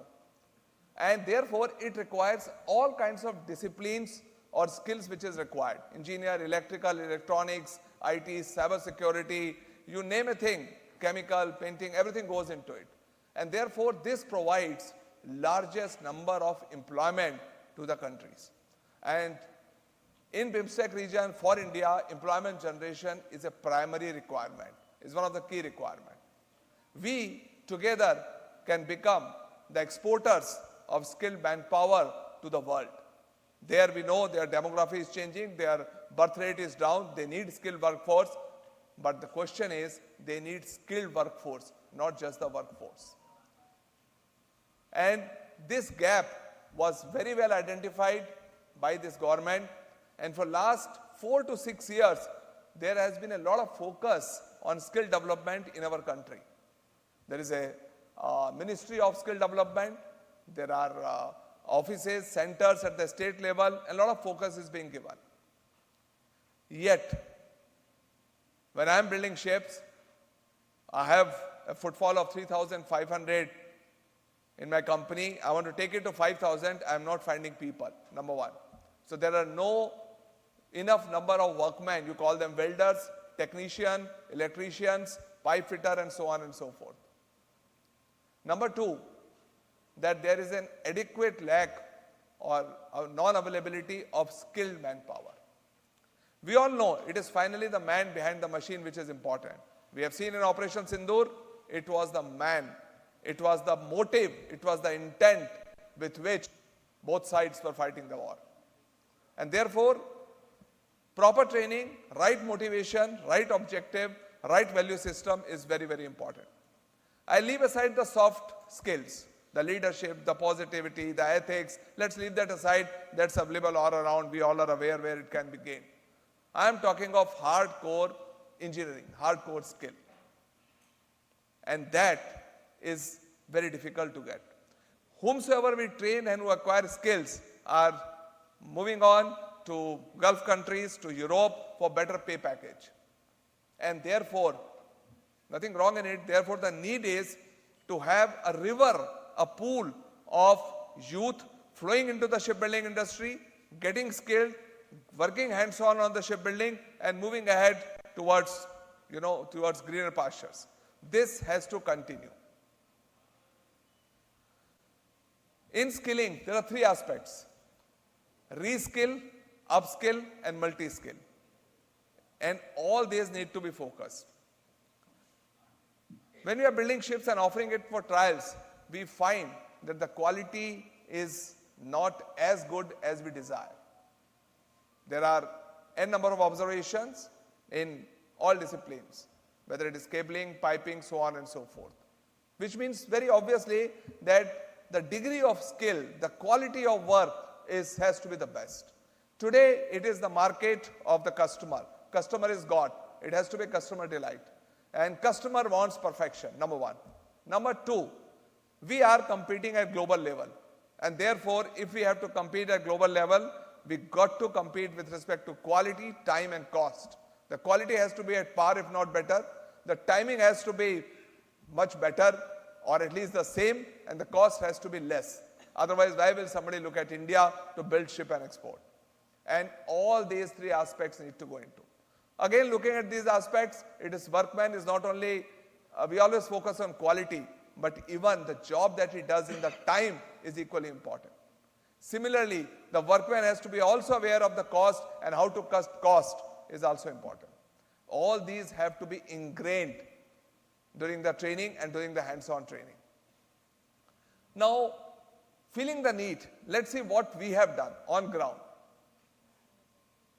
We have done multi-prong action. Some actions we have taken on our own, because most of the workmen, either they are our own regular permanent employees who have got retirement age at 60, they are in permanent job, they will retire at 60, very difficult to motivate and teach them and ask them, because there are no financial incentives. When I interact with the workers, very often they say that by and large, best of the people are moving on to the white collar jobs. You see the IT pay scale, cyber security, design, all white collar jobs are much more paid than this. This disparity is not there in Europe. I was on a ship in Europe and I had one fire sentry. I was taking my evening rounds and I asked that fire sentry, the one man overall in charge, casually talking about the fire sentry, and he mentioned to me that his wife is a gynecologist. Fire sentry on a ship in Europe, wife is a gynecologist. I don't have to say much, you can well relate what kind of dignity of labor, dignity of work, and what kind of parity in that society has. So it definitely needs to be paid more. Now, how do we pay more? We have to pay more when there is cost cutting in the shipbuilding. And cost cutting will only come by upskilling, by making sure that what he does fastest, he does efficiently, and he does error-free. Now, for that, there are only two ways. One, which we have learnt in school. One, either incentive, chocolates, or danda, nothing else. We need to bring it into the system. Okay, coming to what I have done in the company. Number one, that we started off, we extended the apprenticeship training of 1 year into 3-year program, all volunteer. Apprentices in the last few months are asked if they want to continue in the shipyard to get 1 more year hands-on training, they are welcome. We give them stipend much more than the first year. They get hands-on training, we provide skill training to the youth of India, and we get a man to work on the ship, of course under supervision. He is after all an apprentice. Next, after 2 years, we are giving another 1 year. If you want to continue, please continue. We again give incentive, we increase the stipend, and he can continue. And he can leave any time whenever he gets a better job, no problem. Now, this has provided stability. This has given hope to the apprentices, and those who are not picking up the good job, they have time to learn more. And I have got a person who can work on, and I am happy that he is learning, because as a PSU, my objective is both skill development to the youth in the country, as well as to get my company running and the ships being made. That's number one. Number two, we have realized that our own manpower is only below 20%. Rest of it is all contractors. Contractor is not willing to pay more for the training. So what we have done, we spoke to the contractors and told them, okay, we will provide training at our cost. All that you need to do is pay him daily wages for coming into the shipyard. So we have started very successful program. We are running a 3-day program for all disciplines for contract workers. We have a lot of experience. We know where they have gone wrong. It is purely 100% practical training with respect to photographs of a good work, bad work. Observation, not observation. How it should be done, how it should not be done. And it's been given by my own officers, my own supervisors who are watching it. And we are doing it for the pipe, all disciplines, pipe fitters, electrical, so on and so forth. And I am finding that there is a benefit, and I am sure that if we continue for 3 to 4 years, I think the entire 100% of the contract employees, as they keep changing, will get trained. And benefit will be there. Third, and that is something which we need to still move on, we have just made a beginning. And that is coming to incentive and making sure that we get good quality people is to bring in certification into the process. We all know, for example, you look at, pardon me if I, not to feel bad, look at medicine. We know MBBS doctor fee, we know, specialist and super specialist. We know their fee, we don't mind paying it. Simple. Same thing has to be applied. There has to be a certification of experience, of qualification, of what kind of ships a workman has worked on, and he has to be paid accordingly. So, for the skilled workman, there has to be a certification, highly skilled, and there are 4 supervisors. All 3 have to have a certification. The QRs have to be defined, and I have to upload in my tender so that the contractor supplies me the people, and I as shipyard should be enabled by the contract to check their certification and pay them. What will happen? Number 1, the private industry or the contractor will be forced to provide certification. For providing certification, he'll be forced to go back to the training institutes or private institutes and get them trained.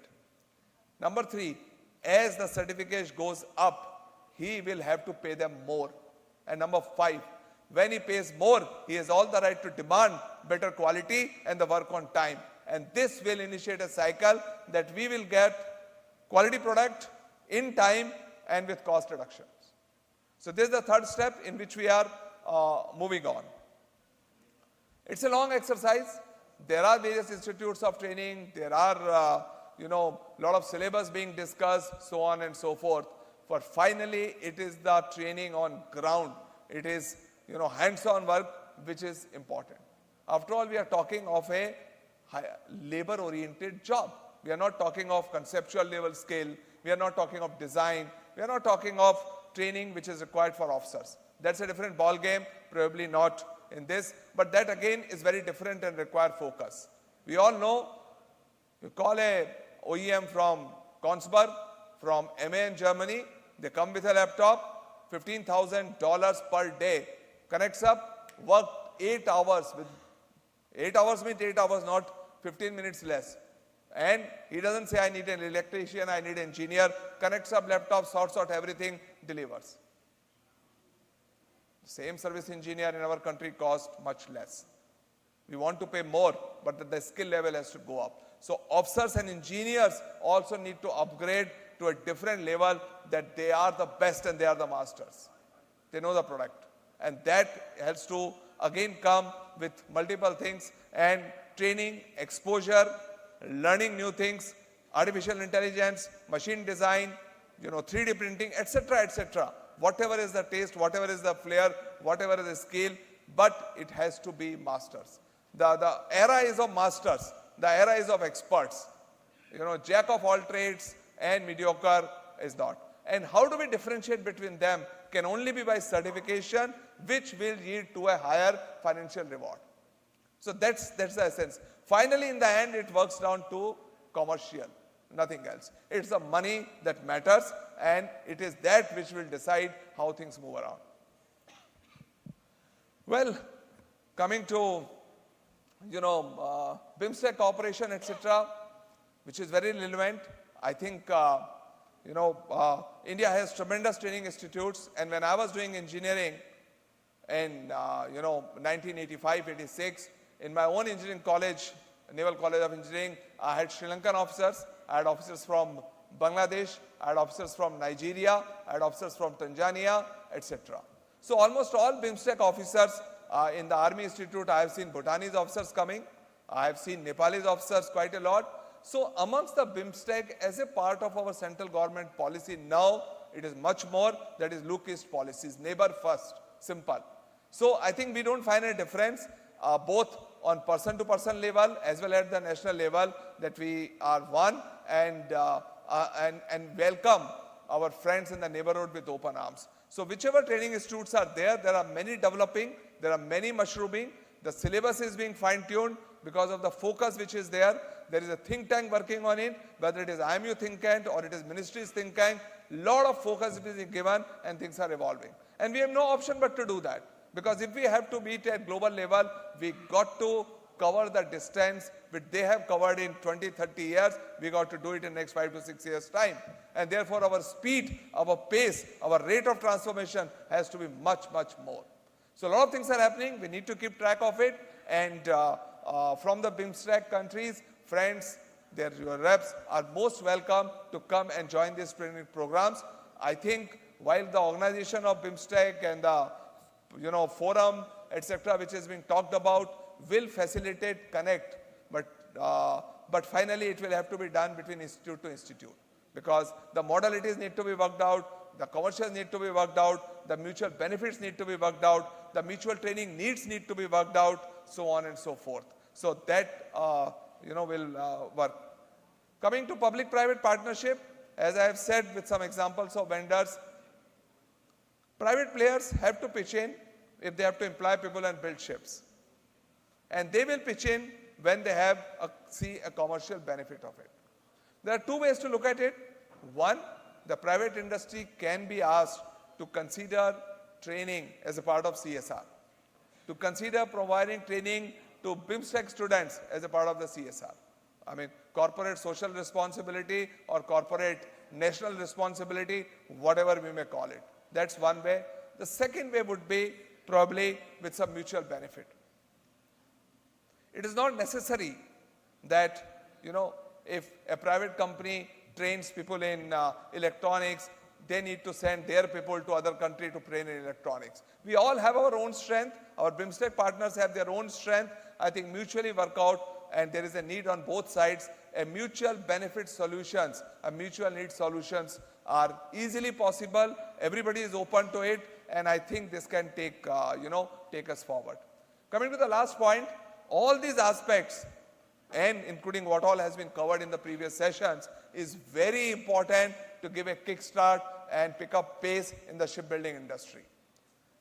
Today, the world is looking at Indian Ocean, Bay of Bengal, for various reasons, which we all know, and the faith and trust is on this side, and all they are looking for, are we capable to deliver those platforms in the time required and at the cost required? And that involves everything, right from training, HR aspects, skill, and many more things that we have talked about. New design, new product, absorbing technology, thereafter developing new technology, R&D, niche technology, new ships, so on and so forth.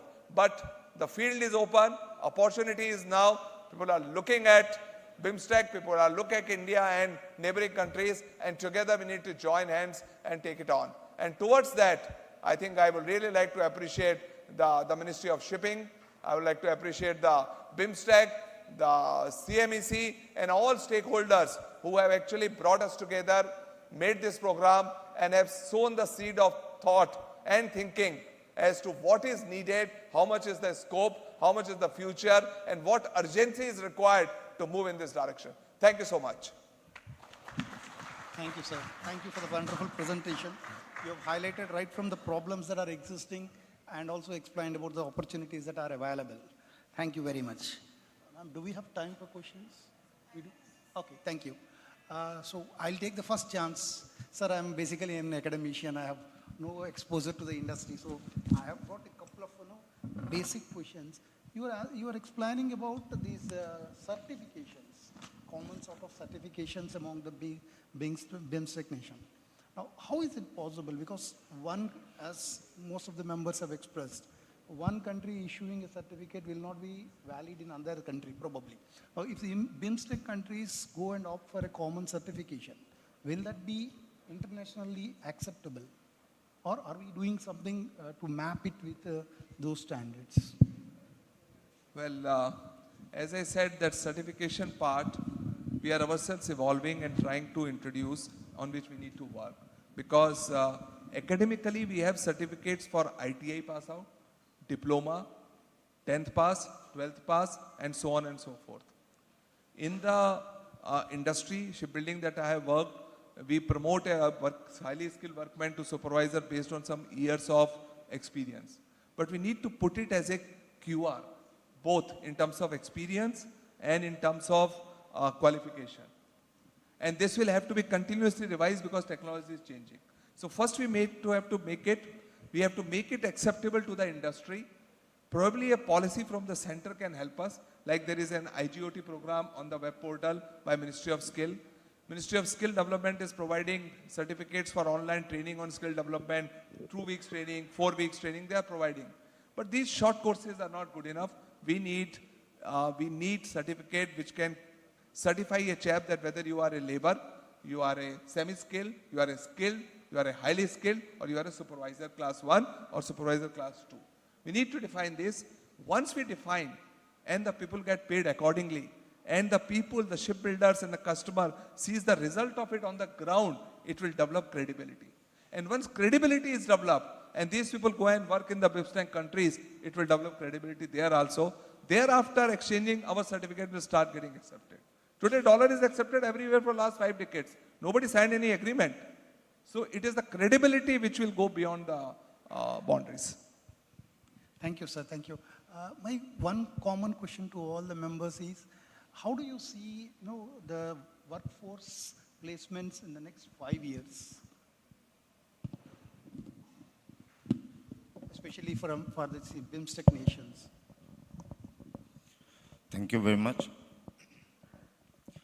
As I'm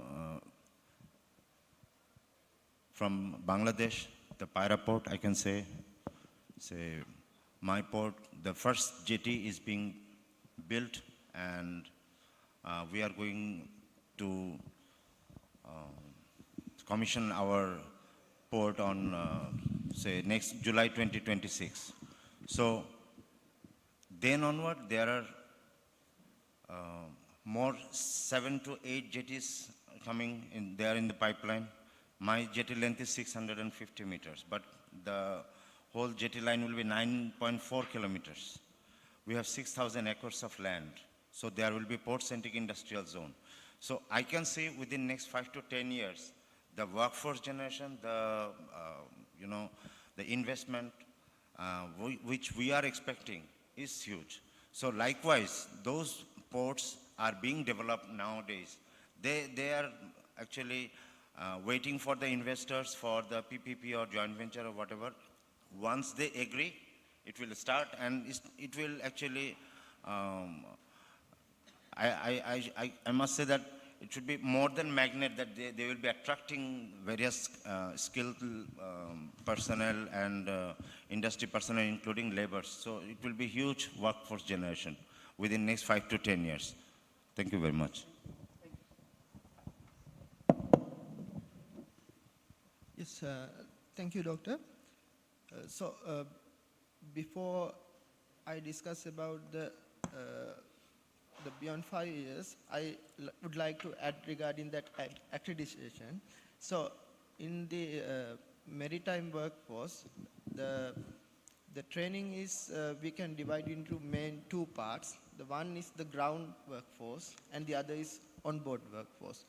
So especially the recognition or accreditation of the onboard workforce is very important, because they are the people who are going all over the world.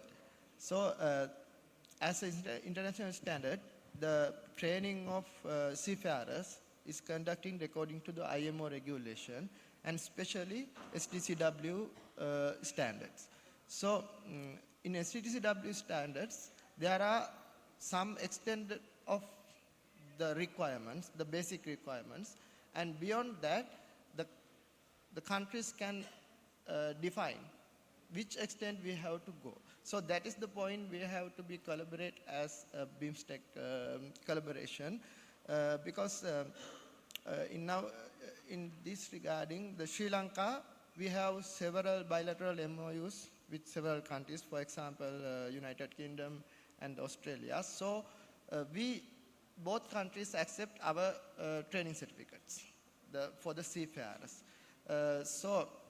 In case if we can make accreditation or standards which can recognized by all the Bimstec countries, it would be more useful for all the countries. And for the future development, the main challenge we have identified is for the seafarers is onboard training. So every seafarer, they have to complete a required time of onboard training. So it is really hard to fulfill because of the most of the ship companies, they don't like to give as he mentioned before in his presentation.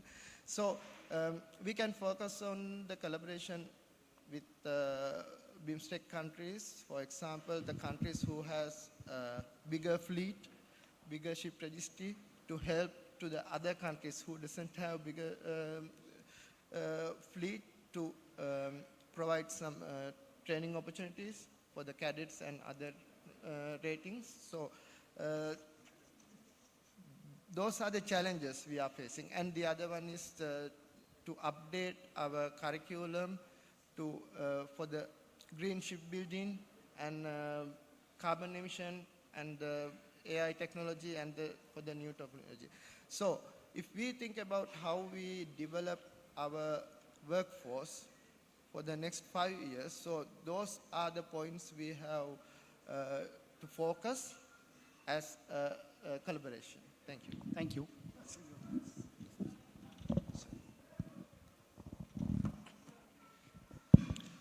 Okay, well, I actually really do not know what level of skills are we talking about, whether are we talking about professional level or the manual skill workers level. And if it is about the manual skill worker level, after 5 terms, I think with the advancement of technology and IT, the efficiency will increase by 10 factors, X factor, 10 times. So which means the demand for the workforce will reduce by 10 times.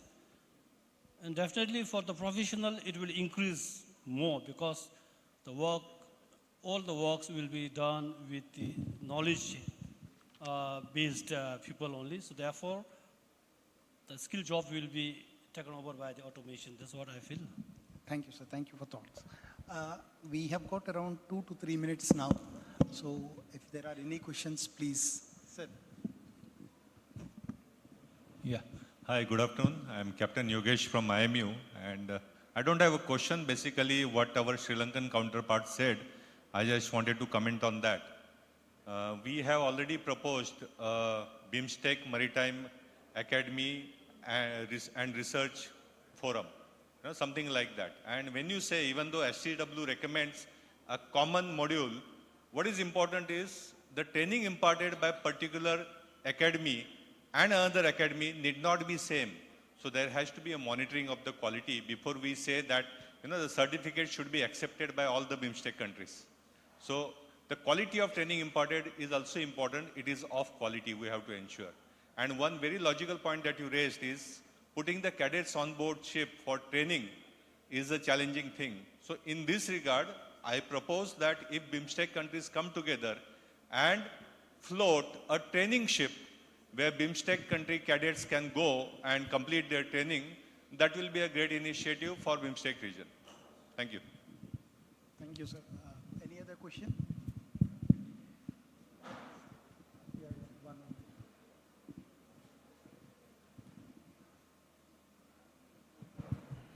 Hi, good afternoon all. I am Rakesh from DCIL. My question from the Mohammad Jamaluddin sir, especially for that what you are telling, a lots of work opportunity in coming the years. But for getting the opportunity, getting the skill and all, we require first friendly environment and safety first. Like DCIL also we are doing the project there. Our employee itself don't want to go and work there. So what I'm asking, what is the government planning for making the user friendly so other Bimstec also can join and go for give the training there and other countries also come to each other?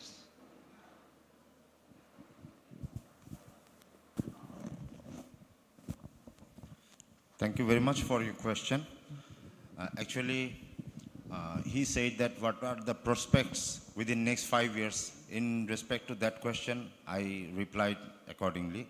But your question is very pertinent. So those who all wants to join in those jobs, they are already, either past the quality or they are preparing for those future, say, next generation. But if you are focused enough, if you know that I want this kind of job or I want to go, say, this is my aim or this, I want to be a pilot, something like that. So you have to, chart your own course, how you are going to get yourself trained. And as he said, the certification is very important. You get the required certificate, you compete with the other competitors and you can get the job done. And in case of Bimstec, yes, we need to sit together and we need to actually open the envelopes for others. Okay, you come to my country, I send my people to your country. If it would be better if some authority or body is there who actually regulates and monitor, and he said that, okay, these are skilled workforce, we can generate, like there are employment, I think, offices in our ministries. So that kind of forum or that kind of body would be enough to give the authority or take the responsibility from the government that, okay, they are actually accredited. So you can employ anywhere you feel, or any countries, any industry. It should be open in mind in the Bimstec countries. Yes, I can take or I can accommodate. I will accommodate like that. Thank you very much. Thank you, sir. Thank you all. Thank you for the panel members. In a single line, if I am to sum up about this session, we have seen or we have explained or we have discussed about the challenges that are being faced as far as workforce is concerned, and the opportunities that are available, including the ones that can cover these challenges. Thank you all. Thank you to the members. Thank you, sir. Thank you very much to our moderator, Dr. Bhanu Prakash, and our eminent panelists. And I'd like to now request once again Mr. Sri Ram Chandramurthy. He's the Chief Engineer with the Visakhapatnam Ports Authority, to kindly join us on stage and help us felicitate the presence of our moderator first, Dr. Bhanu Prakash, Associate Professor, Indian Maritime University. Ladies and gentlemen, let's have a huge round of applause, please. And sir, may I request you to now present to Commodore Hemant Khatri, Indian Navy, retired, CMD, Hindustan Shipyard Limited. Thank you very much, sir. And now we go on to Mr. Sonam Bumtab, Regional Director, Industry, Commerce and Employment, Government of Bhutan. And thank you for the applause, ladies and gentlemen. Now we go on to Mr. Mohammad Jamaluddin Chaudhry, Member, Paira Port Authority, Bangladesh. And Mr. Rasanga Deshapriya, Director General, Merchant Shipping. Ladies and gentlemen, a huge round of applause. Mr. Rasanga Deshapriya from Sri Lanka, the Director General of Merchant Shipping, Sri Lanka. Thank you very much. And sir, I request you to stay back. I invite all the eminent panelists to step ahead of the dais and give us a photo opportunity. And ladies and gentlemen, we now take a very quick 15 minutes long tea coffee break. And right after that, we will have the valedictory session. So 15 minutes is all that we have to recharge ourselves with a cup of coffee or tea. And please come back in 15 minutes. We will get started with the valedictory session, ladies and gentlemen, where we will have the Secretary of Ministry of Ports, Shipping and Waterways, Sri T.K. Ramachandran, gracing us. So I'd request you all to please join us back in the room in 15 minutes only, 5 p.m. onwards. We will begin with the valedictory session. And thank you very much for your kind cooperation. I will see you on the other side of this break. Thank you.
applause and welcome him.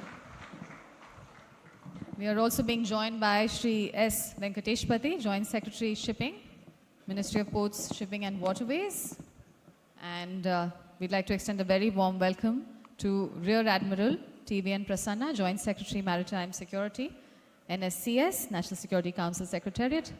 And we have with us Shri C.S.R. Ram, Joint Secretary, Bimstec, Ministry of External Affairs, and Shri Durgesh Kumar Dubey, IRTS, Deputy Chairperson, Visakhapatnam Port Authority. Let's extend a huge round of applause and welcome our esteemed dignitaries. Ladies and gentlemen, we have now arrived at the valedictory session of the second Bimstec Conclave of Ports, a moment of closure, reflection, and forward vision. Over the past 2 days, this platform has served as more than just a meeting of minds. It has been a very meaningful convergence of policy, practice, and partnership, bringing together Bimstec nations with the shared goal of building a future that is seamlessly connected, economically vibrant, and maritime strong. So, for these final reflections, ladies and gentlemen, we will invite our dignitaries. But just before that, there is something very important we need to do. I'm going to request Mr. Hari Krishna, Chief Mechanical Engineer, Visakhapatnam Port Authority, to please help us welcome our Secretary, our Honorable Chief Guest, Shri T.K. Ramachandranji, IAS Secretary to the Government of India, Ministry of Ports, Shipping and Waterways. A very warm welcome to you, sir. I now invite Shri Sriram Chandramurthy, the Chief Engineer, VPA, to kindly help us thank Shri S. Venkateshpati, Joint Secretary, Ministry of Ports, Shipping and Waterways, with a bouquet of flowers. A huge round of applause, ladies and gentlemen, as we welcome Shri S. Venkateshpati. A very warm welcome to you, sir. May I now request Dr. S. Usha Devi, the Chief Medical Officer of Visakhapatnam Port Authority, to please help us welcome Shri C.S.R. Ram, Joint Secretary, Bimstec, Ministry of External Affairs. And let's have a huge round of applause as we welcome him. Now I request Mr. Ram Shekhar Yaji, Traffic Manager, VPA, to please step forward and help us welcome Rear Admiral T.V.N. Prasanna, Joint Secretary, Maritime Security, and SCS. Let's welcome him, ladies and gentlemen.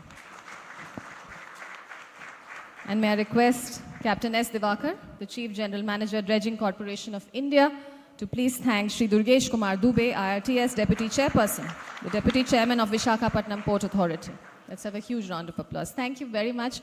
And with that, ladies and gentlemen, to hear the final reflections from our key dignitaries whose leadership continues to shape the Bimstec narrative, may I first take the privilege of inviting Shri S. Venkateshpati, Joint Secretary, Ministry of Ports, Shipping and Waterways, for the way forward. Sir.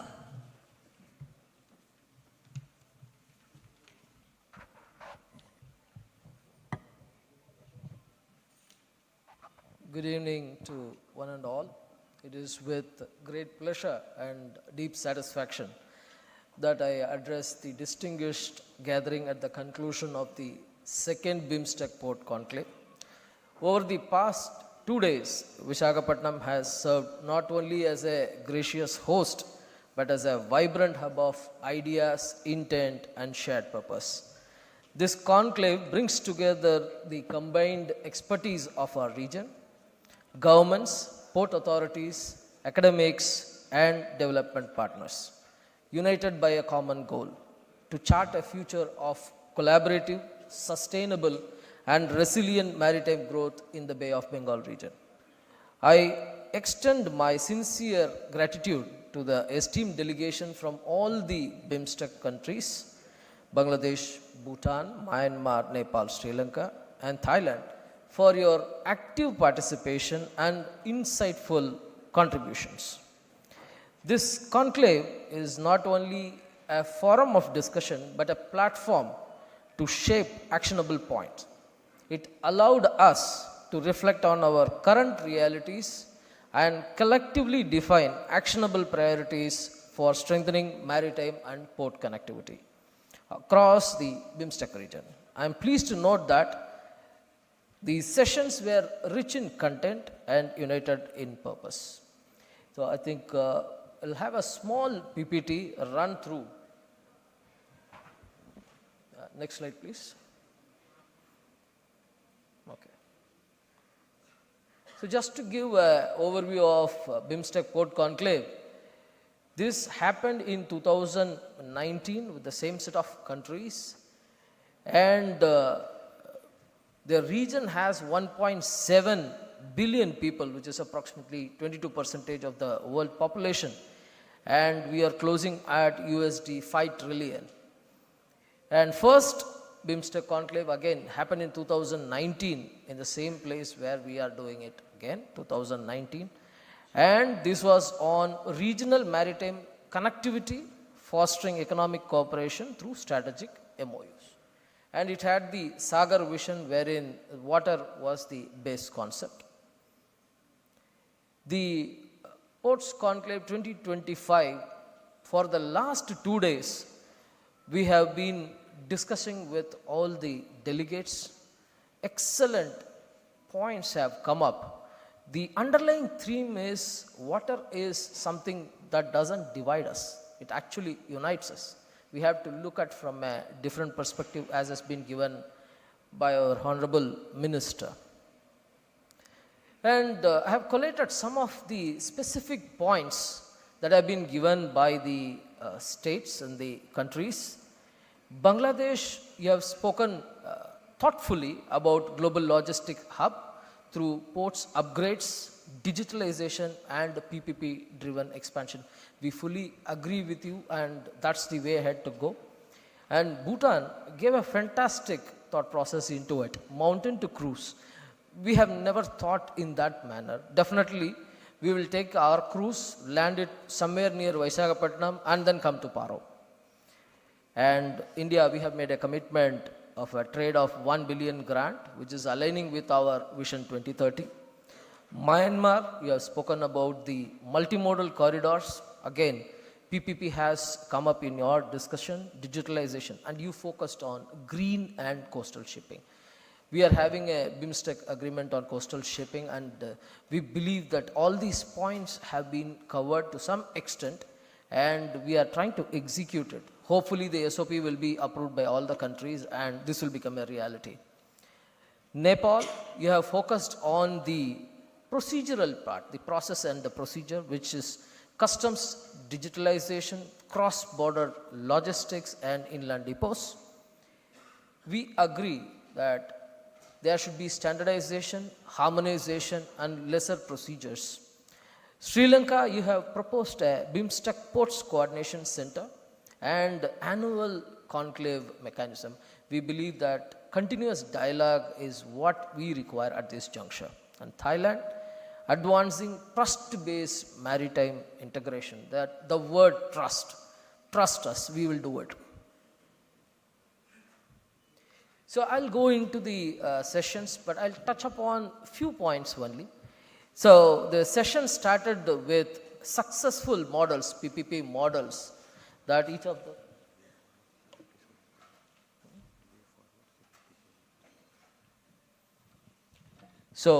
key insights we have got from the PPP projects that India, Sri Lanka, Bangladesh and Myanmar, you have had fantastic examples. The regulatory and risk sharing barriers that has been identified, that has to be identified, attended to and solved out. And country specific, we could see that there is a cargo increase. Like target is 3 billion MTPA by 2030 and 60% cargo is handled via PPPs. That is a fantastic model, and India has also shown the way that we can do a lot more with PPP. We'll go to the next session, in which we have looked at recalibrating global supply chain. This is a very thoughtful process and a very intellectually deep discussion. This is a region, Bimstec is a region in which we have to look at how the strengths can be strengthened further. The trends related to friendshoring, sustainability, need for integrated multimodal logistics systems were discussed and strategic directions have been provided. One is the domain awareness. Some of the people in the industry as well doesn't have this domain awareness. We have to create the domain awareness, that is through continuous dialogue with the different stakeholders and ensure that we understand each other very, very clearly. And we need to go for several type of industries like agro-processing, automotives and textiles, which can be achievable, doable, in which we have our strength. Session 3 talked about the Kaladan corridor, which is basically transforming the connectivity. And we have a chicken neck problem. The neck is too small. So we want to ensure multimodal transportation happens and ensures that this region is well connected within ourselves. This will increase the intra-trade, and the transit distance also can be reduced considerably. And this is our Look East policy also. Every single country is also looking at it, and it will focus on Bhutan and Nepal, ensuring that the transportation happens and logistics is available. The goods are available at a much cheaper cost. Fourth is related to the Bimstec Maritime Transport Cooperation Agreement. This is the one we have to agree on, finalize. We have already signed it, but then the SOP has to be finalized, which will be the output that we are going to the community, the business people, the stakeholders that are involved. This is related to the adoption of SOPs and maritime single window, which has to have a digital process enabled. We already have a digital process that was explained in this session, which was Sagar Setu, and it can be easily adapted by other countries as well. We need to have the framework, process and procedure which will ensure it is done in a time frame manner. Then, harmonizing customs and logistics for regional port efficiency. This is basically, we understand each other, we trust each other and ensure that there is less time taken at the borders to ensure goods travel much faster. We have looked at the percentage. It is barely nearly 7%, and we need to increase. We have all the potential that we have to utilize for this. And some of the aspects are poor infrastructure, fragmented customs and digital disparities. We believe that in the discussion, the points that have come up is wide digital trade platforms should be there. And we understand each other. We not only understand, but we accept on the basis of inputs provided by the other countries and harmonize the aspects. Session 6 is on cruise tourism in Bay of Bengal region. We already have a cruise market that is currently there in India and other countries, and it is basically linked with either Europe or with the Southeast. We need to ensure that our market is there, which is basically village to vessel. Value chain has to be there, which will ensure value addition and once in a lifetime opportunities for the individuals who are participating. And one of the things that was specifically said was utilization of technology, not only for the immigration process, but also for the custom process. Skill development. Here, the most important factor is skill development. This is a hospitality sector in which skills have to be skilled and reskilled as well. We can do it through Indian Maritime University, which is a premier institution in India. We can collaborate with other institutions and universities, educational associations that are available in the Bimstec region, and we can have a stronger cruise tourism market and a better hospitable region. Future roadmaps for Bimstec port collaboration. We have focused on the Bimstec port connectivity systems and Bimstec port association, and annual dialogue should happen through them. And we have focused again the common underlying theme in all the 7. We could see digitalization, capacity building, trusting each other and making the process simple. And we have looked at to develop a Bimstec maritime single window and adapt the PCS, which is Port Community System, for seamless digital connectivity. This is what was focused. Point number 8, which is the skills. The most important resource for doing anything is human resource. And we have it plenty. We need to skill them up. So this is one of the aspects that has been specified. The productivity is on the low side. We have to ensure productivity is on the high. Thailand was very specific, and they have provided wonderful points related to the skills that a foreign player has and a Bimstec region player has. The dependencies associated with it also was specified, and we need to have cross-border apprenticeship. The awareness creation will come through this. We will understand each other better and ensure that the single window system that we have spoken for the ports, customs, immigration, etc. is extended to the maritime courses, jobs and certificate as well. And I think a fantastic aspect came up. We need to have a fund. We need to have a fund which is available and be utilized only in this area, and we have to enable our corporate social responsibility to come in, chip in from all the countries to ensure these funds are available. And the conclave reaffirmed the value of continuous dialogue, which is a very important one, and partnership. Despite the diversity in our systems, capacities and national priorities, we are able to converge on key areas for cooperation. This is a testimony to the growing maturity of the Bimstec framework and shared objectives among member states.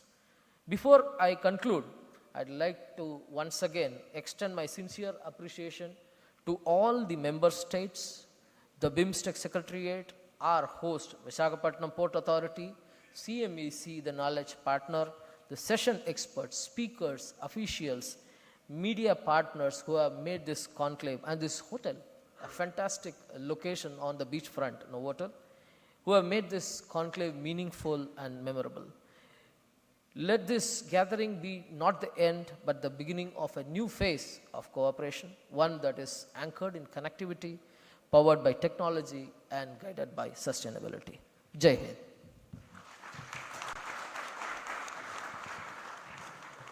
Thank you very much indeed, sir, for outlining the way forward. And with this, ladies and gentlemen, as the tone has been set for deeper maritime cooperation in the Bimstec region, it is now my privilege to request Rear Admiral T.V.N. Prasanna, Joint Secretary, Maritime Security, and share his thoughts and closing reflections with us. Let's welcome him, ladies and gentlemen, Rear Admiral T.V.N. Prasanna.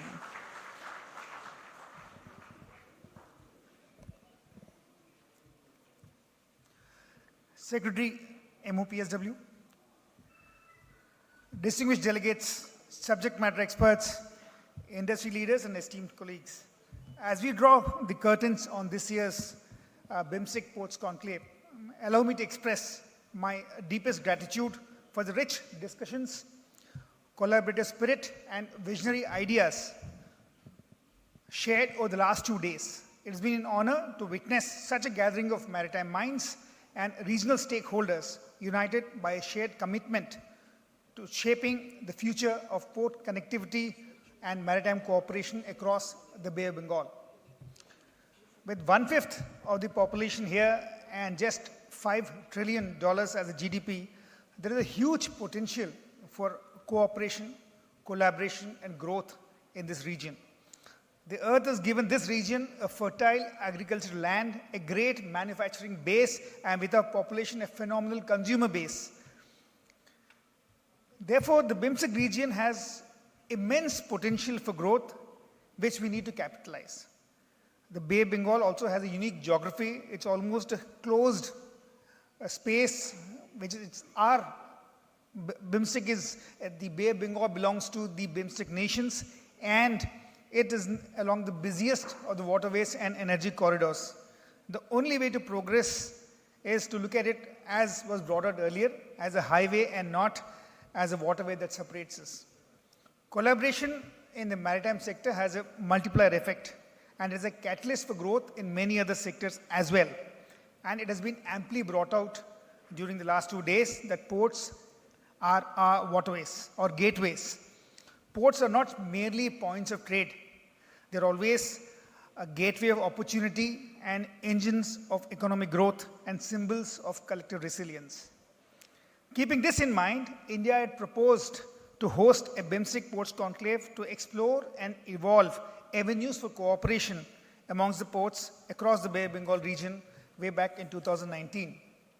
The Made in Ports Conclave, we had emphasized on many shared common objectives, and we agreed to ensure continuity of dialogue, establishment of a Bimstec Ports Coordination Center, and considering sharing of disaster relief resources in case of port operations. The second Bimstec Ports Conclave has spotlighted our shared priorities: sustainable infrastructure, transformation, green port practices, seamless logistics, and above all, an inclusive growth.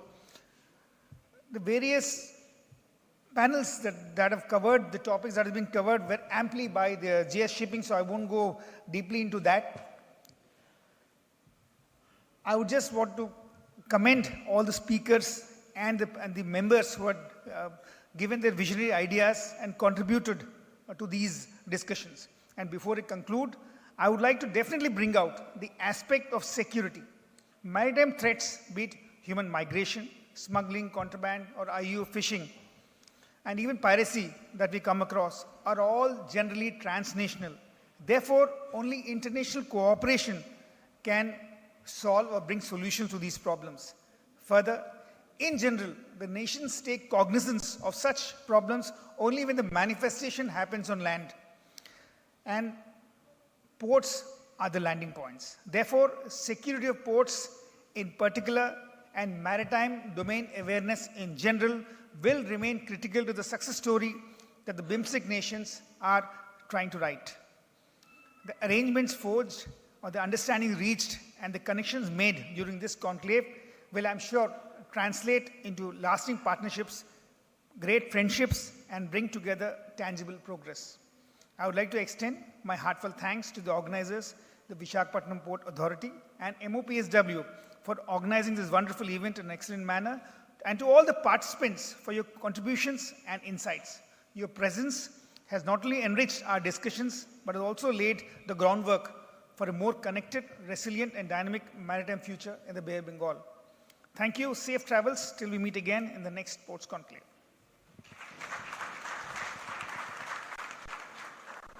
Thank you very much, sir, for that compelling address. Your emphasis on inclusive growth and the breadth of themes covered during this conclave beautifully encapsulates the spirit of regional collaboration we've all witnessed over the past 2 days. And thank you for your perspective that reinforces how connectivity and security must go hand in hand in the Bay of Bengal. I'm now going to request Shri CSR Ram, Joint Secretary Bimstec, Ministry of External Affairs, to please offer his reflections. Ladies and gentlemen, please welcome Shri CSR Ram.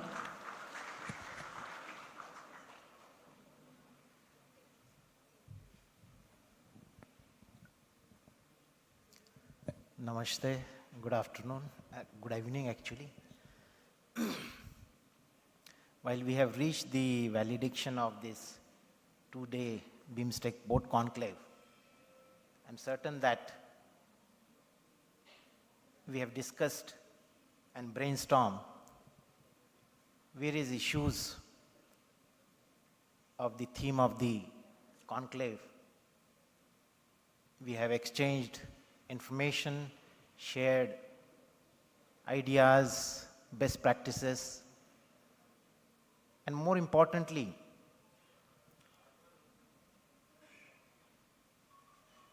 we have discussed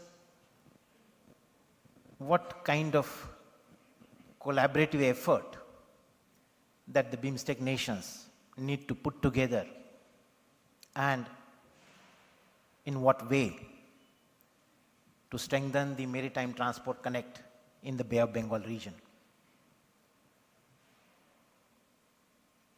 I thank the Ministry of Shipping, Ports and Waterways and the Visakhapatnam Port Authority for organizing the second edition of the conclave.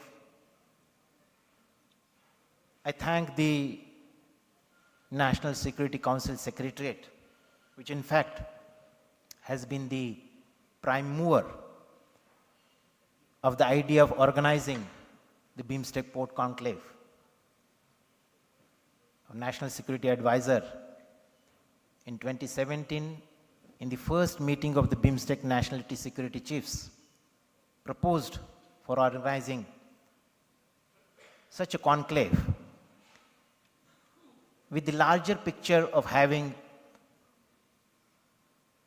maritime cooperation and strengthening the maritime connect within the region, as the maritime domain remains the heart and the core of our cooperation in the region. In fact, the first edition was held here itself in 2019. And after that, because of COVID and other issues, we could not have the further editions of the Port Conclave. The idea at the National Security Chiefs level is to institutionalize this dialogue. I, in fact, as the leader of the senior official mechanism of the Bimstec National Security Chiefs meeting, encourage the other member states to host the further editions of this conclave, but could not succeed. And in last July, in the 4th Bimstec National Security Chiefs meeting in Myanmar, our National Security Advisor offered India to host the second conclave. I certainly would like to urge the Bimstec member states, as the leader of the senior official mechanism of the National Security Chiefs meeting, to come forward and host the further editions of the Bimstec Port Conclave and take this process and the idea forward. As the national coordinator for India for the regional cooperation in the neighborhood, and especially as the Bimstec national coordinator from India, I may put you briefly through the perspective of strengthening the maritime transport connect in the Bay of Bengal region. You heard the Bimstec officials, Bimstec Secretariat officials, enumerating various steps and the developments that have taken place to strengthen the cooperation in this sector. You heard the Honorable Minister reiterating the commitment of India as the leading member state to strengthen this connect. India's commitment towards overall cooperation in Bimstec derives its strength from its neighborhood first policy, as also the Act East policy. But more importantly, from its larger global vision of Mahasagar, that is mutual and holistic advancement for security and growth across regions. In line with these visions, policies, and commitment, India has been taking a number of efforts and initiatives to strengthen the maritime connect and the maritime cooperation in the Bay of Bengal region. For strengthening the maritime transport connect, I mentioned that our National Security Advisor has proposed for this idea and hopes that this initiative will be strengthened forward. India has taken leading role in hosting and driving the agenda of the discussions in the joint working group on the, for Bimstec physical transport connectivity. The maritime component is a part of that overall discussion and agenda. After adoption of the Bimstec master plan in maritime in physical transport connectivity in the 2022 Bimstec summit, we have not have the meeting of the joint working group of the physical transport connectivity in Bimstec. I'd like to urge the member states that in order to implement the master plan of Bimstec physical transport connectivity, we need to have the meetings, discussions, and deliberations of this in the joint working group. India has taken leading role in not only developing the draft of the Bimstec Agreement on Maritime Transport Cooperation, but drove the discussions to its logical conclusion, and we have got the agreement signed in the recently held 6th Bimstec Summit in Bangkok. However, I'd like to urge the member states to agree on the draft that the India has forwarded of the SOPs in order to implement this very important agreement. In the context of overall trade facilitation, India has organized 2 phases of the capacity building program for the Bimstec trade officials and the customs officials. The last phase was held in March 2025. India also hosted Bimstec shipping and maritime transport ministers in a roundtable in the Global India Maritime Summit in 2023, during which multiple MOUs were signed between the port authorities and the chambers of commerce and industry.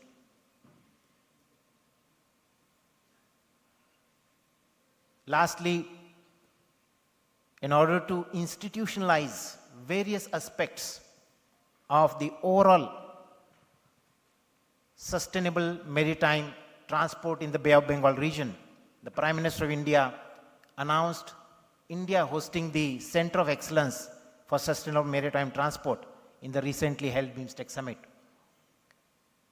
This Center of Excellence, proposed to be established in Mumbai,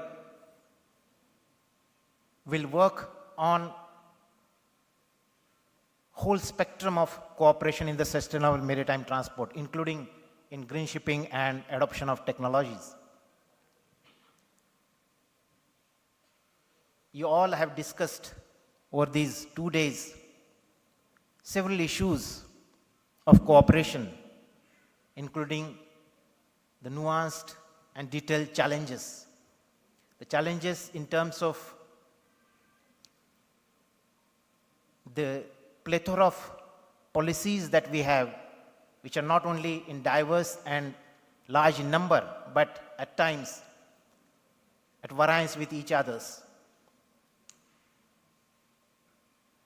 Another set of challenges relate to the technological gap, since the member states are not at the same level of development. Another set of challenges is due to the funding constraints, since huge investments are needed for physical transport infrastructure projects. And also the challenges with regard to the capacities, the skills of the manpower involved. But as there are challenges, there are opportunities to work together. Working together to align the policies, rules, regulations, and the regulatory frameworks, to forge the technological collaborations, to put in place public-private partnerships, since the private sector in the region is gaining strength and capacities, and also to build the capacities of the workforce and develop the skills of the manpower. For these 2 days, you have discussed and deliberated upon all these aspects and come up with certain concrete recommendations as the way forward. As we close this 2-day session, I'd like to not only thank you for your wholehearted participation in the conclave, but would like to urge your continued commitment to take it forward, especially to work on the recommendations which have been made by this conclave.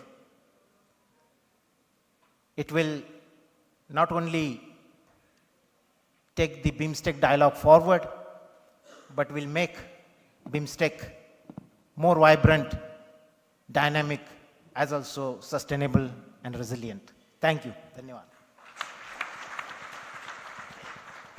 Thank you very much, sir, for your insightful address, your emphasis on sustained dialogue, cooperation and connectivity, which echoes the very foundation of Bimstec, and as National Coordinator from India, your reaffirmation of the Neighborhood First policy and commitment to strengthening maritime transport is a timely reminder that our shared progress lies in collective effort and regional resolve. Thank you so much, sir. Now, ladies and gentlemen, I'd like to say about the Honorable Chief Guest, Shri T.K. Ramachandran, sir, IAS Secretary, Ministry of Ports, Shipping and Ways, that under visionary leadership, sir, India's maritime and port infrastructure has witnessed remarkable transformation. From steering strategic shipbuilding collaborations with global leaders to accelerating inland waterways development and championing the implementation of NAVIC for enhanced port sector innovation, your initiatives reflect a future-forward, integrated vision for India's maritime economy. You have also played a pivotal role in securing vital financial allocations for the maritime shipbuilding sector, ensuring strong institutional support for its growth. Your continued emphasis on digitization, sustainability, and regional cooperation makes your presence and guidance especially significant for Bimstec's shared aspirations, and your reflections today will not only inspire us all, but will also help shape the collective maritime roadmap for our region. Sir, it is our privilege to now invite you to deliver the closing remarks and outline the future directions for this prestigious Bimstec conclave. Ladies and gentlemen, please help me welcome Shri T.K. Ramachandran, IAS Secretary, Ministry of Ports, Shipping and Waterways.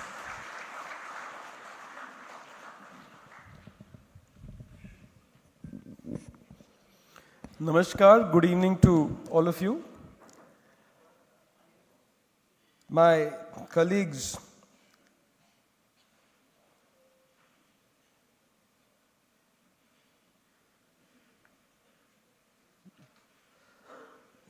on the days, Admiral Prasanna, Mr. Ram, Joint Secretary from the Ministry of Port, Shipping and Waterways, Shri Venkatesh Pati, Shri Durgesh Dubey from the Vizag Port, all the distinguished delegates, excellencies from the 7 countries constituting Bimstec, delegates, panelists, ladies and gentlemen, Namaskar. It's a proud privilege and honor to be called upon to deliver the valedictory address at the 2nd Bimstec Ports Conclave in the city of Vizag. As you're all aware, over the last 2 days, all of you, all of us, have sat together and deliberated upon several topics, many of which were highlighted here by the Joint Secretary. Any institution, if it has to move forward, has to meet often, has to sit together, has to exchange thoughts, and finally make those thoughts get moving. They should be implemented. And to do that, we need to be clear on what our goals and objectives are and what strategies we need to formulate to reach those goals and objectives. And finally, what is our action plan? For this, like in any system, you need institutions, institutional mechanisms, you need funding, you need infrastructure, you need legal frameworks, covenants, agreements, and then you need SOPs and processes, you need people, and of course, to put it all together, you need data and information. Now, whether Bimstec has all these elements of a system is something that we need to look at. And I'm glad that over the last couple of days, we have deliberated upon, touched upon many aspects which are crucial to the functioning of the ports, the maritime sector specifically, because that is the mandate of this conclave. So, having seen already what the last 2 days entailed in terms of deliberations, which were described in detail by the Joint Secretary. I will dwell upon the way forward, which is what is the most important part of every conclave or gathering. The first point, I think, which is not mentioned here is that a maritime conclave of this kind should not restrict itself to being called only a ports conclave. It is about ports, it is about shipping, it is about security, regional security, maritime security, cooperation, oil pollution, safety, security, I mean a lot of things. And therefore, I think it's in the fitness of things that we should call ourselves the maritime conclave, the Bimstec maritime conclave. So that might be one of the suggestions that we would like to forward. Secondly, the operationalization of the Bimstec Maritime Agreement is something that is important. The frameworks have already been circulated. India has already ratified it, and some of the other countries are in the process of doing it. So I request that when you go back, a lot of emphasis may kindly be placed on ensuring that the agreement is signed or ratified so that the implementation starts, the harmonization of the SOPs happens, and the virtual trade corridors, the digital corridors, start taking off. The second point is related to the Maritime Coordination Center. I talked about institutions. So a center which will coordinate is essential, and that is what it talks about. That will help sustained dialogue and also help regional alignments, regional knowledge exchange, and so on. The next point is related to multimodal and corridor-based connectivity, linking hinterlands to coasts. The point was beautifully made by the representative from Bhutan who talked about cruise to mountain, and even further beautifully expounded by our Honorable Minister, who coined this term, sea to sky, which looks very euphonic. It sounds very good. So sea to sky, so that everyone, whether sitting on the mountains or on the coast, is connected to the sea, and which will ultimately enhance trade and tourism. The next point is on trust-based regional maritime integration, which focuses on transparency, interoperability, and mutual recognition of standards. So standards can exist in seafarer certification, in vessel certification, in courses and diplomas which are run by different institutions. So if there is a mutual recognition of standards, I think it can lead to a lot of improvement in the trust, overall trust framework that exists. Then leveraging PPP models and private capital via enabling policies, risk-sharing mechanism, and VGF.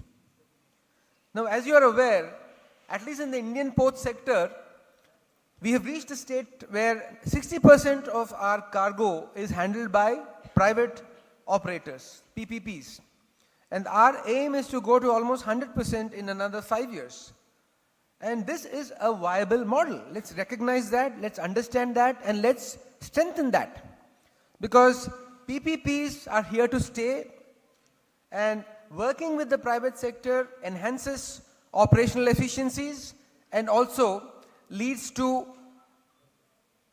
inflow of funding. Therefore, PPPs is something that all of us should look at. Then green and smart port infrastructure aligned with IMO standards and regional sustainability goals.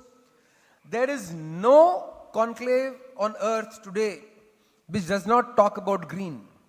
And therefore, wherever you are, whatever you are doing, please remember that the word green is important. All that we need to do is to look at green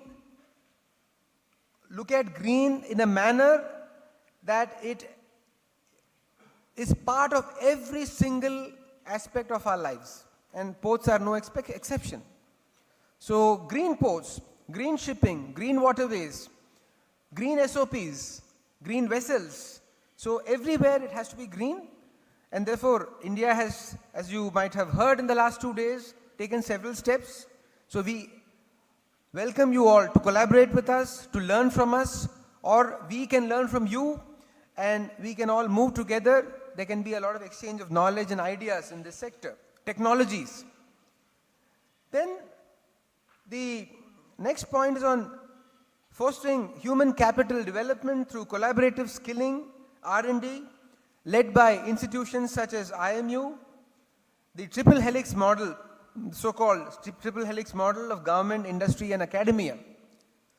Again, we cannot have a dispensation where the industry alone is trying to skill. There has to be this triple helix model where industry learns from academia, academia learns from industry, and of course both contribute to government, because government ultimately sets standards, standards for certification. Therefore, all of them have to work in tandem, and we welcome again collaborations in this area. The IMU, the Indian Maritime University, is a very respected university, though young, just about less than a couple of decades old. But we are glad to help any country within this group to set up institutions, similar institutions, or collaborate with existing institutions if they already exist. And we can tell you that skilling is very important for this region. India already has about 300,000 seafarers, and we are the third among the top 3 nations contributing seafarers. So because all of us are human resources rich, we can all work towards skilling and contribute seafarers to the rest of the world. So this is one area which we should all work towards and work on. And finally, institutionalize regional skill councils and fund for leveraging the human capital. We should look at creating, like I said, institutions. Let's look at what kind of arrangements we can have for this regional skill council, whether it's identifying skills, certification norms, exchanging mandates on certification, and so on. All this can be done. I also would like to point out that, it's not here, but maybe you can add one more. Like I added one at the top, which was the Maritime Conclave. I think I'll add one at the bottom, and that is on cruise. Let's have a Bay of Bengal cruise. Every group of islands, whether it's the Caribbean or every sea, Mediterranean or the Vanilla Islands, East Africa or the Gulf, all of them have their own cruise. But in the Bay of Bengal, we lack a cruise, and we are a beautiful set of beautiful countries. All of them have so much to offer by way of heritage, by way of nature, islands, and so on. So a beautiful Bay of Bengal cruise which connects people is the need of the hour. And as people travel, they exchange ideas, and that can help build bridges. And I'm sure that that is one way of connecting people, which is at the same time, it not only connects people, but also lets them enjoy each other's countries' varied offerings.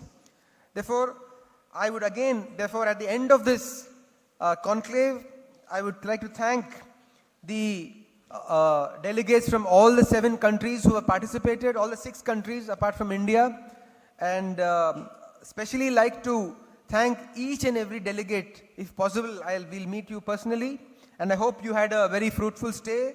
I hope you learned something. I hope you gave something. Overall, I'm sure it was a mutually beneficial stay. And similarly, I'd like to thank Vizag Port for organizing this conclave.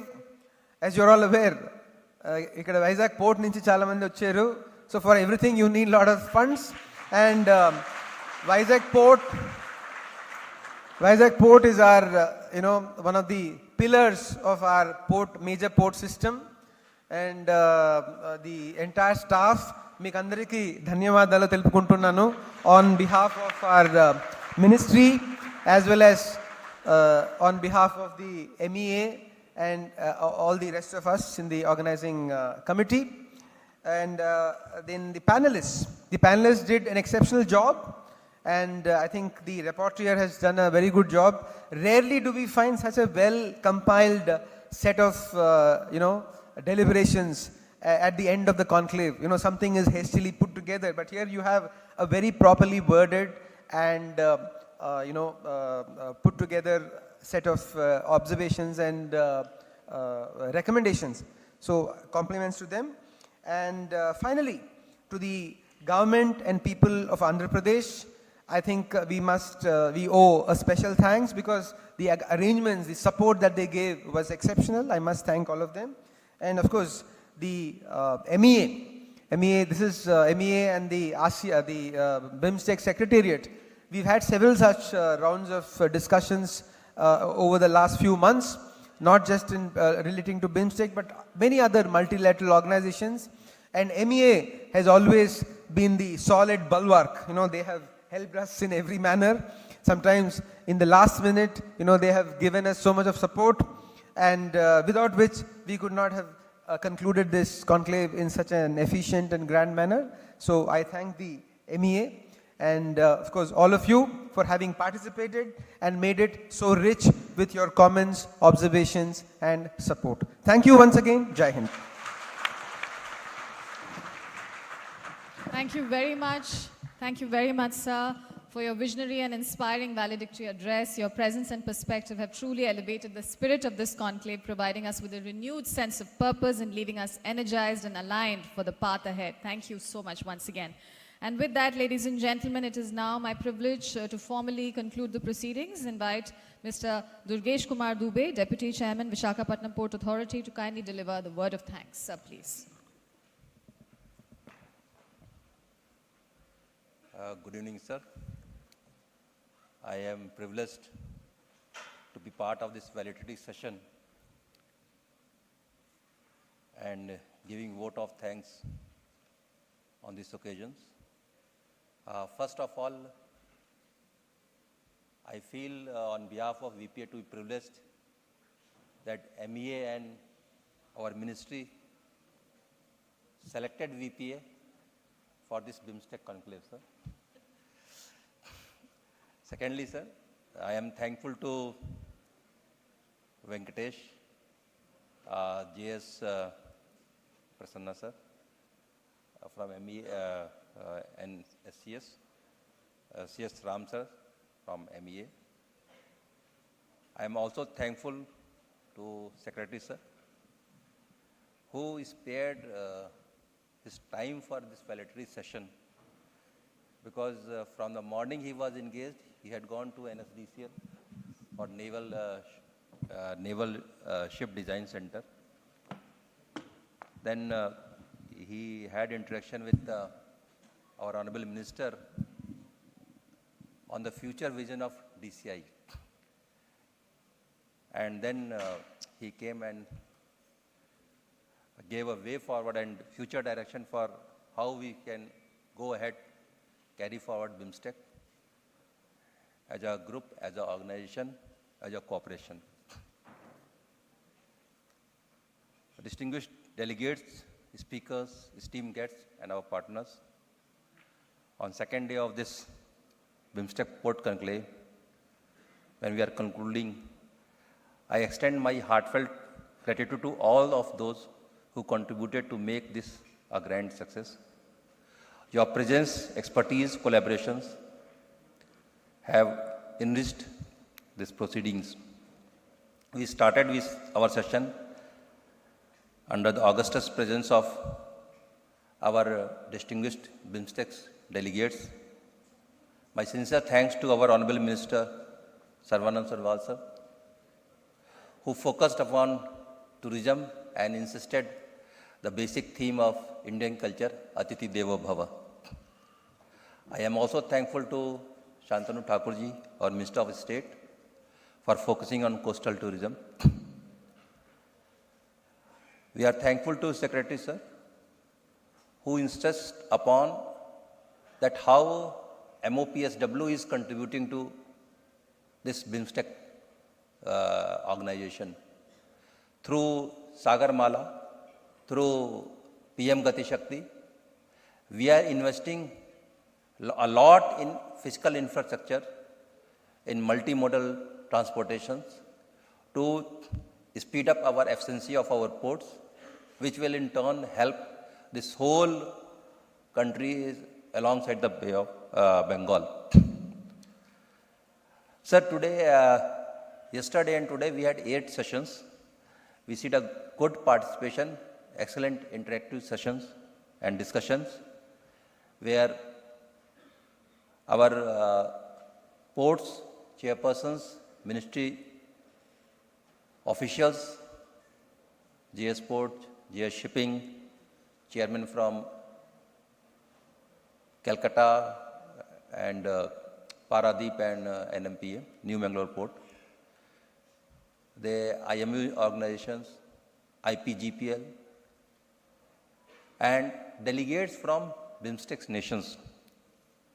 All of them participated and enriched all of us with their discussions, knowledge and vision.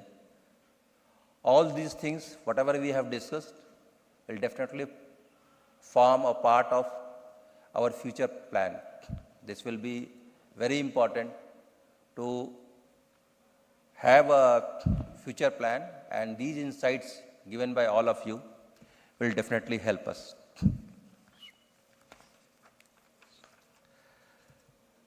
Besides this, I am thankful to my MOPSW team, which was engaged with for this conclave for last 1 month.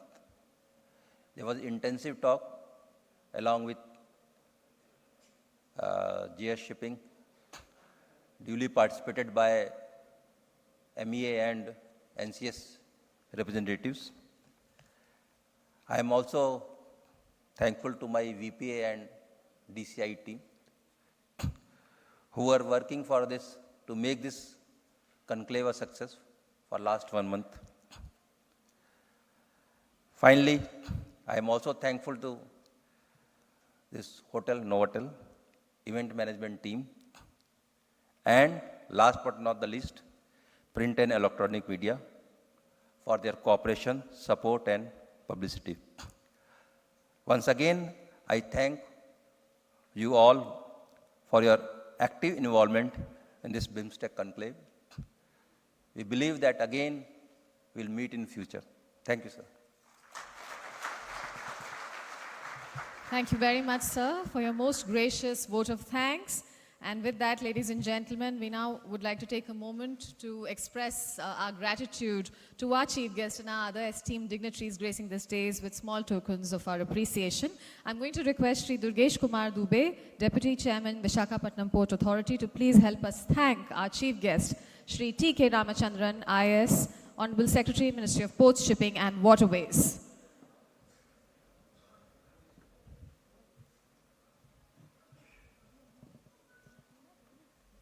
Let's have a huge round of applause, ladies and gentlemen, to adorn that beautiful gesture.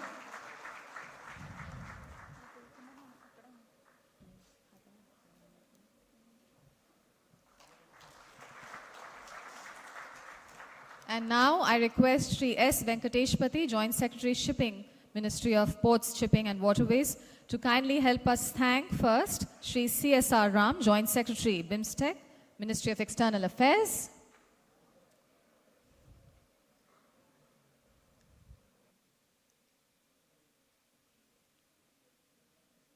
Let us have a huge round of applause, ladies and gentlemen.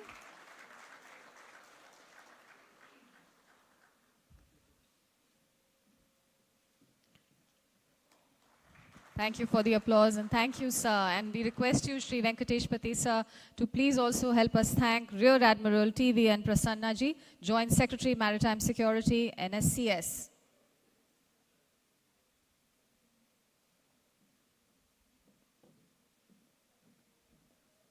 Can we have a huge round of applause for Rear Admiral TVN Prasanna?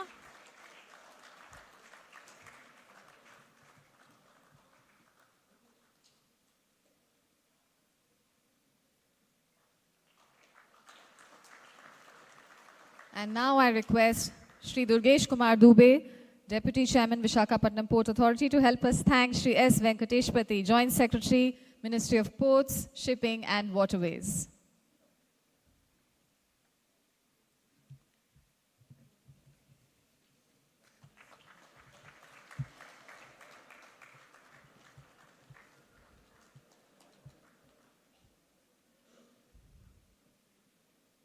Let's have a huge round of applause, ladies and gentlemen, for Shri Venkateshpati. Thank you very much, sir.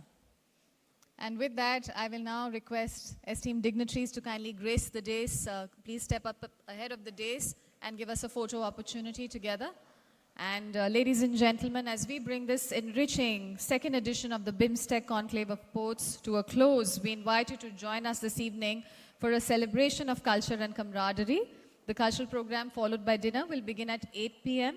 And I do hope that may this final gathering also reflect the same warmth and shared spirit that defined our time together over these past 2 days. Let's have a huge round of applause once again for our Honorable Chief Guest, Shri T.K. Ramachandran, IAS, Secretary to the Government of India, Ministry of Ports, Shipping and Waterways. Thank you very much, sir, and the eminent dignitaries gracing, adorning this stage today.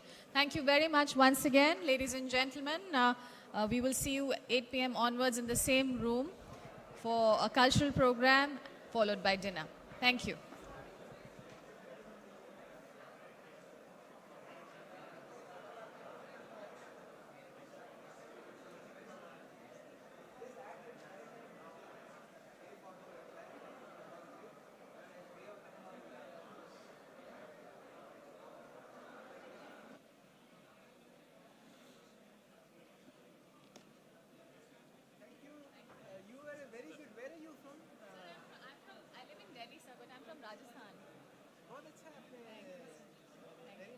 Coming from you, it means so much, sir. Thank you. So you came for this stage? Yes.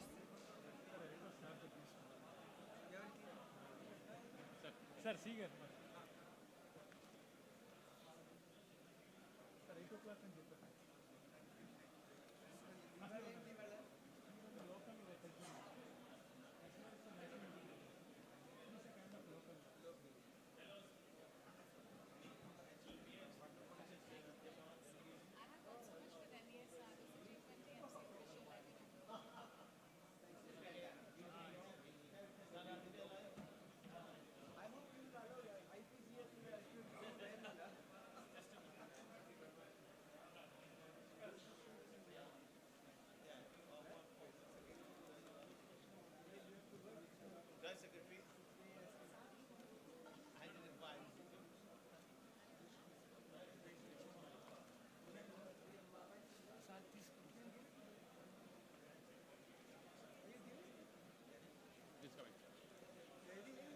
It is there, sir. That's it.